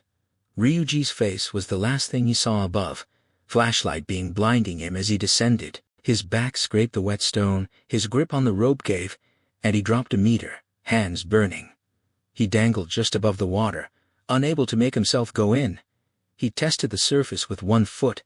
The cold struck him like a shock, and he jerked back, but his arms were failing. He couldn't hold on any longer. He let both feet drop into the water, sinking into soft mud, and the panic hit a sensation of countless hands reaching up from the earth, the walls closing in, mocking him. He tried to scream for Ryuji, but his throat locked. No sound came. He was drowning in air, his lungs empty, and something warm trickled down his inner thighs. Above, Ryuji's voice cut through a command to breathe. Asakawa had forgotten to breathe. Ryuji told him it was all right, that he was there, and the voice pulled him back far enough to suck in a desperate lungful of air. His heart hammered against his ribs, wild and uncontrollable. He couldn't do what needed to be done down here. His body refused. Desperate, he cast about for a lifeline, any thought that might pull him out of the spiral. If the well had been open to the sky, if stars had been visible overhead, it wouldn't have been so unbearable. It was the cabin above that made it a trap, the floorboards and cobwebs sealing him in, cutting off every escape route. Even with the concrete lid gone, the ceiling was still there, solid and suffocating. And beneath his feet, in the mud and water, Sadako Yamamura had been living for 25 years. A tomb. That's what this was. He couldn't think of anything else. Thought itself had been sealed away from him, just like the light. The images she had seen in her final moments had stayed here, saturated into the walls, fed by the cramped darkness and the water. They had grown, breathing like the tide, rising and falling in some cycle that had finally aligned with the television upstairs, and then they'd emerged into the world. Sadako was breathing. He could feel it, the sound of breath enclosing him from nowhere, from everywhere. Her name echoed in his skull. Sadako Yamamura. Sadako Yamamura, and her face rose before him from the photographs, beautiful and terrifying, shaking her head with a coquettish, almost playful motion. She was here. Something broke in him. He began to dig recklessly, shoveling through the mud, driven by the image of her face, her body. He tried to hold on to the thought of her beauty, to keep that image vivid, the bones of that beautiful girl, now lying in his own filth. He worked the shovel, sifting through the sludge, and time stopped meaning anything. He had taken off his watch before descending. Exhaustion and stress had blunted his fear, and the deadline, the one that had consumed him for days, faded into irrelevance. He felt drunk, disconnected. The only markers of time were the bucket coming back down, and the steady, stubborn beat of his heart. Then his fingers closed around something, a large, round rock, smooth and oddly pleasant to the touch. 2 holes in its surface. He lifted it from the water, rinsed the mud from its recesses, and found himself holding it by the ear holes. A skull. His imagination rushed to fill the hollows, big clear eyes returning to the sockets, flesh rising to form an elegant nose, long wet hair streaming from the neck and behind the ears. Sadako blinked, melancholy and slow, shaking water from her lashes. Her face was distorted, squeezed between his hands, but her beauty was untouched. She smiled at him, then narrowed her eyes as if trying to focus. He had been wanting to meet her. The thought formed and dissolved, and he slumped where he stood, collapsing into the mud. From far above, Ryuji's voice came, distant and echoing, announcing that the deadline 10:04 had passed. It was 10:10. Ryuji was shouting, exultant, declaring the curse broken, that they were saved. He called down, half joking, telling Asakawa not to die down there and put a curse on him, demanding an answer. Asakawa heard the words, but they didn't reach him. He didn't feel saved. He curled up in the dark, clutching the skull to his chest, suspended somewhere between waking and dreaming, between one world and another. A call from the manager's office pulled Asakawa out of sleep. The voice on the line was brisk, reminding him that checkout was at 11 and asking if they'd be staying another night. Half conscious, he fumbled for his watch on the pillow. His arms felt like lead. Just lifting them took everything he had. The ache hadn't set in yet, but he knew it was coming. Without his glasses, he had to bring the watch right up to his face before the numbers came into focus a few minutes past 11. He couldn't formulate a reply. He wasn't even sure where he was. The manager's voice came again, tinged with impatience, repeating the question about staying another night. Beside him, Ryuji stirred and groaned. This wasn't Asakawa's own room, that much was certain. Everything felt strange, as though the world had been repainted overnight, the familiar contours erased and redrawn. The line connecting past to present, present to future, had been severed cleanly. There was before sleep, and after. The manager grew concerned at the silence on the other end, and Asakawa, for no reason he could identify, felt a sudden surge of joy. He heard water trickling somewhere, a faucet left running. Ryuji shifted again, drool on his cheek, eyes cracking open. His memories were gauzy, indistinct. He could recall visiting Dr. Nagao, and then heading for Villa Log Cabin, but after that everything dissolved into fog. Dark images flickered at the edges of his mind, and his breath caught as he tried to grasp them. It was like waking from a vivid nightmare. The impression lingered, even if the details had slipped away. But his spirits were high. He managed to tell the manager they'd be leaving right away, matching the man's officious tone, and then hung up. Ryuji had closed his eyes again. Asakawa shook him, urging him to get up. He had no sense of how long they'd been asleep. It felt like far more than his usual 5 or 6 hours. He couldn't remember the last time he'd slept so deeply, so free of fear. He shook Ryuji harder, warning him about the extra charge if they overslept. His gaze drifted to the dining table, where a milky white plastic bag sat.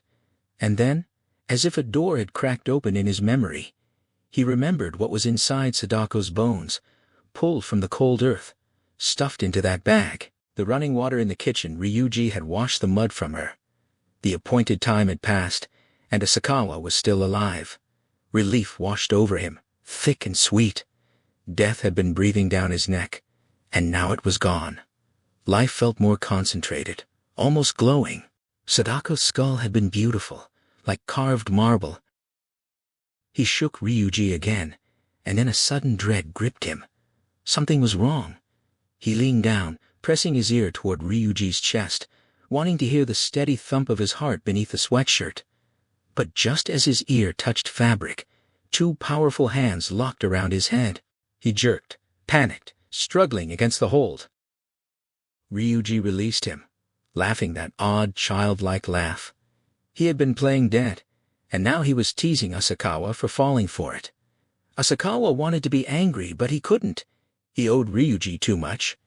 He told him to stop fooling around. Ryuji countered that it was payback, that Asakawa had scared him senseless the night before when he'd collapsed at the bottom of the well. Ryuji had been worried. Certain time was up. Asakawa blinked, realizing he couldn't remember climbing out on his own. He recalled dangling from the rope, his strength spent. Ryuji must have hauled his 60 kilograms straight up. The image reminded him of something the stone statue of En no Wozunu pulled from the sea. Shizuko had gained powers from that act. Ryuji, by contrast, had only earned aches and pains.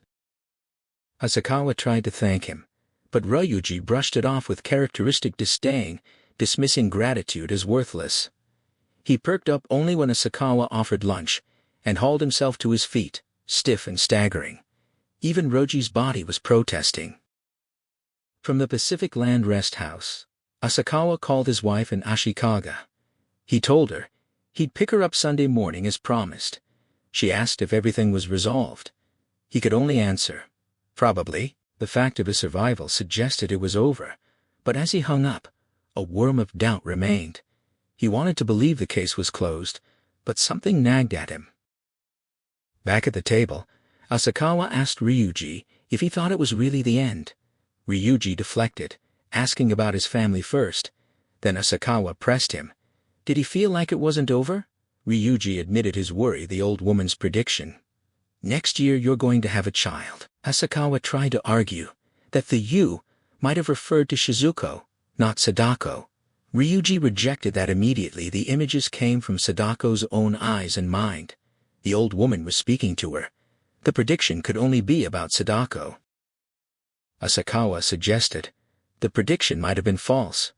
Ryuji countered that Sadako's foresight was infallible, but Sadako was biologically male, incapable of bearing children, and a virgin until her final moments, and her first sexual encounter had been with Nagao, the last smallpox victim in Japan. The coincidence was too sharp. Asakawa felt the unease spread. When the conversation drifted into genetics, into the ancient unity of opposites, God and devil, cell and virus, male and female, the questions grew too vast for individual certainty. He tried to convince himself it was over. He was alive. The charm's riddle was solved. Then a parallel struck him.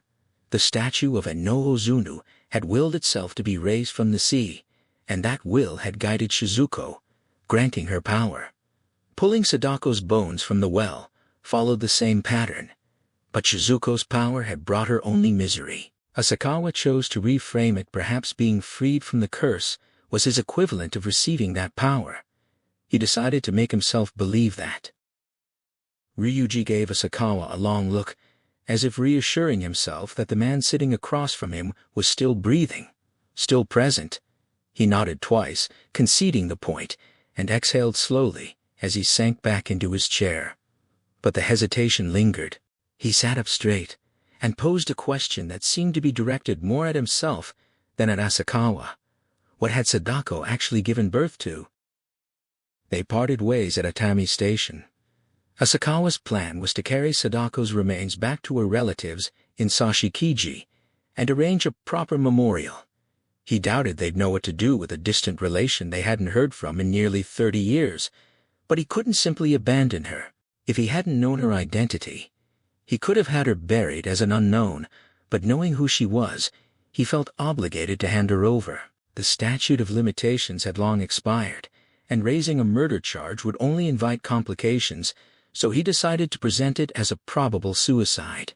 He wanted to make the delivery and return to Tokyo immediately, but the boat schedule was sparse. Leaving now would mean spending another night on Oshima, and since he had to leave the rental car in Atami, flying back would only add to the logistical tangle. Ryuji climbed out of the car at the station, telling Asakawa he could handle the bone delivery alone. He had too much work to justify tagging along.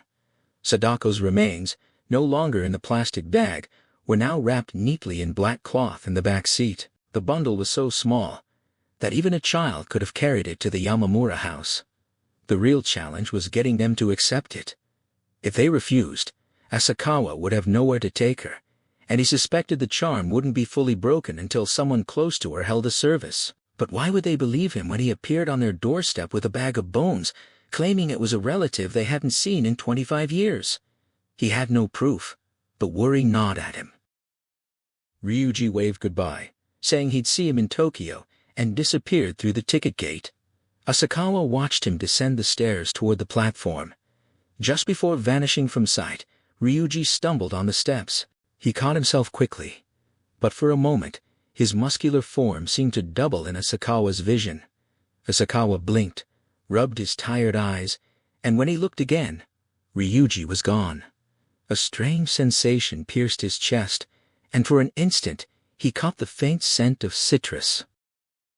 That afternoon, he delivered Sadako's remains to Takashi Yamamura without incident.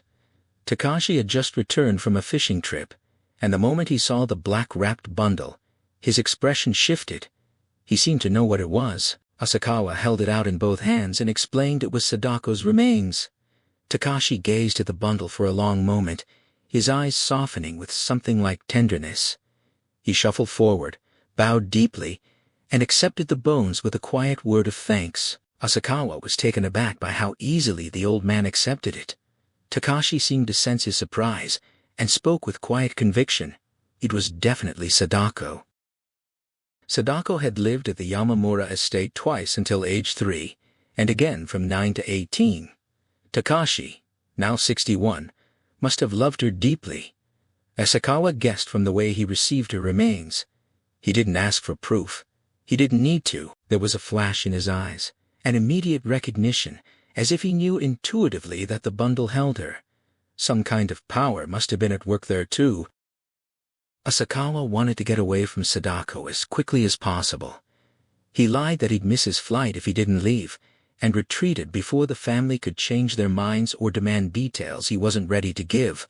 He didn't feel capable of telling the whole story, not yet, and especially not to her relatives. He stopped by Hayatsu's place to thank him for his help, then headed for the Oshima Hot Springs Hotel. All he wanted now was to soak away the accumulated fatigue in a hot bath, and then write up everything that had happened, to fix it all on paper before it slipped further into the fog of memory. As Asakawa was settling into bed at the Oshima Hot Springs Hotel, Ryuji was slumped over his desk at home, dozing. His lips rested on a half-finished essay, drool smudging the dark blue ink, one hand still clutching his fountain pen. He was too exhausted to have switched to a word processor. A sudden spasm jerked through his shoulders. His face twisted, and he shot upright, back rigid, eyes flying open far wider than their usual slant. Bloodshot and wild, he looked almost childlike in his terror. He couldn't remember the dream, but his body remembered it trembling, taut, breathless. He checked the clock. 9:40. The significance of the time eluded him. The lights blazed overhead, but the room felt thick with darkness, an instinctual fear that had nothing to do with the absence of light. His dream had been ruled by a darkness beyond ordinary night. He spun toward the video deck. The tape was still inside. He couldn't tear his gaze away. His breathing turned ragged, misgiving crawling across his face as images flickered through his mind, scattering logic. He swore under his breath, recognizing the presence closing in. Hands braced on the desk. He strained to sense what was behind him. The apartment was quiet, off a main street, but indistinct sounds filtered in engine hums, tire squeals, the voices of insects. The noises began to waver, to feel spectral, and reality seemed to recede, leaving an empty space around him where something unseen hovered. The cold air and moisture on his skin thickened into shadows, pressing in. His heart pounded, faster than the clock's ticking, and a weight settled on his chest. He checked the time again. 9:44. He swallowed hard. He tried to calculate a week ago, when he'd watched the video at Asakawa's. They'd started after the child was asleep, around 9. The finish time was uncertain, but he could feel the moment approaching. This was no trick of imagination, no magnified fear. Something real was coming.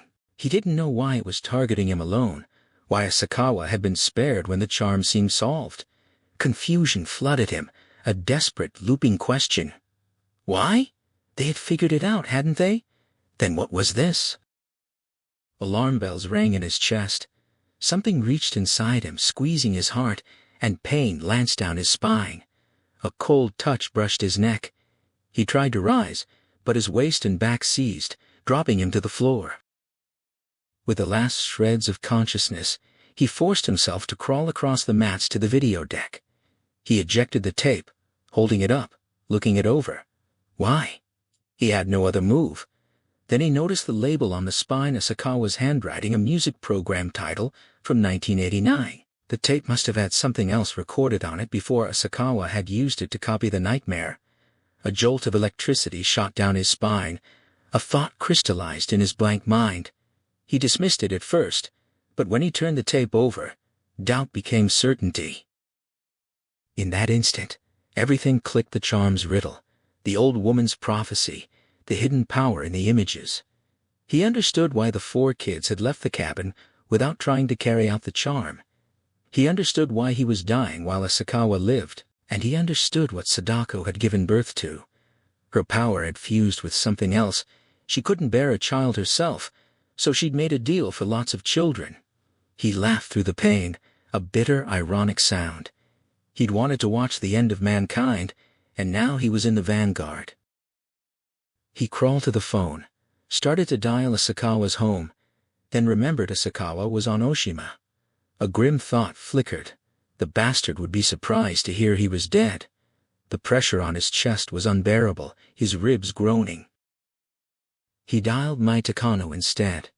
He couldn't tell if it was desperation or the need to hear her voice one last time, but he dialed anyway. A voice in his head told him to stop, not to drag her into it. But there was still a sliver of hope he might still be in time. The clock read 9:48. He put the receiver to his ear and waited. His scalp began to itch unbearably. He scratched and felt strands of hair pull loose. On the second ring he glanced up at the mirror on the dresser. His own reflection stared back, but it wasn't his face. Yellowed, cracked skin, clumps of hair falling out to reveal brown scabs. A hallucination, he told himself. He couldn't tear his eyes away. The receiver slipped from his shoulder and fell, and Mai's voice came from the floor, small and distant. He screamed a raw, shattering sound, and in that scream, he never heard her voice. The face in the mirror was his own, aged a century, and even Ryuji, who feared nothing, was terrified to meet himself transformed. Mai answered on the fourth ring. The only response was a ghastly scream, and she flinched, holding the receiver away. The moans continued shock, then disbelief. She'd had harassing calls before, but this was different. She brought the phone back to her ear, and the voice stopped. Silence. It was 9:49. His last wish to hear her voice was shattered. Instead, he had filled her ears with his death cries. His legs sprawled, back against the bed, left arm flung across the mattress, right hand reaching toward the fallen receiver, head bent backward, eyes fixed on the ceiling. In the final instant, knowing he wouldn't be saved, he focused his last will on a single wish to teach Asakawa the secret of the videotape. Mai called out again and again, but there was no reply. She hung up. A premonition gripped her. She dialed Ryuji's number again. Busy. She pressed the hook and dialed again. Still busy. She knew then it had been Ryuji calling, and something terrible had happened to him. Home again, finally, but the apartment felt hollow with his wife and daughter gone. He tried to calculate how long he'd been away one night in Kamakura, 2 on Oshima, a night in Villa Log Cabin, then another on Oshima, 5 nights total. It felt like far longer. He'd often been away for 4 or 5 nights on research trips, but returning then always felt like no time had passed at all. This was different. He sat at his study desk and powered on the word processor. His body still ached in scattered places, and his back protested every time he stood or sat. 10 hours of sleep hadn't erased the accumulated exhaustion, but he couldn't rest now. He had to clear the backlog of work before Sunday, when he'd promised to take his family on a drive to Nikko. The first half of his report was already saved on a floppy disk. Now he needed to add everything that had happened since Monday, from the moment they'd learned Sadako Yamamura's name. He wanted the document finished. By dinner time, he'd written 5 pages a solid pace, and it would only pick up as the night wore on. If he kept this up, he'd be free to enjoy his family tomorrow, and Monday, he could return to normal life. He had no idea how his editor would react to the finished piece, but he wouldn't know until he'd written it. Only when the manuscript was complete would he feel the whole episode truly closed. But sometimes, his fingers stalled above the keys. The printout of Sadako's photo sat by the desk, and he felt her gaze on him, that terrifyingly beautiful face ruining his concentration. He'd seen the world through her eyes, shared her visions. Part of her still felt lodged inside him. He moved the photo out of sight. He couldn't work with her watching. He ate dinner at a local diner, and then a thought surfaced. He wondered what Ryuji was doing. Not worry. Exactly, just a sudden awareness of Ryuji's face. Back in his room as he continued writing, that face hovered at the edge of his mind, growing clearer. He reached for the phone, agitated. After 7 rings, someone picked up. Relief washed over him. Then he heard a woman's voice, faint and thin. He recognized it, Mai Takano. He greeted her, thanked her for the lunch she'd made, and asked if Ryuji was there. She didn't answer immediately. Then she told him the professor was dead. The word hit him like a physical blow. He could only repeat it, blank and stupid. The phone felt loose in his hand. He managed to ask when. Last night, around 10. Ryuji had finished watching the video last Friday at 9:49. He'd died right on schedule.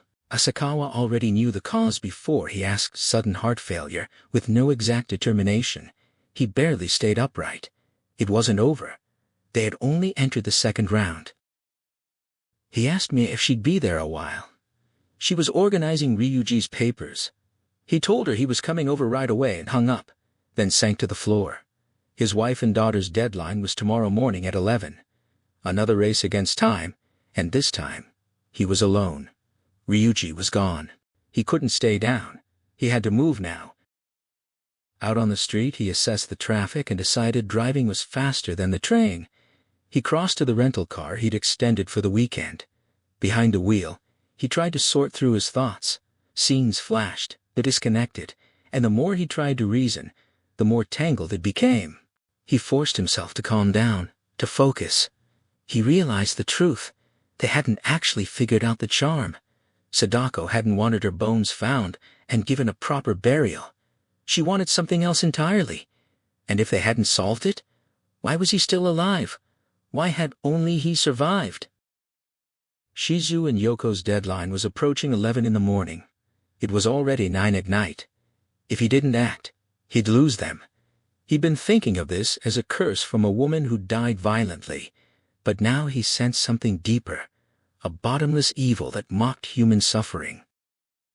When he arrived, Mai was kneeling in the Japanese-style room, an unpublished manuscript of Ryuji's on her lap. She'd been turning pages, but nothing was penetrating. The room felt cavernous. Ryuji's parents had taken his body that morning. He was gone. Asakawa sat beside her and asked for every detail of the previous night. She told him about the call after 9:30, the scream, the silence. When she'd rushed over, she'd found him leaning against the bed, legs splayed. Tears came as she described the scene. She'd called and called, but he hadn't responded. Asakawa pressed her. Was there anything different in the room? Only the phone off the hook, she said. Ryuji had called her at the moment of death. Why? Asakawa asked if Ryuji had said anything at the end, any last words, anything about a videotape. Mai's expression showed no connection between Ryuji's death and a tape. Asakawa couldn't know if Ryuji had solved the charm before dying. But why call Mai? It had to be more than just wanting to hear a loved one's voice. Maybe he'd figured out the charm and needed her help, which meant the charm required another person. As he got up to leave, Mai walked him to the door. She stopped him. She told him he had the wrong idea about her and the professor, that he thought they'd been lovers. Asakawa's look had given it away.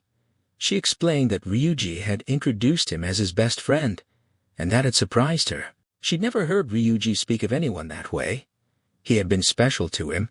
She wished Asakawa, as his best friend, could understand him better. Then she said something that stunned him. As far as she knew, Ryuji had never known a woman. He died a virgin. Asakawa had nothing to say.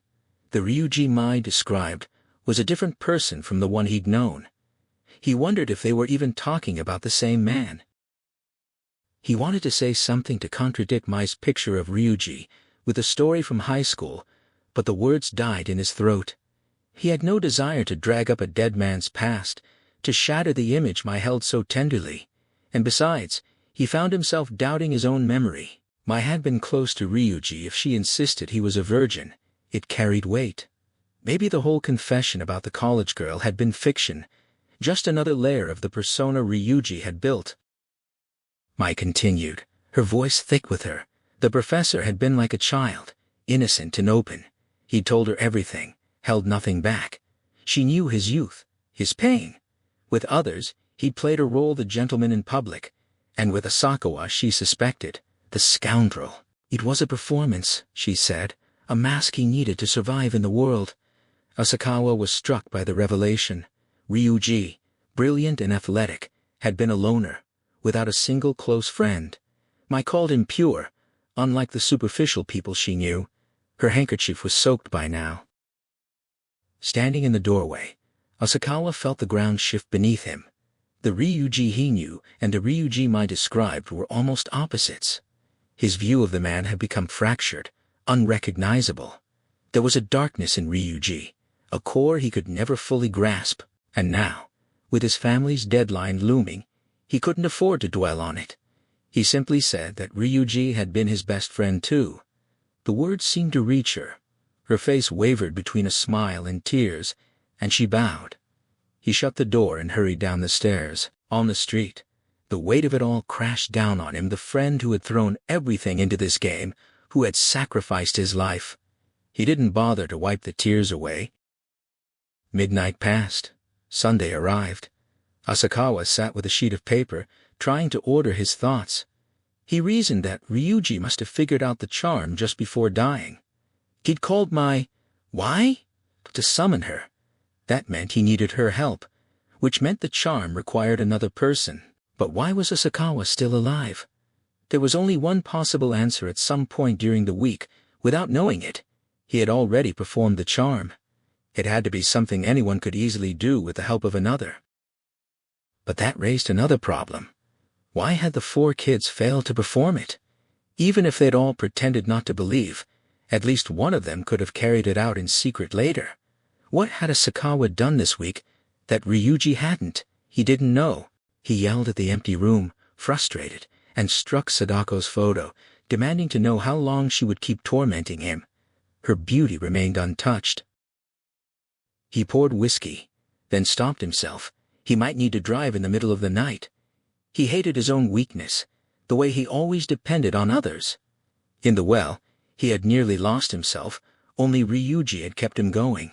He called out to Ryuji, begging for help, for strength. He couldn't go on without his wife and daughter. He feared that his survival might simply be because he'd been the first to find her remains, which would mean there was no way to save his family. He moaned, then forced himself back to calm. He resumed his notes, circling the old woman's prophecy. Did Sadako really have a child? Her only sexual contact had been with the last smallpox victim in Japan. Was there a connection? All his notes ended in questions. Hours passed. Daylight crept in. Lying on the floor, he heard a man's breathing, the chirping of birds. He didn't know if he was awake or dreaming. He'd fallen asleep on the floor somehow. He squinted against the morning light and saw a figure fading into the brightness. He wasn't afraid. He called out, asking if it was Ryuji. The figure didn't answer, but a title burned into his mind, Epidemics in Man. The words appeared on the back of his closed eyelids, sharp as a brand. The book was in his study. He'd bought it early in the investigation, when he'd first suspected a virus, and then had shelved it unread. Sunlight streamed through the eastern windows. He stood, head pounding, and wondered if it had been a dream. He went to the study and pulled the book from the shelf. He knew who had sent the suggestion, Ryuji, returning for a moment to teach him the secret. Now he needed to find the answer in the 300-page volume.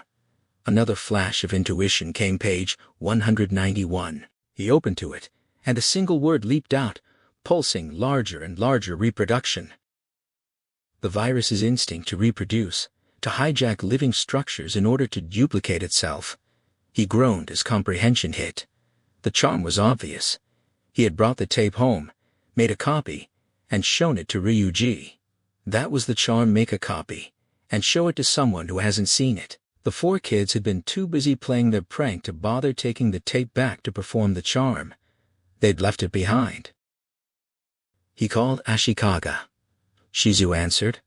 He told her he needed her parents to see something immediately, that they couldn't leave before he arrived. He was already on his way.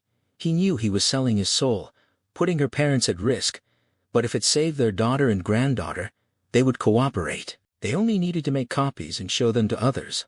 But after that, she asked what it was about. He told her to just do as he said, and asked if they had a VHS deck. She had pressed him, asking if it was the same video. He couldn't answer at first, then admitted it was. She asked if it was dangerous. He wanted to scream dangerous. They'd be dead in 5 hours, but he restrained himself, ordering her to just do as he said. It was just before 7. On the freeway, with no delays, he could reach Ashikaga by 9:30. With time to make copies for his wife and daughter, they'd just beat the 11 o'clock deadline. He hung up, unplugged his video deck. They'd need 2 decks to copy, and took one last look at Sadako's photo. A bitter thought crossed his mind. She had given birth to something nasty indeed. He took the Oi ramp onto the freeway, skirting Tokyo Bay toward the Tohoku Highway. The traffic board showed clear roads. It was Sunday morning, and the tunnel under the bay was nearly empty. No jams at the merges. He'd make it on time. He eased off the accelerator, more afraid now of speeding into an accident than of being late. North along the Sumida River, he glanced down at neighborhoods waking up on a peaceful Sunday. People moved with a different rhythm than on weekdays, and he couldn't stop thinking about what he was about to unleash. His wife's copy, his daughter's copy. The virus would spread in 2 directions at once. He imagined people making copies and showing them only to those who'd already seen it, trying to contain it. But that would fight the virus's drive to reproduce. The truth would leak out. You have to show it to someone who hasn't seen it, and the week's lag time would shrink as fear drove people to act faster. Within half a year, everyone in Japan could be a carrier. The infection would cross borders. People would die, panic would spread, and rumors would mutate. 2 copies, 3 copies, pyramid schemes accelerating the contagion beyond control. How many victims? Where would it end? 2 years ago, during the occult boom, 10 million submissions had flooded the newsroom. Something had gone haywire then, and it would happen again. This new virus, a fusion of Sadako's resentment toward the masses and the smallpox virus's resentment toward human ingenuity, had reappeared in an unimaginable form.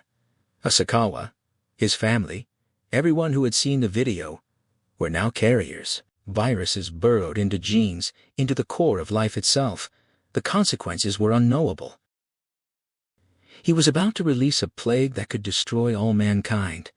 A quiet voice whispered that if he let his wife and daughter die, it would end here. He could save humanity. But the voice was too faint. The Tohoku Highway was clear. He'd make it in time. His hands gripped the wheel, arms taut. He spoke aloud, renewing his resolve. He wouldn't regret it. His family had no obligation to sacrifice themselves. Some things had to be protected. He thought of Ryuji. What would he do? Ryuji's spirit had given him the answer.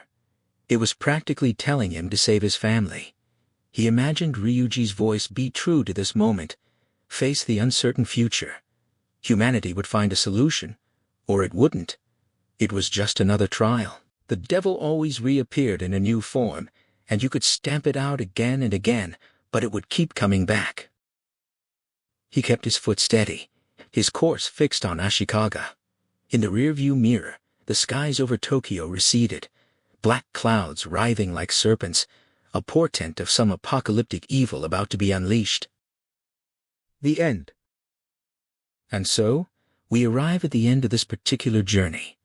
Thank you for listening, for letting this story settle into the quiet spaces of your imagination. It's strange to think that Koji Suzuki didn't even like horror. He was a self-described outsider to the genre, a French literature graduate who found his way into terror almost by accident, driven by the conviction that he could write an epoch-making story precisely because he wasn't constrained by its traditions. Ring was written with a baby on his lap, the plot often unfolding with no clear ending in sight. The irony, of course, is that his creation would go on to define an entire genre, launching what we now know as J-horror, a style that relies more on psychological suspense and creeping dread than on gore. But the legacy of Ring stretches far beyond the screen. Few people realize that Suzuki's original novel is the first part of a trilogy. Spiral and Loop follow, and the story takes a sharp turn into pure science fiction, completely reimagining the curse in ways the films never touched. The author himself said he wanted to transcend horror, to blend it with something far stranger. If the films left you unsettled, the novels will leave you questioning the very fabric of reality. The cultural footprint of The Ring is everywhere, often in unexpected places. The image of Sadako crawling out of the television has become a visual shorthand for terror itself, endlessly parodied and referenced from Scary Movie to The Simpsons. That unnatural jerky walk was created by filming a Buto dancer Ri-Ino walking backwards and then reversing the footage. It was a simple, brilliant trick born of a limited budget, yet it became one of the most iconic horror images in cinema history. And when Gore Verbinski remade it for American audiences, he brought his own obsessive vision. The cursed video was actually used in the viral marketing campaign.